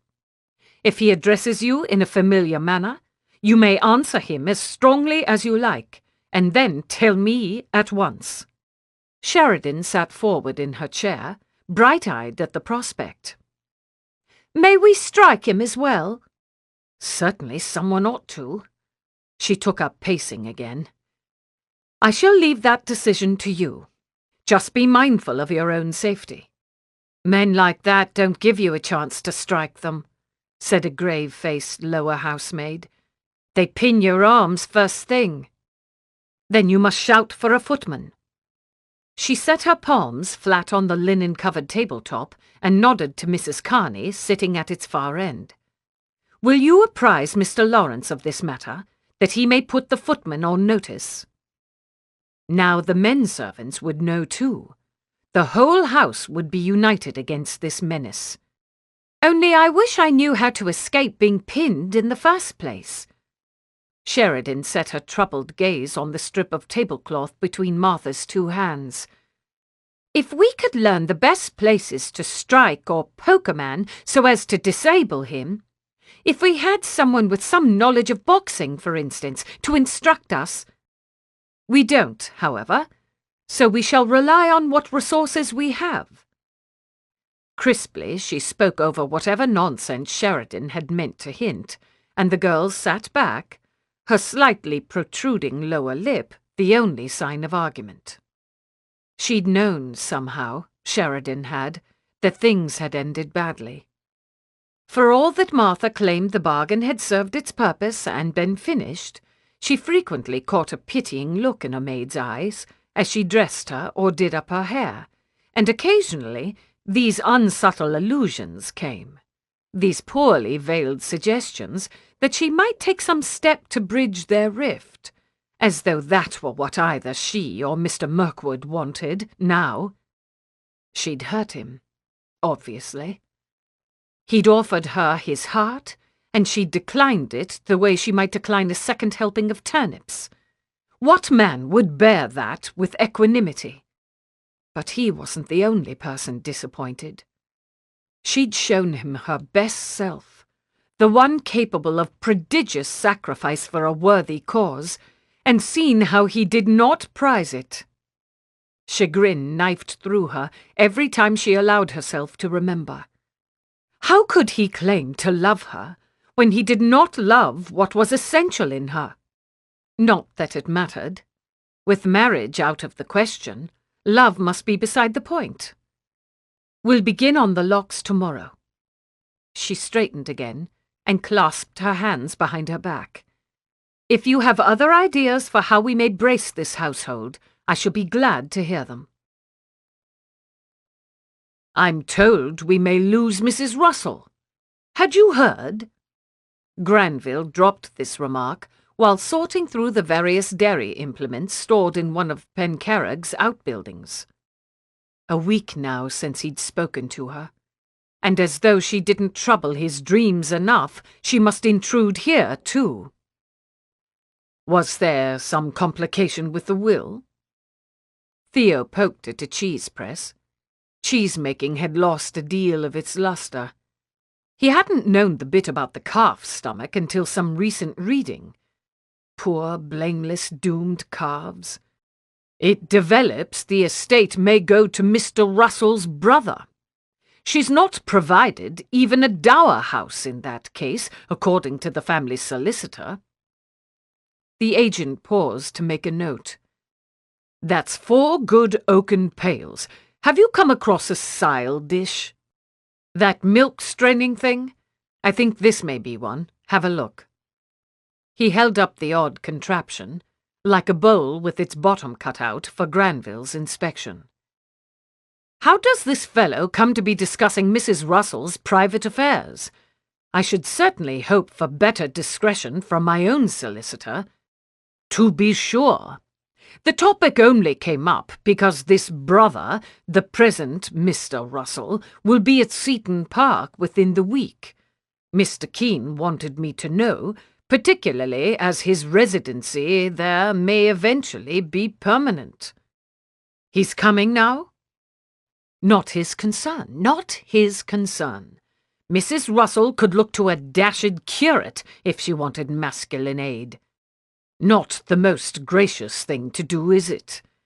He looks as though he were anticipating his inheritance, and thus anticipating Mrs. Russell's disappointment. I could see Mr. Keene disapproved. Ah, good! These setting bowls have a tin coating. I've heard the bare iron sort can rust. He didn't owe her anything.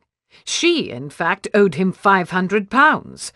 4 times that sum, if things worked out the way she hoped. But he'd acquired inconvenient proclivities over the past month, and now his thoughts went to the Seaton Park housemaids. He couldn't stand by and pretend no knowledge of the threat they might face. He must call, at least, and hear what, if anything, Mrs. Russell planned to do. Bother responsibility. He sighed and felt for his pocket watch. If he could hurry Granville along with this inventory, then he could perhaps make the visit this afternoon. Martha sat at the library table, tapping a dry quill on a sheet of paper. She'd addressed the servant women 4 days since, and every one of those 4 days Sheridan had seen fit to make some mention of Mr. Mirkwood. How he must be struggling in his dairy plans without Martha's sensible advice.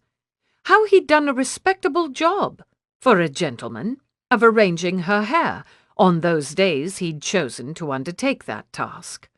All manner of foolishness, transparent in its motive and fit to be ignored. Still, she sat at the table with paper and pen. She might just send a note. He would perhaps wish to know of Mr. James Russell's imminent arrival. Yet why would he? He'd cleaved his cares from hers. Or maybe it was she who'd done that. At all events, she could not expect him to trouble himself over this development that did not affect him. She tossed the pen down and was just rising from her chair when a footman appeared in the doorway. "Mr. Mirkwood asks to see you, madam. I've put him in the smaller parlour." She stopped where she was, half risen. Her heart dashed and halted like an indecisive squirrel. "I shall not be at home to you on any day I can imagine." What errand could bring him here in defiance of those words? Perhaps he'd come for his £500. "Very good, thank you. I'll go to him." Mechanically she lurched to her feet and let them carry her, one step after another, from the library, down the long hall, and to the peony parlour at the front of the house. He stood at a window, one hand pushing back a curtain to gain the broadest possible view. He would always be that man, wouldn't he? Drawn to vistas and pleasures and all things light, in absurd contravention of his name. At the sound of her slippers on the oak floor, he let the curtain fall and pivoted to face her. Those eyes had seen all that her gown now concealed. That mouth had done things past description. That chin had sheltered the top of her head night after night, his pulse and his breath murmuring in soft concerto with her own. She blushed, even as she went to him, one hand held out. He took the hand and bowed, and let it go as he put both his own hands behind his back. "I've heard you're expecting Mr. Russell's brother." His head tilted down, his solemn blue gaze taking the shortest path to her eyes. "Indeed, by the end of this week. Will you have a seat?" She'd told him not to call. He'd called anyway. Now she was inviting him to stay. He shook his head. "I've only come to ask what you plan to do, and what help you may need." With a conscious formality he addressed her. "I don't mean to intrude." Stupid squirrel of a heart. He spoke of love, and she answered with stoicism. He dragged himself over here in deference to duty, and her knees went weak. "You're kind to inquire." She sidled the step or two to where she could steady herself by gripping the back of a chair. "We'll manage. We've put bolts on all the maids' bedroom doors, and I've instructed them to shout for help if he attempts anything by daylight." "Very good, then." He nodded. Now he would go. No, he couldn't. He'd offered help despite their angry words. He'd set aside whatever he felt for her in pursuit of a greater good, and he'd probably had to swallow a deal of pride along the way. Abruptly, she let go of the chair and took one long step to block his path. "We do need help. The women want to know how to strike a man most effectively. I need someone to teach them."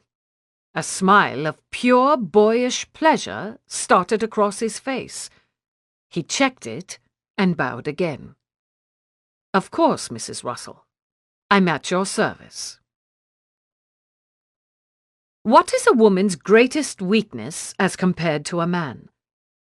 Like a corporal reviewing troops, Mrs. Russell strode back and forth before the women assembled to hear her. They sat, half eagerness and half apprehension, on straight chairs in Seton Park's ballroom.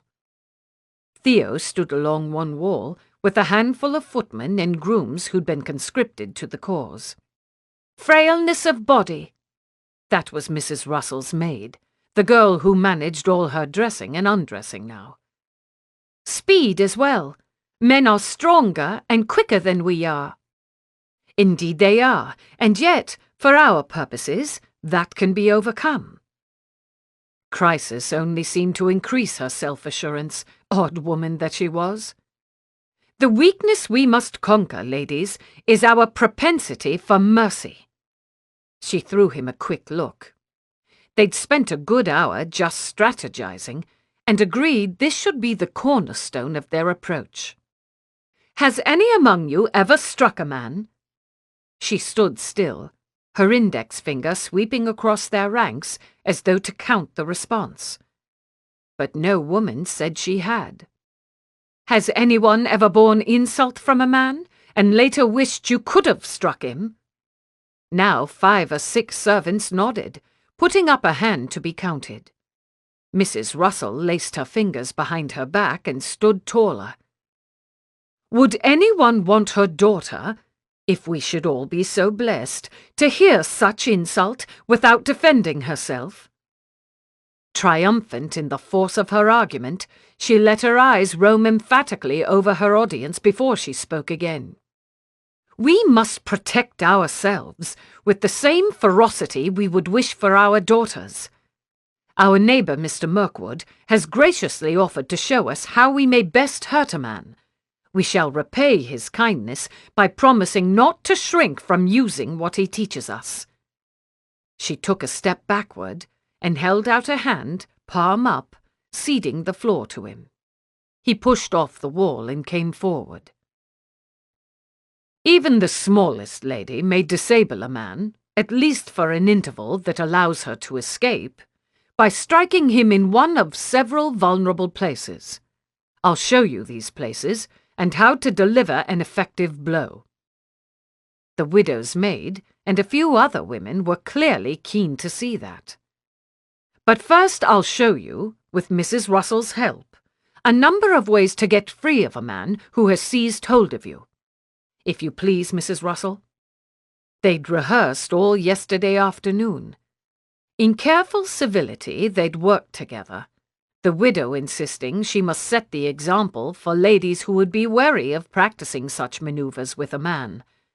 Again and again he'd grasped her wrist or elbow, again and again wrapped his arms about her, first mindful of their perished intimacy, then of the child, tiny and unformed, somewhere in the depths of his embrace. She'd slipped away from him every time, child and all by his own tutelage. And so she did now, dropping like a plumb bob and breaking his encircling hold, much to the servant's delight. Her cheeks flushed with industry and excitement above her sombre weeds. Her eyes shone like oiled mahogany. Now, if we may have everyone on their feet, and if the gentlemen will join us, you'll see how quickly you can master this. She nodded once to him, her partner in this mission, and they threaded their separate ways into the company. If he'd ever spent a more useful hour in his life, he could not now bring it to mind. Oh, he'd accomplished a few things with the dairy venture, to be sure, and perhaps he'd made some difference to Mr. Barrow, but only through much grappling and toil. To be of service to these women by doing what came so easily to him was a pleasure beyond reckoning. Round the room he went, instructing this kitchen maid as to the placement of her feet, that laundress as to the fatality of hesitation. He could see Mrs. Russell, meanwhile, circulating, encouraging, coaxing the more reluctant ladies to take a turn. She stepped in and demonstrated with a footman how to wheel one's arm about and break a grip at the wrist. What a formidable creature she looked, straight and strict as ever, even while she allowed manservants to put their hands on her and urged other women to do the same. A fierce, black-clad warrior for her sex, her untender nature finally finding its proper sphere. At a certain juncture their paths crossed. A bit outside the fray they both stood, catching their breath and considering where they were needed next. "I think it's gone well so far," she said in an undertone. Her cap strings had loosened, and the roots of her hair uncharacteristically framed her face. "What do you think?" That was new. The earnest appeal to his opinion. He nodded, arms folded, eyes on the maid and groom nearest them. "They're quick learners, the women of Seaton Park. And game, for the most part. I count only 3 maids I cannot persuade to try. You'll have them by the afternoon's end." "Do you think so?" He could hear how she'd like to believe it herself. "I haven't a doubt." He angled his face a few degrees toward her. "You're a leader of women, Mrs. Russell. I've known that for some time." With a brief bow, he moved off to make himself useful again. 3 days later, he stood in the window of one of Seaton Park's closed-up sitting rooms, watching a coach and 4 pull up the drive. "Didn't spare any expense on those horses, did he?" he muttered. At his right shoulder, Mr. Perry, one of the stablemen, craned for a better look. "Has he got a fortune of his own?" "I've heard he married into money." That was one of the more senior housemaids, a Miss Morehouse, standing at the next window. "Married, is he? Contemptible dog. I wonder if his wife knows." "Look at Mrs. Russell." Miss Sheridan, just to his left, went up on her toes. "Don't she look just like a queen, getting set to play host to an enemy?" "And have him beheaded in his sleep, one hopes." He felt the familiar small wrench. Really, not so bad as it had been, as he watched her slight black figure, erect and resolute on the walkway from doors to drive. The day had dawned cool, and she wore a shawl over her shoulders, her hands drawing it round her like a royal mantle. "There come the steps," said Perry, and they all put noses to the glass, keen for a first look at Mr. James Russell. From this height, he appeared a nondescript sort of man, middling in size and with no notable style to his dress. "Is that all he is?" Miss Sheridan's voice sprang up an octave from where it had been. "I'd expected some hulking monster." "You'll thrash him if he gets hold of you. A pity he couldn't do it himself." "That I will." She tapped her fist to a diamond-shaped pane. "Provided Mrs. Russell don't do it first." She looked capable, the widow did. She didn't advance to meet the man, but stood, regal and forbidding, just where she was on the walkway. "I know what you are," said everything in her aspect, even from this distance. "Here's the wife," Miss Morehouse spoke up. A stout, richly dressed woman stepped out of the coach. Then a plain, thin one. A governess, this second woman must be, because 2 boys followed, perhaps 10 and 8 years old. He saw Mrs. Russell give a tiny start. Apprehension slithered up his spine. She didn't know he had children. He swiveled to face Miss Sheridan. She spoke simultaneous with him. She didn't know he had sons. He had sons. How had it never occurred to her that he might? She dropped her eyes to her own hands, on pretext of making some adjustment to her shawl, and then forced herself to look again.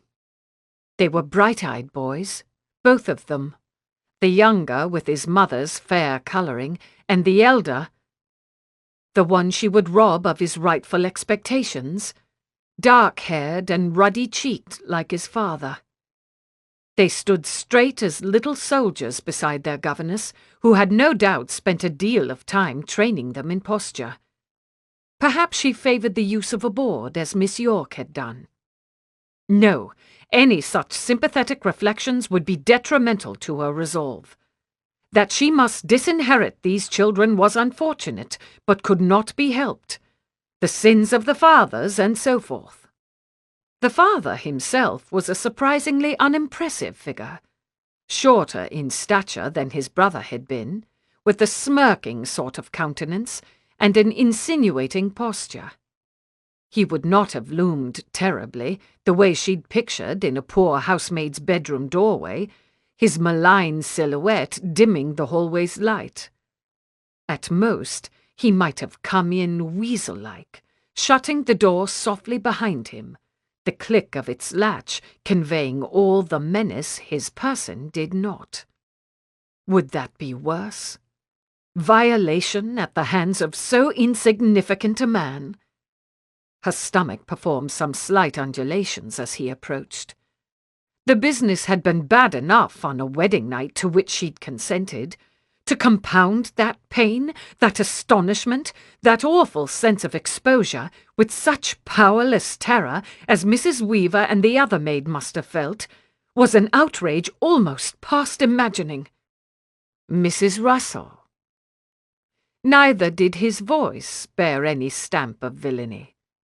One might easily ignore it, in fact, and rest all one's attention on his wife while he droned on with his transparent false pleasantries. Mrs. James Russell was plump and might once have been pretty.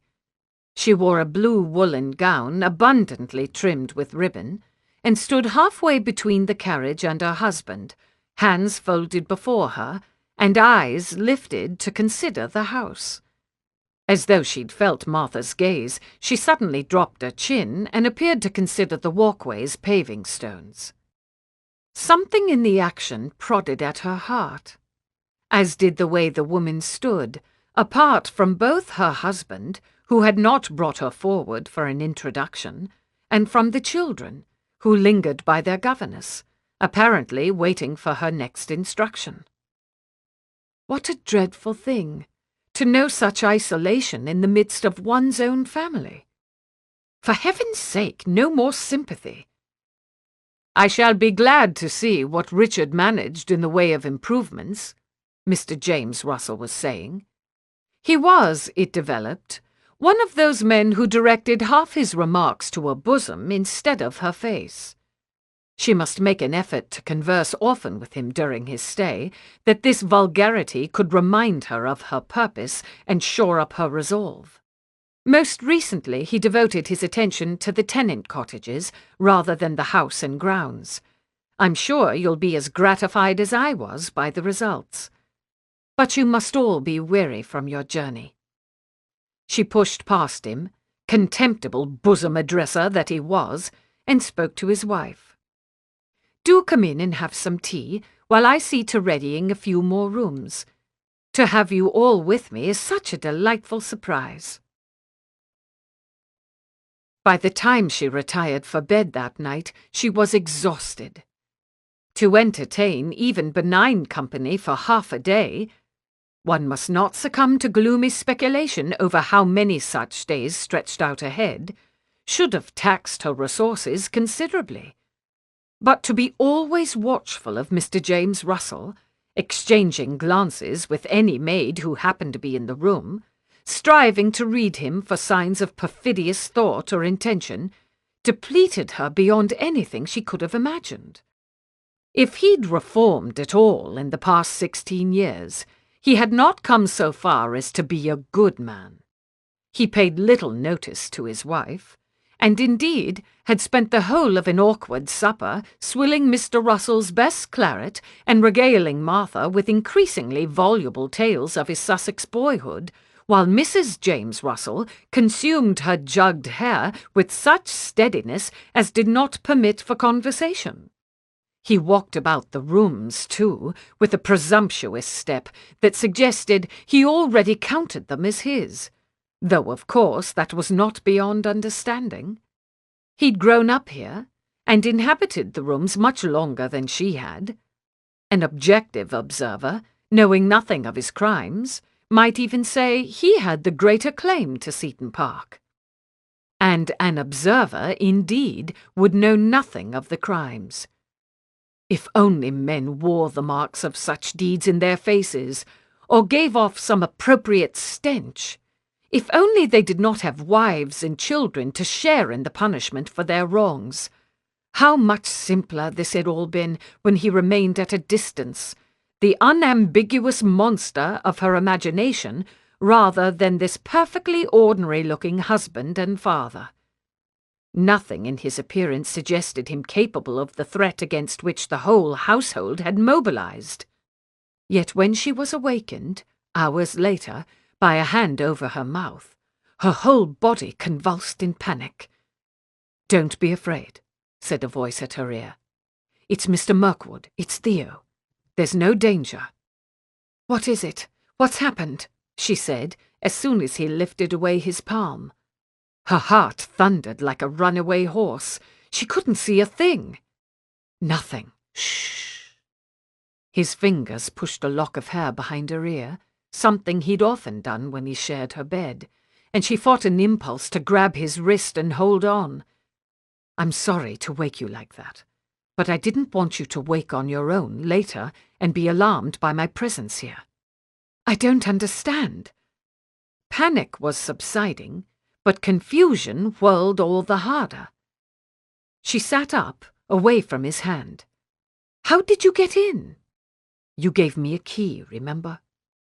The source of his voice moved. He must be getting to his feet. "And just as I suspected. You've put bolts on everyone's door but yours." Now she could hear him lifting something. "I'm going to sit in this armchair just inside your door until morning. Tonight and every night until your husband's brother has gone away." She rubbed at her face with the heel of one hand. Gradually his words were coming clear. "You don't owe me that service." "No, probably not." He sounded so very far away, though no more than a dozen feet divided them. "I wonder if you oughtn't to be guarding the stairway to the maids' rooms instead, that we might catch him if he even attempts anything." "Hawkins and Perry have that in hand." She could hear him stretching, making himself comfortable in the chair. "Who?" "Henry Hawkins, second footman. Jack Perry, groom." At some point he'd apparently made bosom friends of men who were mere nameless servants to her. "If Mr. Russell goes anywhere near that stairway, he'll be caught and brought to justice. If he attempts to enter here, worse than that will befall him. I really can't imagine I'm in any danger." Yes, she was thinking clearly again. He hasn't a history of Martha. He could be addressing her from the moon, his tone was so distant. "I've no interest in arguing this, and you waste your time by doing so. You will not dislodge me from this chair without you raise an alarm and bring the whole household to your bedroom. Everything considered, I doubt you want that." She lay back down. If she held her own breath, she could hear his. He didn't make any other sound. "I'm sorry," he said after a minute or two. "You needn't be. You're trying to do me a favor, and I've been ungracious." "For the 68th time?" "Not for that." His voice was almost too low to hear. "There are things I wish I hadn't said." An odd thought struck. Maybe "I love you" was one of those things. "Never mind about it. You've done me so much more kindness than unkindness. And it had to end one way or another, didn't it? Just as well in anger as any other way, I suppose." "Mrs. Russell." His soft laughter carried across the room. "Are you drunk?" "What?" She came up on one elbow. "Hasn't anyone ever forgiven you before?" "Countless times." She could hear his face was turned toward her. "Only I never expected it from you." Without question, she deserved that. She lay flat again. "You're an excellent man, on balance." A yawn mounted up, and she stifled it. "You were very good to think of putting those men on the maid's staircase." "I didn't, though." He'd faced away, and sounded as though he were pushing back a yawn himself. "It was their own idea." Some creaking came as he settled deeper into the chair. You have more allies than you know, if you would only learn to trust them. Now go back to sleep. I'll wake you if there's any need." He left a bit after daybreak. He slept 4 or 5 hours before rising to work with Granville. And when night enfolded all of Sussex in its dark embrace, he was back in the armchair by her bedroom door. He has sons. Without sight of her, he couldn't be sure whether she was talking to him or to herself. He'd arrived, this second night of his vigil, to find she'd left a single candle burning, but he'd long since put it out. Its smoke still faintly flavored the air. "I saw them. I was in the house yesterday, watching out a window with some servants when he arrived." He felt absently for his watch, though of course he wouldn't be able to read it. The time must be somewhere near 1. "I didn't know there were sons." Her words drifted out into the room, subdued as the lingering scent of that candle she'd left to light his way. "Would you have done anything differently, if you'd known?" "I don't see how I could." "You're sorry, though." In the pauses, he could hear the soft whistle of wind drawn into the chimney. "I can't change my plans now. Everyone is depending on me." Her voice had a desperate undertone, as though she'd been arguing this with herself for some time. "To be sure. But you can be resolute and remorseful both. You can hold fast to your mission and still grieve for what it will cost those boys." "I do." Her hand did something to the sheet, linen whispering over linen. "Thank you." "For what?" Even though he couldn't see her, he turned that way. "You know how to say things I don't know how to say."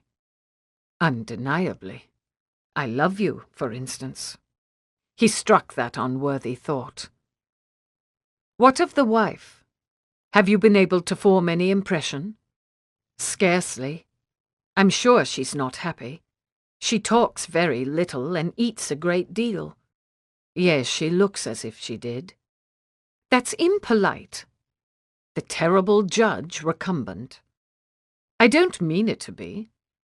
He stretched his legs, crossing one booted ankle over the other. "I've enjoyed ladies of similar proportion more than once. Enjoyed them thoroughly." In time he might do so again. He'd go back to London. He'd find his next lover.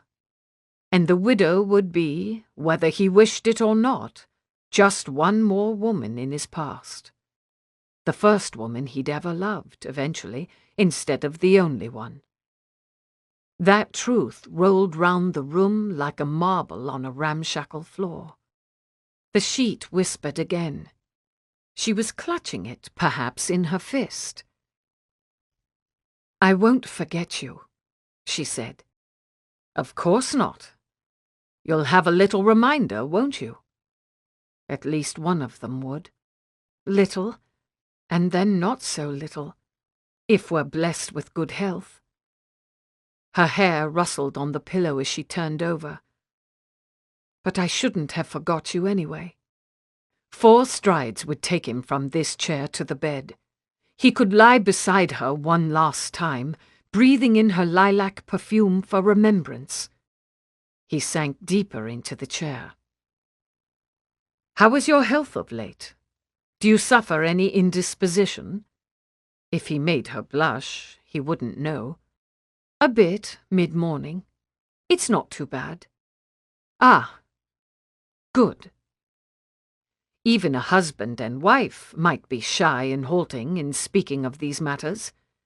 He'd marry one day, and when his wife was with child, he'd find that out. He'd have that child to think of, then. To take his thoughts away from the other child, the little being manufactured out of love and determination, who would never know him. Christ! He tipped his head back, blinking against the dark. "You'll love him, won't you? Or her?" He sounded like he was speaking from the bottom of a well. And of course he was. A pause as she absorbed his question. I know why you ask. I'm not affectionate by nature, and I conceived the child in service to a scheme rather than for his own sake, or hers. She took in a breath. But I've always liked babies, and this one. Another pause, another breath. He's mine, or she is. I'll love this child as I've never loved anyone in my life. Well then. His throat worked mutely for a second or two. Very good. There was nothing else, really, to say. Mr. James Russell did not rise in time for church, which fact might be taken as a sign of providential approval. The longer she could keep him from meeting Mr. Atkins, the longer she would postpone her final plummet from the curate's favour. In the front pew, beside Mrs. James Russell, the governess and the two boys, she sat through a lengthy but rather heartening sermon on that adulteress against whom no one dared to cast the first stone. From time to time she closed her eyes and took deep breaths to propitiate her stomach. From time to time also she battled the urge to turn for a glimpse of Mr. Mirkwood, who sat in his usual place 3 rows back. She'd half expected him to miss the service as well, after 2 sleepless nights. But there he'd been, looking a bit bedraggled even in fresh clothes as she passed him on her way up the aisle. And there was his voice, a fine, true one she must allow, interlacing with the others on every hymn, proof he hadn't dozed off in his pew. He'd sleep after church, perhaps, collapse on his bed fully clothed, or he might change into a nightshirt, or he might wear nothing at all. To shuck his clothes would be all he could manage before he crawled under the covers, cool sheets caressing every turn of his rough-hewn frame. She missed the sight of his body. Nothing could be done about that. Circumstances estranged them more decisively than any quarrel could do.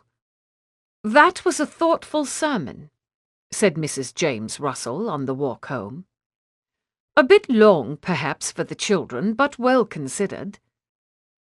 It was the first opinion the woman had ventured in her presence.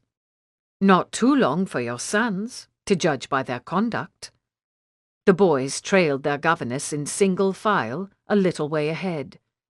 They attended like perfect gentlemen. Thank you. The words came softly, as though she were unused to compliments of any kind. Miss Grey does very well with them. She lowered her gaze to the ground. You feel better, I hope, now you're walking and in fresh air? Indeed. Forgive me if I distracted you in church.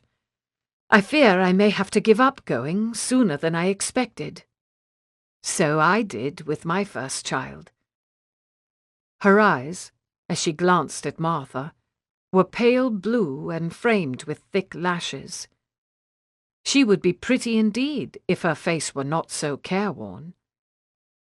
I was sorry for it. Church is a great comfort. She blushed as if confiding something, and angled her glance away. Her soft, plump hand might as well have reached into one's chest and wrung one's guilty heart. She was worse than unhappy, Mrs. James Russell was. Disconsolate, forsaken, and entrusting her slight confidence to someone who would cheat her sons of their birthright. You must miss your church in Derbyshire, then. I'm sure you'll be glad to go back. Ruthlessness muscled those words out. Ruthlessness might be all that remained of her one day. And the other Mrs. Russell did not again attempt fellowship for the rest of their walk. He hopes to set up here with a mistress and leave her behind in Derbyshire. Miss Sheridan sat forward in the blue and silver-striped armchair, hands clasped before her. Her maid says he's even brought a mistress into their house sometimes. But a wife can divorce for that, can't she? Mrs. Russell, on the sofa beside him, gripped its far arm with pale knuckles. Any observer would think she was the one who'd gone 2 nights without sleep, so drawn was her countenance. For a mistress under her own roof? She's got nowhere to go. Such an impressive compendium of knowledge, a lady's maid. Her father won't have her back again, and she hasn't any brothers to take her in. Theo leaned back into the sofa's corner. He missed this sitting room, site of so much profitable study, and of a few other things as well. From this very sofa, she'd risen in that pink dressing gown, on the day he'd most needed such a gesture. I knew she was unhappy. Poor Mrs. Russell, discovering she wasn't so heartless as she'd counted on being. But I didn't know how dreadful were her circumstances. Without thought, he lifted a hand and settled it on her back, where it made slight, comforting circles. Miss Sheridan averted her eyes as though by reflex. She knew what had been between them. A companionable touch could hardly shock her in the face of that. Miss Gilliam says he's always had one mistress or another. The maid brought her eyes back to Mrs. Russell. She says he's never touched his wife since the second son was born. He could feel the widow's spine sag farther. He sat straighter himself. That's her good fortune, I should think. Does the maid say whether he's given any trouble to the servants? Nobody likes the way he looks at them, but she doesn't know of his taking any liberties. Mrs. Russell dropped her face into her hands. I'd almost rather he had, she said through her fingers. If he poses no threat to the servants, then I cheat those children without good cause. And if he were to inherit and move here with his mistress, who is to say his wife and sons wouldn't be better off for his absence? Martha. What had become of his iron-willed mistress? You cannot be sure he poses no threat, and you cannot gamble on that uncertainty. So you told me yourself, I remember. You've pledged your allegiance to the women of Seaton Park. You must do what you think best serves them, regardless the effect on anyone else. I know. Only I expected to feel grand and righteous doing so. I had no thought of its all feeling so mixed up and awful. Miss Sheridan gave a small cough, as though to remind them of her presence in the room. He nodded to her. Did you learn anything else? Only that he suspected Mrs. Russell was counterfeiting her condition, but his wife is convinced she's not. The widow's backbone came away from his hand as she brushed off her skirts and stood. Thank you, Sheridan. Very well done. I hope you'll summon us both again if you have further intelligence to report. She paused and half turned to him. You'll be back later tonight, I expect. Indeed, I don't plan to leave. He leaned over and grasped his right boot. I remember this sofa as a fine spot for napping. Miss Sheridan, you'll send someone to roust me if I sleep past Mrs. Russell's bedtime. The maid rose and bobbed a curtsy. Mrs. Ware says you may come to the kitchen if you're here through supper. She'll put something aside for you. Mrs. Ware. Splendid. He shed the second boot and brought both feet onto the sofa. The widow was staring at him, no doubt astonished he should know her cook by name. Will you leave a candle for me again? That was quite helpful last night. She nodded, and both ladies left. Mr. Mirkwood must have come during the night. The candle was put out, but he was gone, as he'd been the first 2 mornings, by the time she woke. A pity, because she woke with an idea, and he was the one who'd planted it. You have more allies than you know, he'd said. What if he called on their aid? Other people, if given a chance, might take an interest in the fate of Seaton Park, or the safety of honest women. Other people might have a care for justice. They might step in when her purpose wavered and take up the cause on her behalf. An alliance of such people, with herself among their number, might after all accomplish more than she could manage alone. She would finish, by whatever means necessary, what she'd set out to do. And if she wronged the sons, well, there was no if in the matter. She would wrong the sons. Time enough for self-recrimination when Seaton Park was secure. She sat down at the library desk that morning and she wrote. To stately Mr. Rivers and his wife she wrote, and convivial Mr. and Mrs. Tavistock. To conscientious Mr. Keene and generous Mr. Granville, and to the 3 sensible ladies in town. The words, so very awkward at first. I need your help, and forgive my opening such a subject as this, came more easily with practice, one found.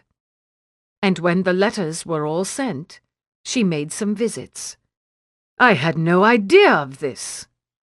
Mr. Atkins had just dismissed his school and sat on the edge of his desk, half crumpling a paper he'd had in hand when she'd begun to speak. No idea in the world. Had you? Only recently. We were both left ignorant. She faced him from a desk in the front row. They'd been equal in ignorance, natural allies. Why hadn't she called on his help long ago? I believe such secrecy only abets that kind of man in his crimes, and shields him from the censure he deserves. I mean to end it. To be sure, you may depend on my assistance. His brows canted. But Mrs. Weaver won't be named, I hope. For the sake of her children, particularly Christine, I think ignorance may be the kinder path. How quickly he'd taken on this protective concern for his pupils, even those who never came to his church. My instinct is the same as yours. She folded her hands before her. But I shall leave that decision to Mrs. Weaver herself. Well, this sitting up all night business would get him back in practice for London hours at least. Though if Mr. James Russell stayed much longer, he'd have to make some account to Granville of why he slept so late in the mornings, or was nowhere to be found of an evening. Theo glanced at his dressing-room clock. 2:30. A respectable hour for most pursuits. He'd just finished arranging his cravat and was entertaining thoughts of breakfast when a footman appeared with a card he'd first seen 6 weeks ago to the day. Plain black lettering on white. No border. No hint of the owner beyond her name. He found her in his parlour, seated on the least comfortable chair, her gloved hands folded one over the other in her lap. Her gaze, staunch and decided, swung to him as soon as he crossed the threshold. I have a plan, she said, and I need your help. Of course. Tell me what I may do. Somehow, clearly, she'd found her resolve again, and he would help her hold tight to it. A quick, grateful smile lit her face before she restored the air of purpose he knew so well. First, I'd like your company for a visit to the Weavers. Chapter 17. Tell me what I may do, Mr. Mirkwood had said. You may depend on my assistance, had been Mr. Atkins's words. These were friends, and perhaps bound to answer her summons. What, though, could account for the beneficence of the other 15 people ranged down the length of her dining-room table? Not one person had refused her entreaty. There sat Mrs. Canning, Mrs. Kendall, and Miss Lee, glancing about at the imposing portraits of Russells gone by. There were Mr. Rivers and his wife, respectable bulwarks against delinquency of any kind. There were Mr. Lawrence and Mrs. Carney, longest tenured of the household servants, looking quite the equal of the gentry among whom they sat. Everyone had risen to the occasion, almost as though they'd only been waiting for an occasion to which they might rise. Mr. Mirkwood, halfway down the table on her left, caught her eye and vouchsafed her a private slight nod. He was responsible for making her known to all these neighbours, and he might have sat beside any of them. But he'd chosen a chair by Mr. Atkins, and now the two of them conversed in low tones, probably about the school. The sight put a bothersome prickling at the back of her eyes. She needn't be overset now. She must make an example of steadiness for others. She turned to the place at her right. "Are you ready?" she said, and Mrs. Weaver nodded once as her husband, beside her, put a coarse, knuckly hand over hers. "Mr. Lawrence." Martha pitched her voice to reach the rest of the table as well as the butler.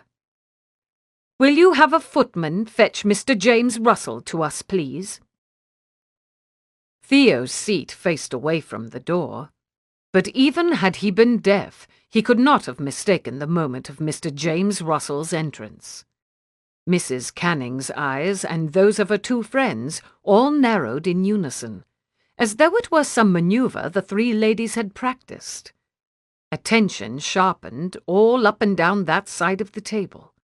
He saw a rolling flex in Mr. Weaver's prodigious shoulder. Mrs. Russell's right arm went under the table at an odd angle, and he realized she was grasping Mrs. Weaver's unseen hand. Mrs. Weaver herself was red in the face.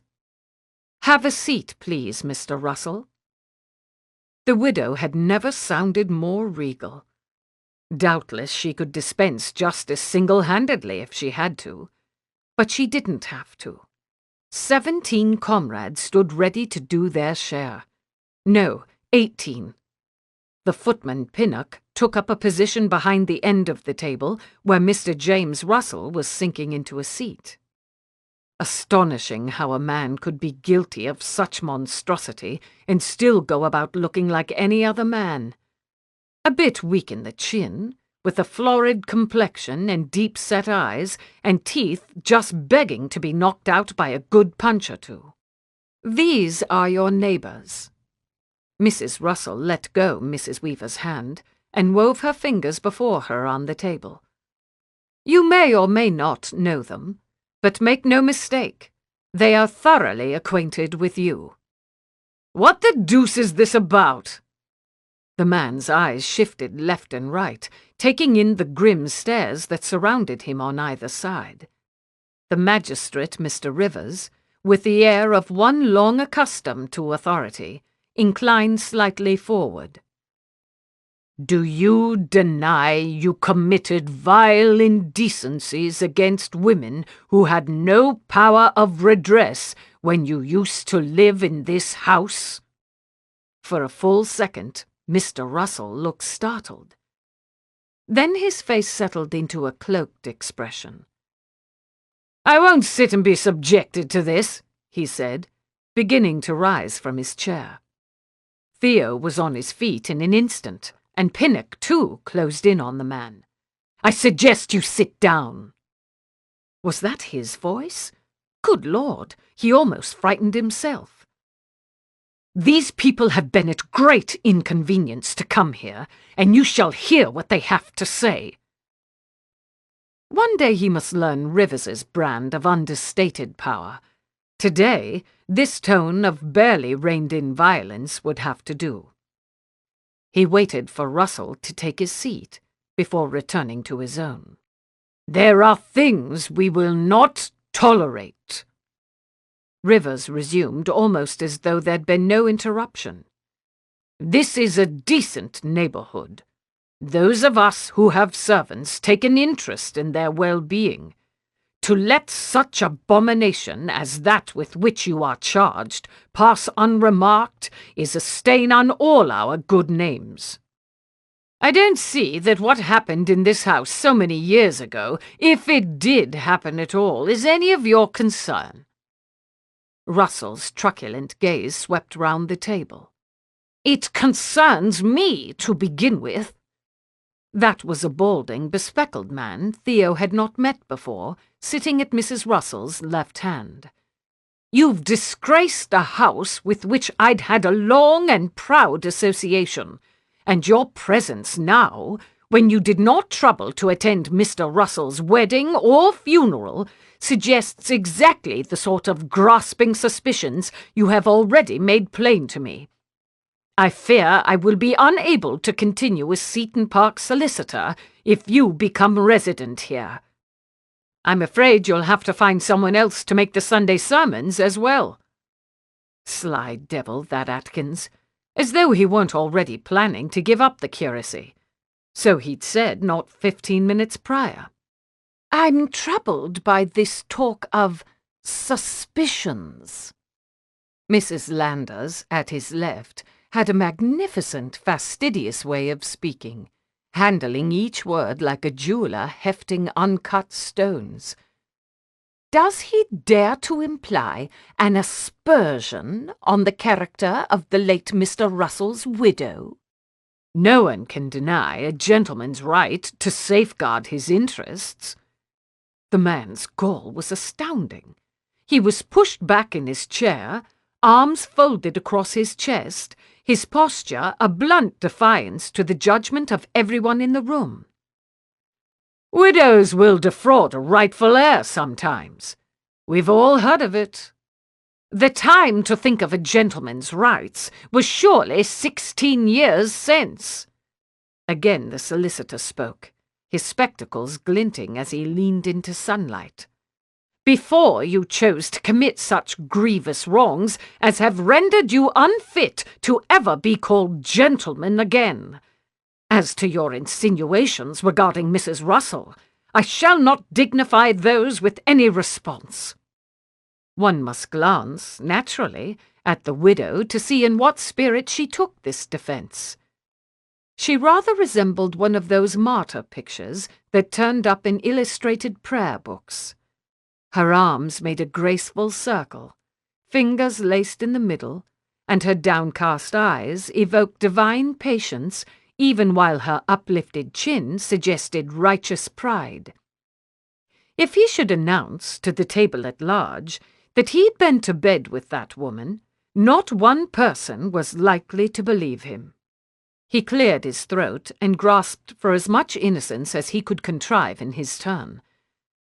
"Am I to understand you mean to impose yourself here, hovering about and making an honest woman uneasy, until the event that will determine the property's succession? It's my right." He'd gone a bit back on his heels, Russell had, like an overmatched pugilist. His fingers were twitching where they gripped the opposite elbows. "This isn't her house. She can't bar me from it." "None of us can." Theo sent a glance to Rivers, to Mrs. Rivers, to Granville, to Mrs. Canning and her friends. "But we can make things uncomfortable for you here, as long as you choose to remain. Regardless what your conduct is now, this neighborhood will regard you and treat you like a man who violated innocent young women and escaped justice. You cannot expect ever to be a gentleman of standing here. Nor in town." Mrs. Canning angled her baleful attention to the foot of the table. "You may depend on us to make everyone within 10 miles aware of what you are." And if that were all you had to fear, you might say devil take it and stay on here all the same. Mr. Weaver's soft voice broke in. He'd kept his eyes to the tablecloth most of the meeting, and so he did now, even while speaking. "So let me put it plain.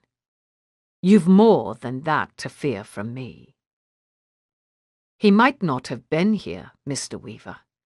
Yesterday, he'd said he would not come if Mrs. Weaver didn't wish it. But obviously she'd decided she did. You brought shame on my wife that she'll never be free of. It was none of her own making. But she's borne it ever since, while you went about living a gentleman's life with never a look back. Don't expect me to let that stand. I'll put it plainer still. Mrs. Weaver lifted a gaze that could give a man nightmares. Her voice shook with sentiments too dark to have names. If you stay in this country, I'll stick a knife in your foul throat, though I go to the gallows for it and leave my children orphans. I promise you I will. Mr. Russell shifted, ducking from her basilisk stare. If he recognized her, he gave no sign. They threaten me. You've all witnessed it. He sought for sympathy from one face after another. Does nobody mean to do anything? It certainly sounds as though Mrs. Weaver means to do something. He bit his tongue, though the temptation was strong. The solicitor bowed. If you should, after all, inherit and decide, everything considered, that you'd rather not take up residence, I shall be glad to draw up a lease and help you find a suitable tenant. No one else had anything to say. The widow gave a quick nod. Very good, then. Mr. Russell, I thank you for your time and attention. We won't detain you further. Without meeting anyone's eyes, the man pushed up from his chair and went out of the room. Atkins exchanged a look with Mrs. Russell and got up as well. Are you going after him? Good Lord, to what purpose? I'm a clergyman. I must believe no one is beyond redemption. He flashed a smile. And if I can make him believe it too, I may serve Mrs. Russell's cause. With a bow to the company, he left. Other people got up as well. The solicitor fell into conversation with the three ladies from town. The Seaton Park housekeeper approached Mrs. Weaver, one tentative hand held out, and said a few words.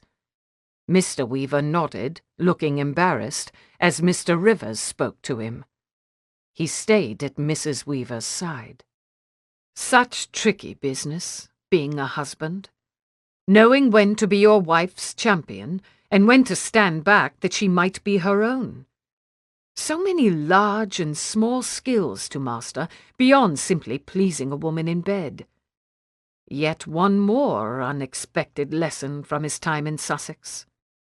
Over Mrs. Tavistock's shoulder, he caught the widow's eye, and she smiled a thin smile. She looked exhausted. Likely her composure had tried her beyond her expectations, and likely she'd be asleep by the time he came tonight. Well enough. Not so very many things remained for them to say. She'd done it. No, they had.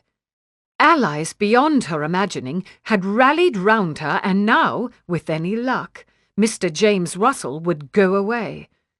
Corrupt he might be, but he was surely not so bold, not so stupid as to stay in the face of Mrs. Weaver's threat. Martha caught the loose end of her shawl to stop it flapping in the breeze, and wound it more tightly about her. All the kind callers had gone on their way, except for Mr. Atkins, who was, presumably, somewhere in the house attempting to set Mr. James Russell on the path to rehabilitation. One wished him luck, and left it at that. Laughter came to her from somewhere in the garden ahead. She rounded the corner of a hedge to find the two young Russell boys throwing sticks for the same sheepdog she'd watched Mr. Ferris training the day the will was read. Their mother and the governess sat on a bench to one side. She paused for a fortifying breath. Nothing could be done. She should not have disinherited them if she could possibly have avoided it, but there had simply been no other way. Mrs. James Russell saw her and came to her feet. I hope you don't mind the boys playing here. We've been careful to keep them away from any of the planted beds. Not at all. Most of those beds are done for the season anyway. An awkward silence came. What on earth was she to say to this woman? "Do your boys have a dog at home?" Mrs. Russell shook her head. "Mr. Russell has gun dogs, but he prefers they not be played with or treated as pets. He finds it spoils their temperament." "Ah. This one is a worker as well, though he seems to forget the fact easily enough." The smile with which she punctuated this remark felt taut as an ill-fitted glove. "Please do sit down. You may stay here as long as you like." Here, of course, meaning this garden, on this day, even while, with all her might, she schemed to make the woman's husband bundle up his whole family and be gone. "Will you sit too? I hope you've been warned against overexertion." Her cheeks coloured prettily as she made the sly admonition. The governess removed herself to be nearer the boys, and Martha must sit beside Mrs. Russell's fruitless generosity. They sat in silence, watching the Russell sons. A minute or so of observation, and she should not have had to ask whether they owned a dog. They chased it and ran from it and scratched behind its ears with the tirelessness that could only belong to someone for whom a dog was novelty itself. Such unbounded, artless enjoyment, their every merry shout causing her to feel more like some ogress in a fairy story. Plotting to make a meal of innocent children who came to the wrong house. "May I ask you something, Mrs. Russell?" And then there was their mother, a timid shadow of a woman, half apologizing for everything she dared to say. Her pale blue eyes didn't meet Martha's, but stayed steady on the boys. "You spoke to my husband this morning, I think. Was anything the matter?" Gravity gathered in the pit of her stomach, tugging mercilessly at her heart. She pressed her lips together. "Nothing of consequence. Only I wish to make him known to some neighbours." "I see. Thank you." Mrs. James Russell asked no further questions. The woman would be no better off for knowing the truth. One must push pity aside and forge ahead. Perhaps Mr. Atkins was even now convincing Mr. James Russell to reform. She would think of that, and surely it would ease the sense of poison creeping through her veins and corrupting her flesh. The curate met her on her return to the house, with such a look of priestly satisfaction that she could guess at his news. "You've talked him into leaving." "It was Mrs. Weaver did that." He smiled, all generous modesty, as he pulled on his coat. "But I helped him, I hope, to conceive of the move as a principled withdrawal rather than a cowardly retreat." "He listened to you, then?" "I flatter myself he may have done. I don't expect him to take orders any time soon. But a sympathetic ear can work wonders for a man in such a state." He started down the hall and she walked with him. She still had her shawl. She could accompany him a bit of the way outside. "We've all done our wrongs, on whatever scale, and to be faced with them, when you may think you've left them behind, is a severe trial for any man. You'll pardon me if I save my sympathy for the women against whom the wrongs were done. No one can fault you for that." He inclined his head as they passed through the front door. A thought came uninvited. What if she faced a tribunal, some 16 years hence, like that Mr. James Russell had undergone today? Not with neighbours round the table, but with the 2 Russell sons calling her out for fraud, lying and adultery. "I had good reasons," she would say. "It was all for the benefit of someone else." But her reasons might be nothing to the wronged parties. And would she convince anyone with the bit about someone else's benefit? Heaven help her if they chose to cross-examine, if they brought in Mr. Mirkwood to testify to the truth. At all events, he says he'll leave tomorrow. Send for me if you suspect he's going back on his word." He put his hands in his coat pockets as a breeze swept in. "Truly, though, I don't expect you'll need to. I do believe you've come to the end of this business." "Yes." She wrapped her fingers in the folds of her shawl. "I suppose I've finally reached the end indeed." Theo came in that night to find 5 candles burning and Mrs. Russell sitting up. She'd waited for him. "I'd say that meeting was a resounding success, wouldn't you?" He shrugged out of his coat and tossed it on the armchair before going to sit at the foot of her bed. Likely she'd want to relive this morning in all its glory. She nodded, her hair gleaming in the soft light and shifting about her muslin-clothed shoulders. "The Russells are leaving tomorrow." She didn't smile. No mystery in this subdued manner. She never had entirely reconciled herself to cheating those boys, and her heart still grieved for their mother. He shifted higher up the bed and picked up her hands to clasp in his own. "Don't doubt yourself. Think of the servants you've kept safe, the ones you've avenged. Think of the neighborhood's general good." Again she nodded. But she'd have to work this out largely for herself, and he would give her room to do so. He loosened his grip on her hands and made to rise.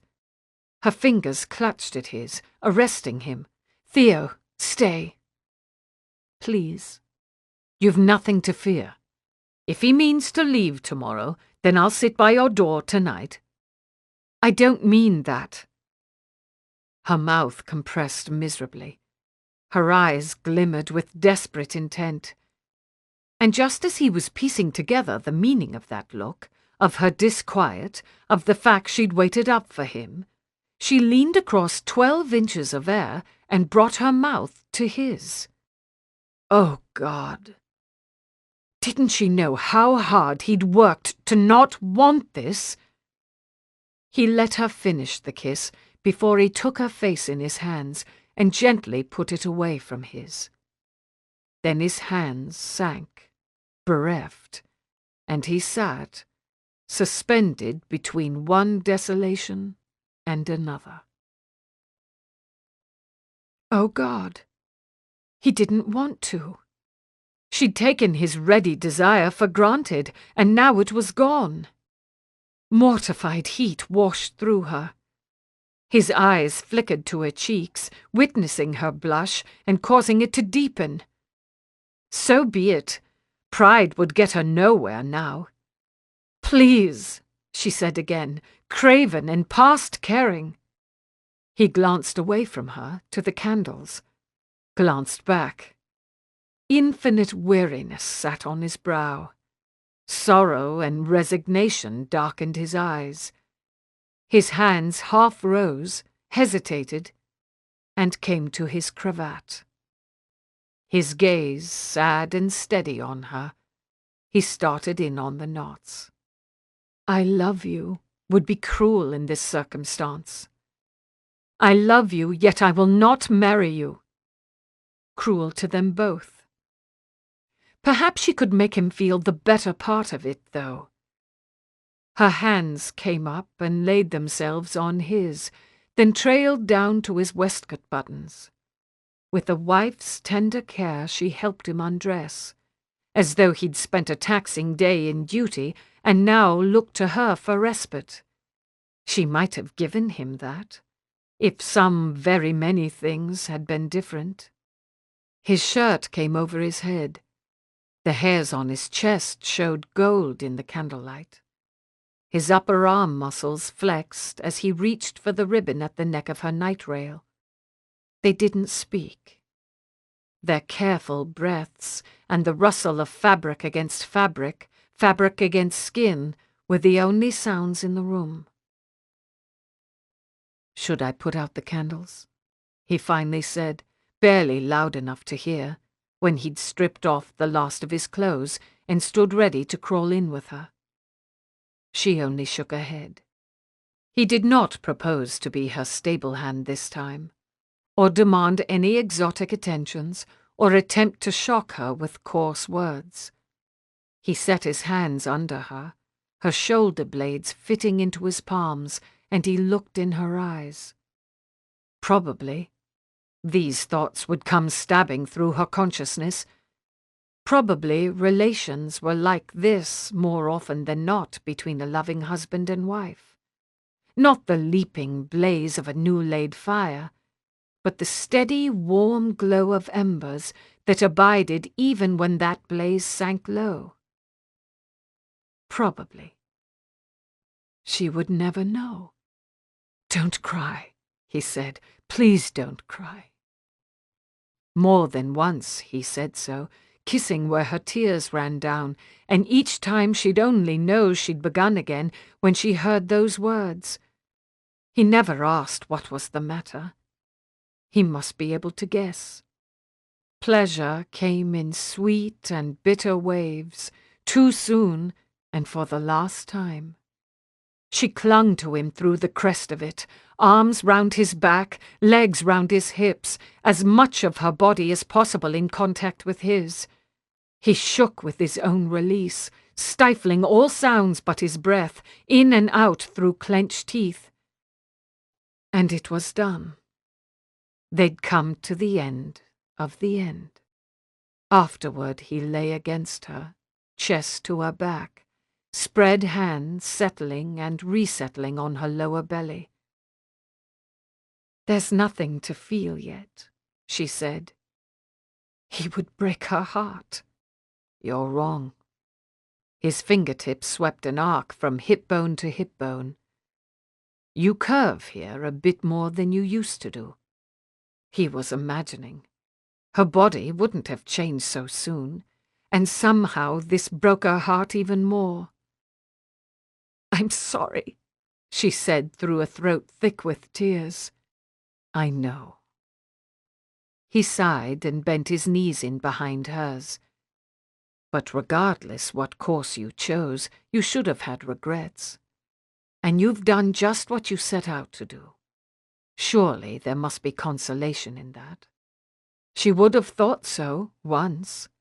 But now, wrapped in his embrace and looking to a future devoid of him, she could not perceive where consolation was to be found. The next morning she woke with one last idea. One brilliant, hopeful idea that could only have come through the machinations of love.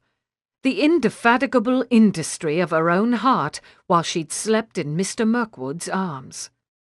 He'd gone without waking her. He wouldn't come tonight, so she must call at Pencarreg and tell him if her idea bore fruit. Then, too, she'd be able to tell him everything circumspection had kept her from telling last night.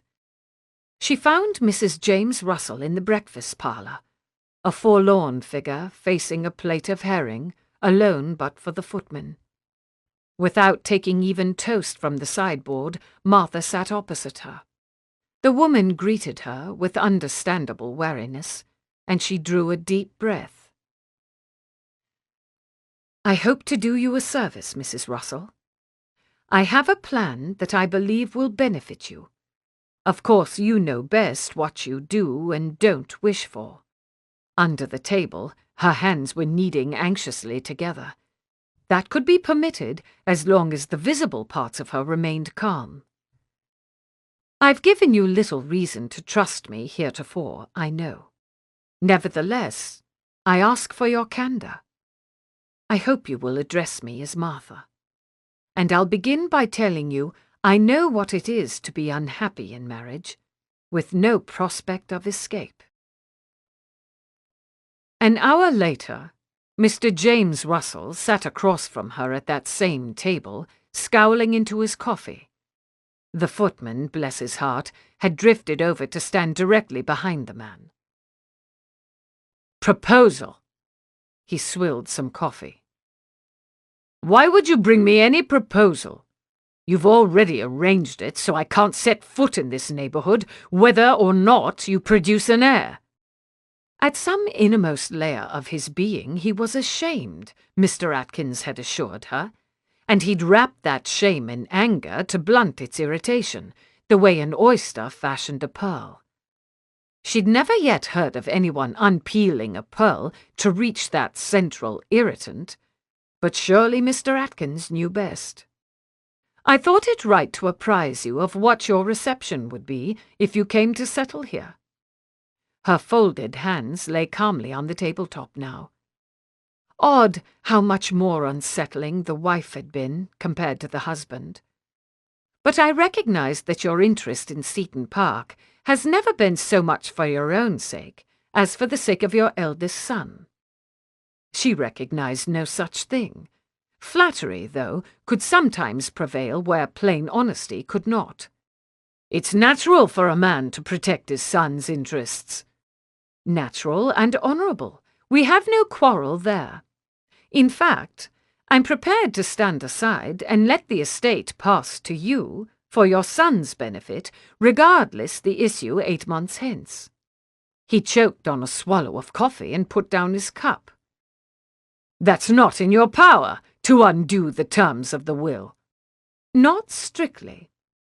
However, I could tell Mr. Keene and others that I'd lost the baby, and if I then removed to some distant place, no one would ever know otherwise. His eyes narrowed with calculation. You want something in return. No more than you yourself wanted. She unclasped her fingers, flexed them, and clasped them again. You were planning, I know, to set up a separate household from your wife. Whatever surprise he felt at her knowing this, whatever offence he took at the subject being broached, he managed to stifle for the sake of gaining the estate. Perhaps. He lifted and dropped the shoulder. Then understanding broke across his face. Ah, you think she, too, needs rescuing from me? I'm only proposing a variation of the arrangement you already had in mind. She leaned a degree or two toward him. Her barrister brother must feel like this, making arguments in court. Install her here with your sons. You can continue to live on her fortune and what income you have in Derbyshire. You'll have control of the Russell fortune as well. And what of the income from this property? Greedy, contemptible man. A share of it makes up my dower. I've no way to undo that. The rest can go to Mrs. Russell's support, with any surplus put aside for your boys. I'm sure Mr. Keene would be delighted to act as your proxy in drawing up a plan. His gaze danced about the tabletop, as though he thought to find some better option there. If you don't have a son, it shall be all mine anyway. Indeed. But if I do, you'll have nothing. And you'll know, every time you look at your heir, that you had a chance to guarantee him the estate, and you let it fall through your fingers. She turned over her teacup and reached for the pot. I know what I would do in your place, but the decision is yours. The knife-sharp pleasure of sacrifice pierced her as she struck out across the lawn. This land she loved, these hills and house for which she'd so long schemed, would not be hers. She'd given them up to someone with a better claim, and preserved the servant's safety into the bargain. She would come here sometimes. They would. Even if they settled primarily in Lincolnshire, they'd want to revisit this country where they'd found one another. They'd show their children, too, certain paths they'd walked or the church they'd both attended, though of course they would have to concoct some more seemly story to tell of how they came together. Well, they'd have time for that. On the steps at Pencarrig, she got out her card and had it ready, held between finger and thumb, when the footman came to answer the bell. He bowed without taking the card. I'm afraid Mr. Mirkwood isn't here any more, ma'am. He left for London just this morning. London? She put a hand to her chest. where a panicked hummingbird had suddenly taken the place of her heart. The other hand still offered her card. I had no idea he meant to go. No, he's always meant to go back. His stay here was only temporary. Of course, only I didn't realize. She stopped her tongue. Nothing would be gained by letting this servant guess just how close was her acquaintance with Mr. Mirkwood. He and a number of other neighbours met with me yesterday. I should have wished him a good journey if I'd known.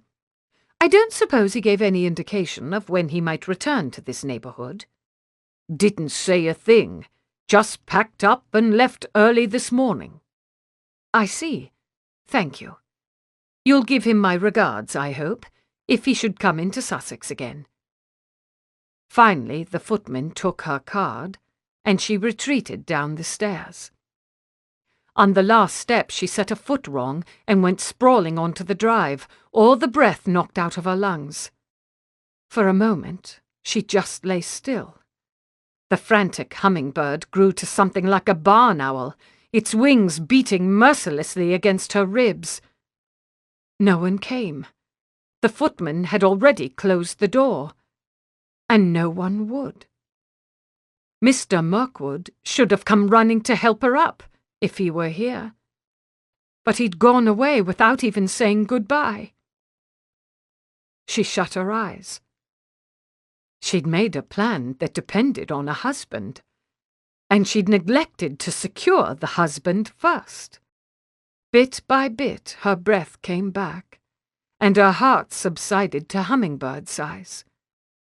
She opened her eyes to the vast Sussex sky. Then she got to her feet and began the long walk back to Seaton Park.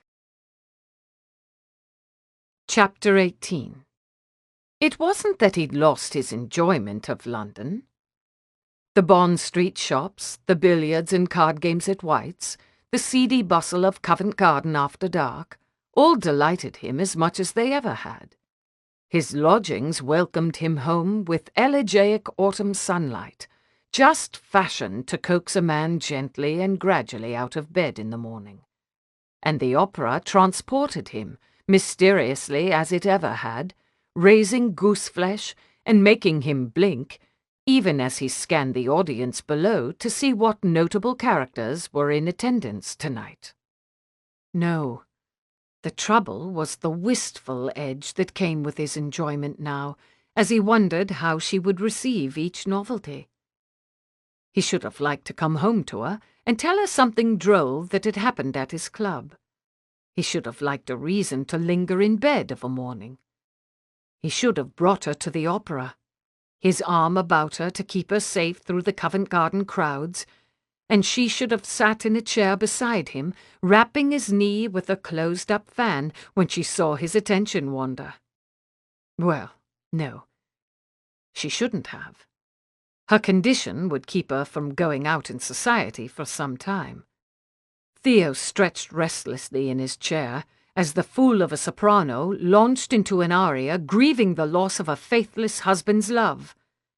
5 days he'd been in town, and at odd moments the knowledge would come in like a swift uppercut.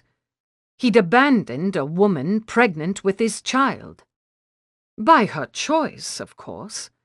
By the original agreement. Indeed, abandon was hardly the right word, when a gentleman asked for a lady's hand and was refused. Still, here he was in London, and if a time ever came when his child or child's mother was in danger or dire need, he would have no way of knowing, no way ever to be of service to the two. Love and family aside, there remained the question of duty, didn't there? Singular notion to have brought back from Sussex, but brought it he had. Other duties pricked at his conscience as well. Other people. Granville, who'd been so encouraging in regard to the dairy operation, and now was left to manage all the details of someone else's scheme. The labourers. Oh, he'd told them he would eventually go back to London, but they must have expected he would at least stay long enough to see the cows purchased. and in truth he'd looked forward to that. To going along and paying Mr. Barrow or some other worthy man the tribute of his absorbed attention, and to learning just how to tell a good cow from a lackluster specimen. Really, why shouldn't that be every bit as interesting as judging horseflesh at Tattersall's? Mirkwood. The voice had an impatient edge, as though its owner had been trying to get his attention for some time. Where the deuce are you tonight? I thought you'd liven up our box, but I'd have done better to invite my own grandmother. His friend regarded him through dark eyes, his brow lowered in an attempt at severity. Ha! I've seen dark-eyed severity practiced by a master. You, sir, don't come close. I mean, you might as well have stayed in Sussex for all the good you've been. What topic so engrosses your thoughts? And there it was in plain words. What the devil was he doing here? He ought to have stayed. He'd thought his attachment to Sussex had only to do with his attachment to Mrs. Russell, and he'd left when that tale had come to its end. But was he no more than the sum of his sentiments? Damn it all! He had things to learn and projects to carry out. He wasn't the sort of man to walk away from the dairy thing when it was only half begun. Cows, he said, while the orchestra threw up a swelling chord as if to underscore his coalescing resolve. Cows engross me. Yes, he knew what he must do. Or kine, I think, may be the proper term when one refers to a lot of them. Oh, I say. The brows bounced skyward, the eyes went wide with distaste. Summerson. He stood, unthinking, as though the music itself had heaved him to his feet. Do you know any prayers? Prayers? Summerson gaped up at him. Well, I did win a prize in grammar school for learning Bible verses, but splendid. His pulse was pounding. He straightened his coat and made for the back of the box. Pick out a few good ones and say them for me. What do you mean? Good God! Mirkwood, where are you going? One hand on the doorknob, he turned to look back. Tonight, home, to get what sleep I can. Tomorrow... The briefest pause as the aria reached its apex and swirled all round him like wild ocean waves. Tomorrow, I go to beard the lion in his den. Martha shifted from foot to foot, arms wrapped tight about her middle as the closed carriage came swaying up her drive. 4 horses, and these the last of several changes, no doubt. Northumberland was a long way off. With the toes of her right foot, she felt for the edge of the step. 3 steps. She would descend them briskly, face bright with a sisterly smile. She would be the first to put out her hand. How was your trip? She would say. And from there proceed to all the pleasantries that were expected in such a meeting. What didn't come naturally could be mastered with practice, and she might as well begin practicing now. The carriage halted, and a footman jumped down to open the door. Now, he set the steps. Go now. Smile. She forced herself forward, down the first step, as a poised, dark-haired figure emerged from the carriage. And all at once the actions came as naturally as could be. She pelted down the remaining steps and across the drive into a pair of ready, warm arms. Kitty, as always, smelled like jasmine. Goodness, Martha! Such an elegant voice, and so sweetly familiar. Are you feeling quite yourself? Oh, yes, I'm just so happy to see you. It was true. I set out the day I got your letter. She turned her head to nod back at the carriage. Came by way of London, and see what I brought you. Nick! Martha slipped out of one embrace to run into another as her brother sprang down from the steps. I had no idea of your coming along. Good Lord! This voice, too, so richly redolent of childhood and home, as he spoke over her head to Kitty. "Who is this creature? And where do you suppose she's hidden our sister?" Almost certainly she looked a fool, adopting girlish habits of affection at such a late age. So be it. Her heart had had its fill of moderation, and nothing, almost nothing, could please her more than the gentle teasing rapport of these people to whom she belonged. "Truthfully, I'm relieved to see you so. I confess I worried for you after the funeral." Nick let her go and turned once more to her sister. "You ought to have seen her. So pale and drawn, and hardly speaking at all." "I'm sorry I couldn't come. Poor Martha. No one to comfort her but a pair of clumsy brothers." "Never mind about it." The few servants had climbed down from the carriage, and Martha stepped away to relieve a nursemaid of her tiny bundle. "You had the best excuse in the world." "Sweetheart, I didn't even have the best excuse in the family. Does either of you hear anything from Will?"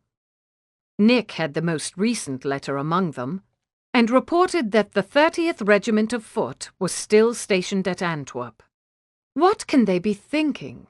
was Kitty's reply to this intelligence. "I could understand if they'd posted him on Elba to personally keep watch of Napoleon, but surely the war is over now, and English soldiers belong at home." Nick had some dissent to make, and the two of them wrangled over the issue all the way into the house, while Martha followed, head bent low to breathe in the scent of her newest nephew. Little Charles would have a littler cousin within the year, heaven and her own constitution willing. In the far reaches of North England, from where no reports of the child were likely to reach Sussex and overturn her bargain with Mr. James Russell. And sometime between now and then, sometime between now and when her condition became unmistakable, she would work out what exactly to tell Kitty and her husband. For the moment, she hadn't the least idea what that could be. "This won't be the first time you've disappointed him. Likely it won't even be the last." Theo set his shoulders and mounted the stairs of the family's London home. He'd sent a card, of course, upon his arrival in town, but not until now had he got round to presenting himself. And with such tidings. Ahead of him, a silent footman led the way, as if he needed to be shown. Left at the second-floor landing, and right toward the back of the house. Sir Frederick would be in the drawing-room, with assorted family members no doubt present to compound the degree of his disgrace. So be it. His father's good opinion would be worth little, after all, if it were based on falsehoods or even strategic omissions. And if he lost Sir Frederick's regard, well, he'd got by well enough without it for most of his life.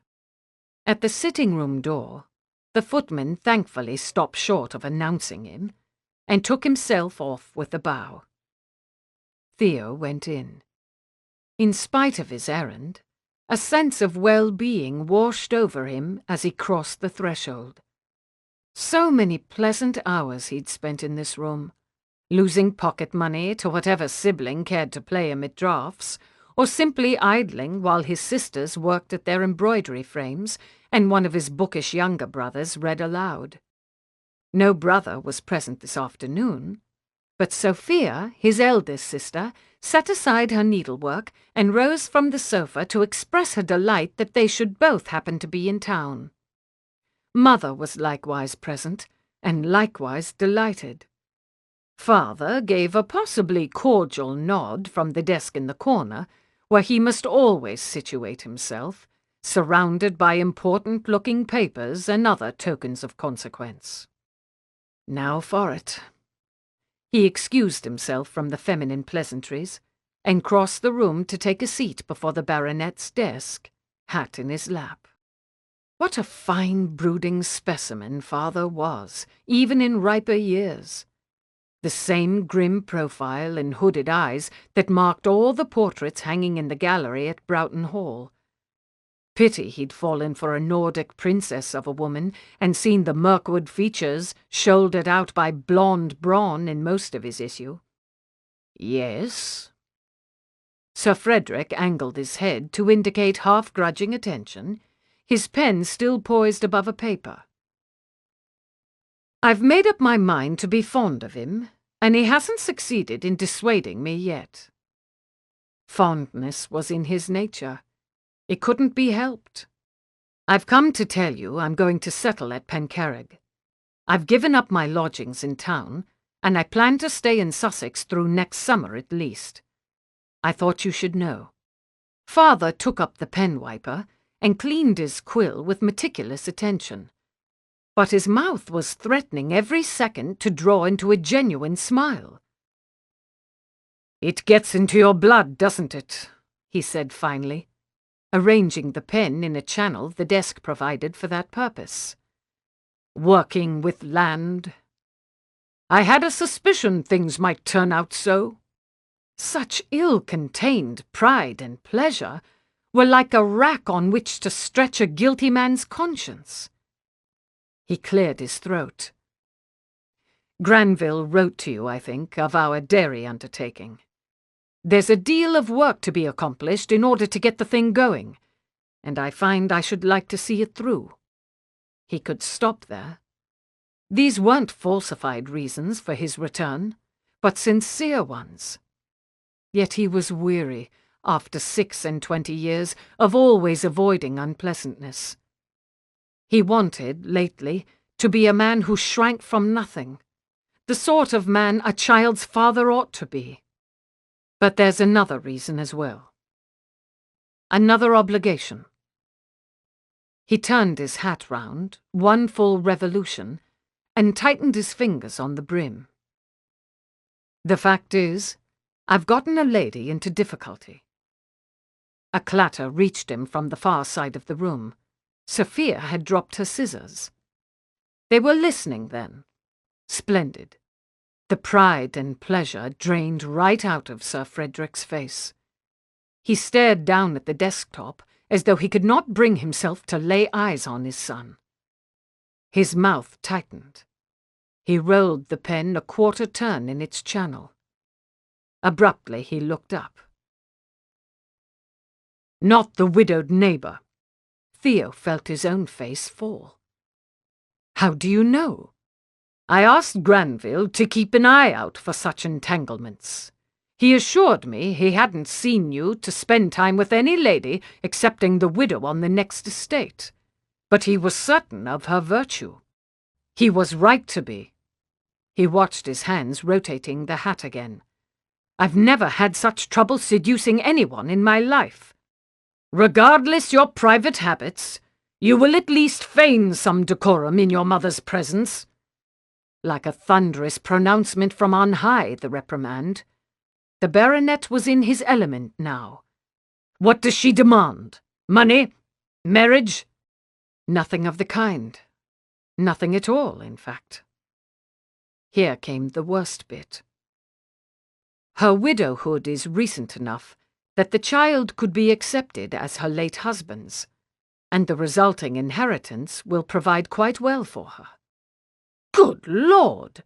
What kind of woman is this?" Father's voice suggested he already had that worked out. An honest, upstanding one, who was overset by her loss and susceptible to the wiles of a practised adventurer. Practised indeed. He'd practised before his mirror these lines that would put all blame on his shoulders. He bowed his head in an attitude of contrition, studiously avoiding his mother's and sister's eyes. "Where is the obligation, then?" Sir Frederick sat back in his chair, palms flat on the desktop. "Certainly there's shame enough in the business, but if she can call the child her husband's, where is the difficulty to which you referred?" He'd practiced this, too. "Duty demands I find a way to be of service to that child. Whether you recognize it or no, whether she recognizes it or no, I have a responsibility in this case, and I will not run from it." He flipped his hat upside down and right side up, and raised his eyes to his father's. "The difficulty is I'm in love with her. I don't want to be away from her." Oh, Lord, what was he about now? Across the room he heard a sharp intake of breath. Sophia, maybe even Mother. "The devil you are!" A muscle jumped in Father's cheek. "If you think for a moment I'll countenance your maintaining any sort of relation with a woman whose want of moral character apparently exceeds even your own—" "I'm not seeking your permission, sir." He spoke softly and folded his hands atop his hat. "And I urge you, for your own sake, not to make any further remarks upon her character." "Do you threaten me?" He looked capable, even at his age, of jumping over the desk and thrashing any man who did. "Not at all. But when you've come to know her as a daughter, and love her accordingly, you won't want your affection tainted by the memory of such unbecoming sentiments as you might express today." From where did these words originate? He'd walked into this room, sure of what to say. "Duty compels me back to Sussex." How had it turned into declarations and skyscraping ambitions? "Theo." Finally, Mother must speak. "How can you have any hope of marrying her if she means to claim the child is her husband's?" "And even without a child in the case, she couldn't think of remarrying so soon." Sir Frederick adopted a milder tone, as though to work in tandem with his wife's gentle concern. "The pair of you would be received nowhere in polite society." "Linfield and I would receive you." Sophia threw one bold glance to his side of the room, needleworking smoothly away. "I'm sure all your married sisters would."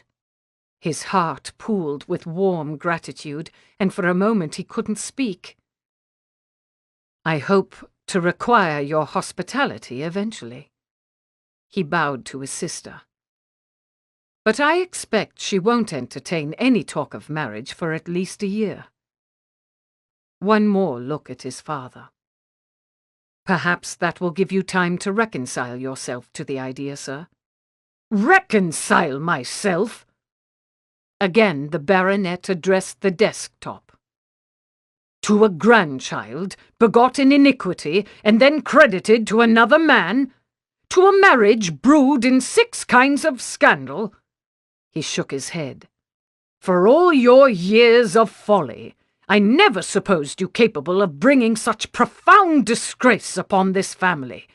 I can only say I'm sorry Edwin was not the elder and you the younger."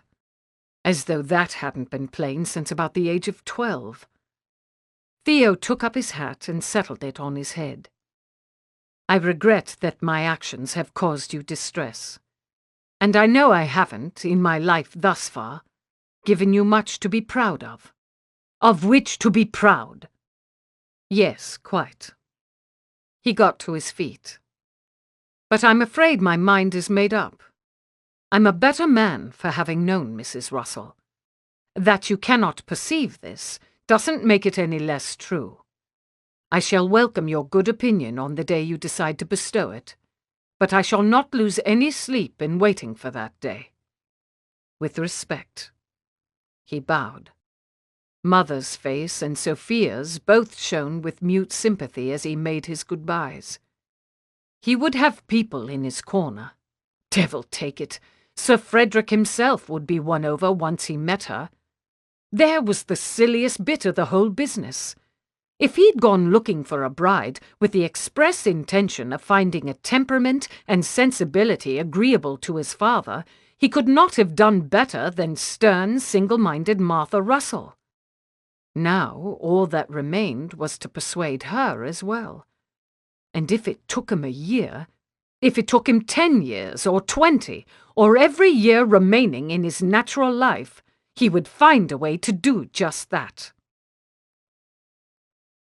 Pencarreg, confound its paltry acreage, Looked like home when he pulled into the drive.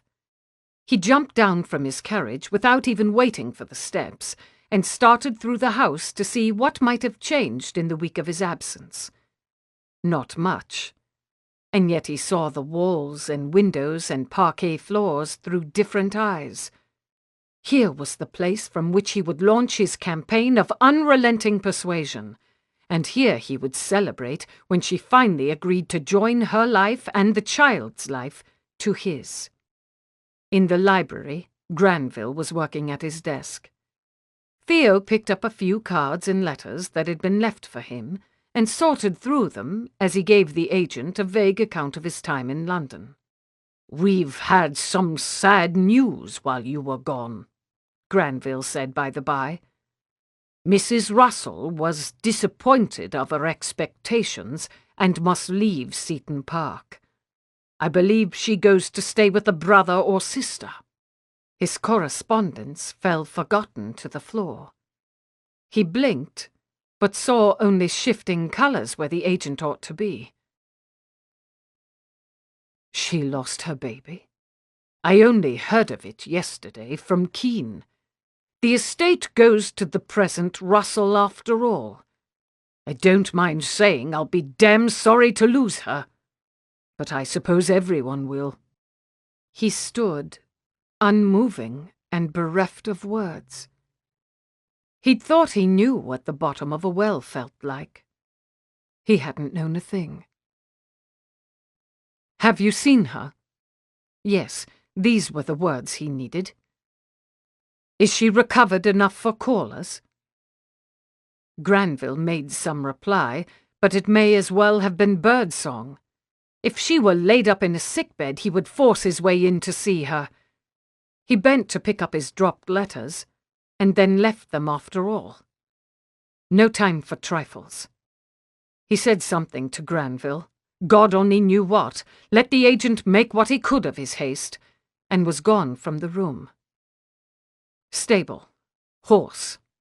Down the drive and onto the road where they'd walked, the day she'd enumerated the reasons she could not enjoy him in bed. A fact presented itself, through his haze of grief, like a distant shore sighted through fog.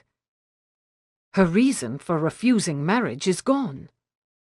But his only response to the prospect was a stab of shame that his thoughts should turn there at all in such a time. Someone must have taken his horse at Seaton Park's front door, and someone must have shown him inside. But all was blur and desperation, and he only knew he was pushing past some servant into a drawing-room even as he was announced, and there was Mrs. Russell. She sat on the sofa, face turned toward him in astonishment. Other people were in the room with her. They didn't matter. 4 strides took him to the sofa, where he hauled her to her feet and into his arms. "I heard of what happened," he said for her ears alone. "I'm so sorry I wasn't here. So sorry you had to bear it alone." "Who in blazes is this?" said someone behind him. But at the same moment Mrs. Russell was speaking, and so he did not turn. "I don't know what you mean." She twisted in a half-hearted attempt to get free of his arms. No chance in hell or heaven of that. "What did you hear, and from whom?" How could she not know immediately to what he referred? He found a grip on her upper arms and drew back to meet her eyes. "Granville told me you lost the child." He sank his voice as low as he could. "Damn your impudent eyes, unhand her at once!" Vaguely he saw someone get to his feet. "A moment, please." He held up a palm in that direction. "Martha?" Hope was suddenly pounding, uninvited, at his consciousness like an importunate caller on the front step. She hadn't known what he meant, and she didn't look, sound, or feel devastated as she ought. With a quick sidelong glance at the room's other occupants, she shook her head. "It's not true." She took the same nearly unintelligible tone. "The child is with me still." Sheer relief bore him down, and he sagged to a seat on the sofa, then dropped his face into his hands. He felt a slight weight depress the sofa beside him as she sat too. "Martha, what's the meaning of this?" Through his fingers he spied the owner of that voice, a gentleman of about his own age, with honey-coloured hair and coffee-coloured eyes, half risen from his armchair. A lady with darker hair but identical eyes sat in the next armchair, holding a cup of tea. Yes, that was what he'd like to know too. "Why the devil did Granville tell me otherwise?" He lifted his face from his hands. "He said you were leaving Sussex." Suspicion knifed through him. "What are these people doing here? How do you dare to ask?" The young man was clearly spoiling for a fight. "Blood gives us a claim on her welfare. Damn you if you assert any such claim." "Please." He held up a weary hand. "Let me stay for just 5 minutes to speak to her. Then you may take me outside and thrash me for my damned impudence if you like." "Nick." The lady spoke over her tea, her eyes bright with interest. "Let's give him the 5 minutes. I suspect they will be most illuminating. You're going away to live with one of them, aren't you?" He bent near her for privacy. "But why, if you haven't—" "I've given up the estate to Mrs. James Russell and her sons." Her words reached him as barely more than a whisper. "I could only manage that if I told everyone." She pursed her lips and waited for him to comprehend. And comprehend he did. He sat bolt upright. "I agreed to this with the understanding that a son would inherit the estate and a daughter would have a portion." A confidential tone was beyond his power now, to say nothing of an acknowledged father. "Don't dare tell me you mean to make an impoverished bastard of a baronet's grandchild." "Oh, Martha." The woman looked from Mrs. Russell to him to Mrs. Russell's belly. "What have you done?" "I had good reasons." Unrepentance stiffened her spine. "It was a sound plan. Only circumstances changed in ways I did not anticipate." "Hang your 5 minutes! Hang your thrashing!" The young man was now up out of his chair again. "Find me a pair of pistols and we'll settle this now." "Nicholas, sit down." In an instant he glimpsed the way she must have ruled her elders even from a young age, her cool aplomb unwavering in the face of temper or other outsized combustible emotions. "Or if you insist on duelling someone, you shall have to duel me. Mr. Mirkwood is guilty of nothing more than agreeing to the business proposition I put forward, and your hot-headed, uncivil behaviour must make this family appear to him a most unpromising prospect, just at the time when I was hoping he would entertain thoughts of joining it." "Good Lord!" Theo threw himself back into the sofa's corner to study her. "Was that a proposal?" "It was the poorest one I've ever heard." The sister made this pronouncement, putting down her tea as the brother sank into his chair. "I should say!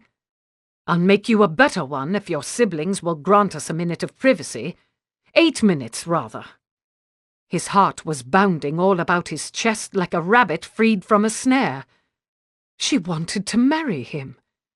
His child was well, and would be known to the world as his. "You'll do no such thing, sir." She had a redoubtable streak of her own, this sister. Catherine. They might call each other by given name in time. "She's barely been widowed 2 months. No clergyman who values his post would consent to marry you." "I know a clergyman who will." She levelled all her resolute attention on brother and sister, but when he lifted a hand, hers came immediately to grasp it. "Only we must do it by licence, as soon as possible for the sake of the child. Think of the scandal. You could not expect any respectable person to know you." "Ah, but he'd been through this before." "My family comprises several more than respectable houses, and they will all be glad to admit us. I've just been in London preparing them." Her hand tightened deliciously on his at these words. "That will be enough to begin on, and I shall make it my mission to win your approval as well. Everyone in this neighborhood will accept us too." She edged forward, earnestly, still clutching his hand. "I've thought it all through." Of course she had. "Everybody will hear of my disappointment and the change in my circumstances. Everybody thinks well of Mr. Mirkwood. They'll all believe he married me to save me from a pitiable dependent existence. They'll think better than ever of him." He could hear her tenacity grow with each syllable. "And even if they didn't, I would marry him. Duty demands it now." He flexed his fingers over hers. Together they could face down all the skeptical brothers and sisters in the world. Yes, duty.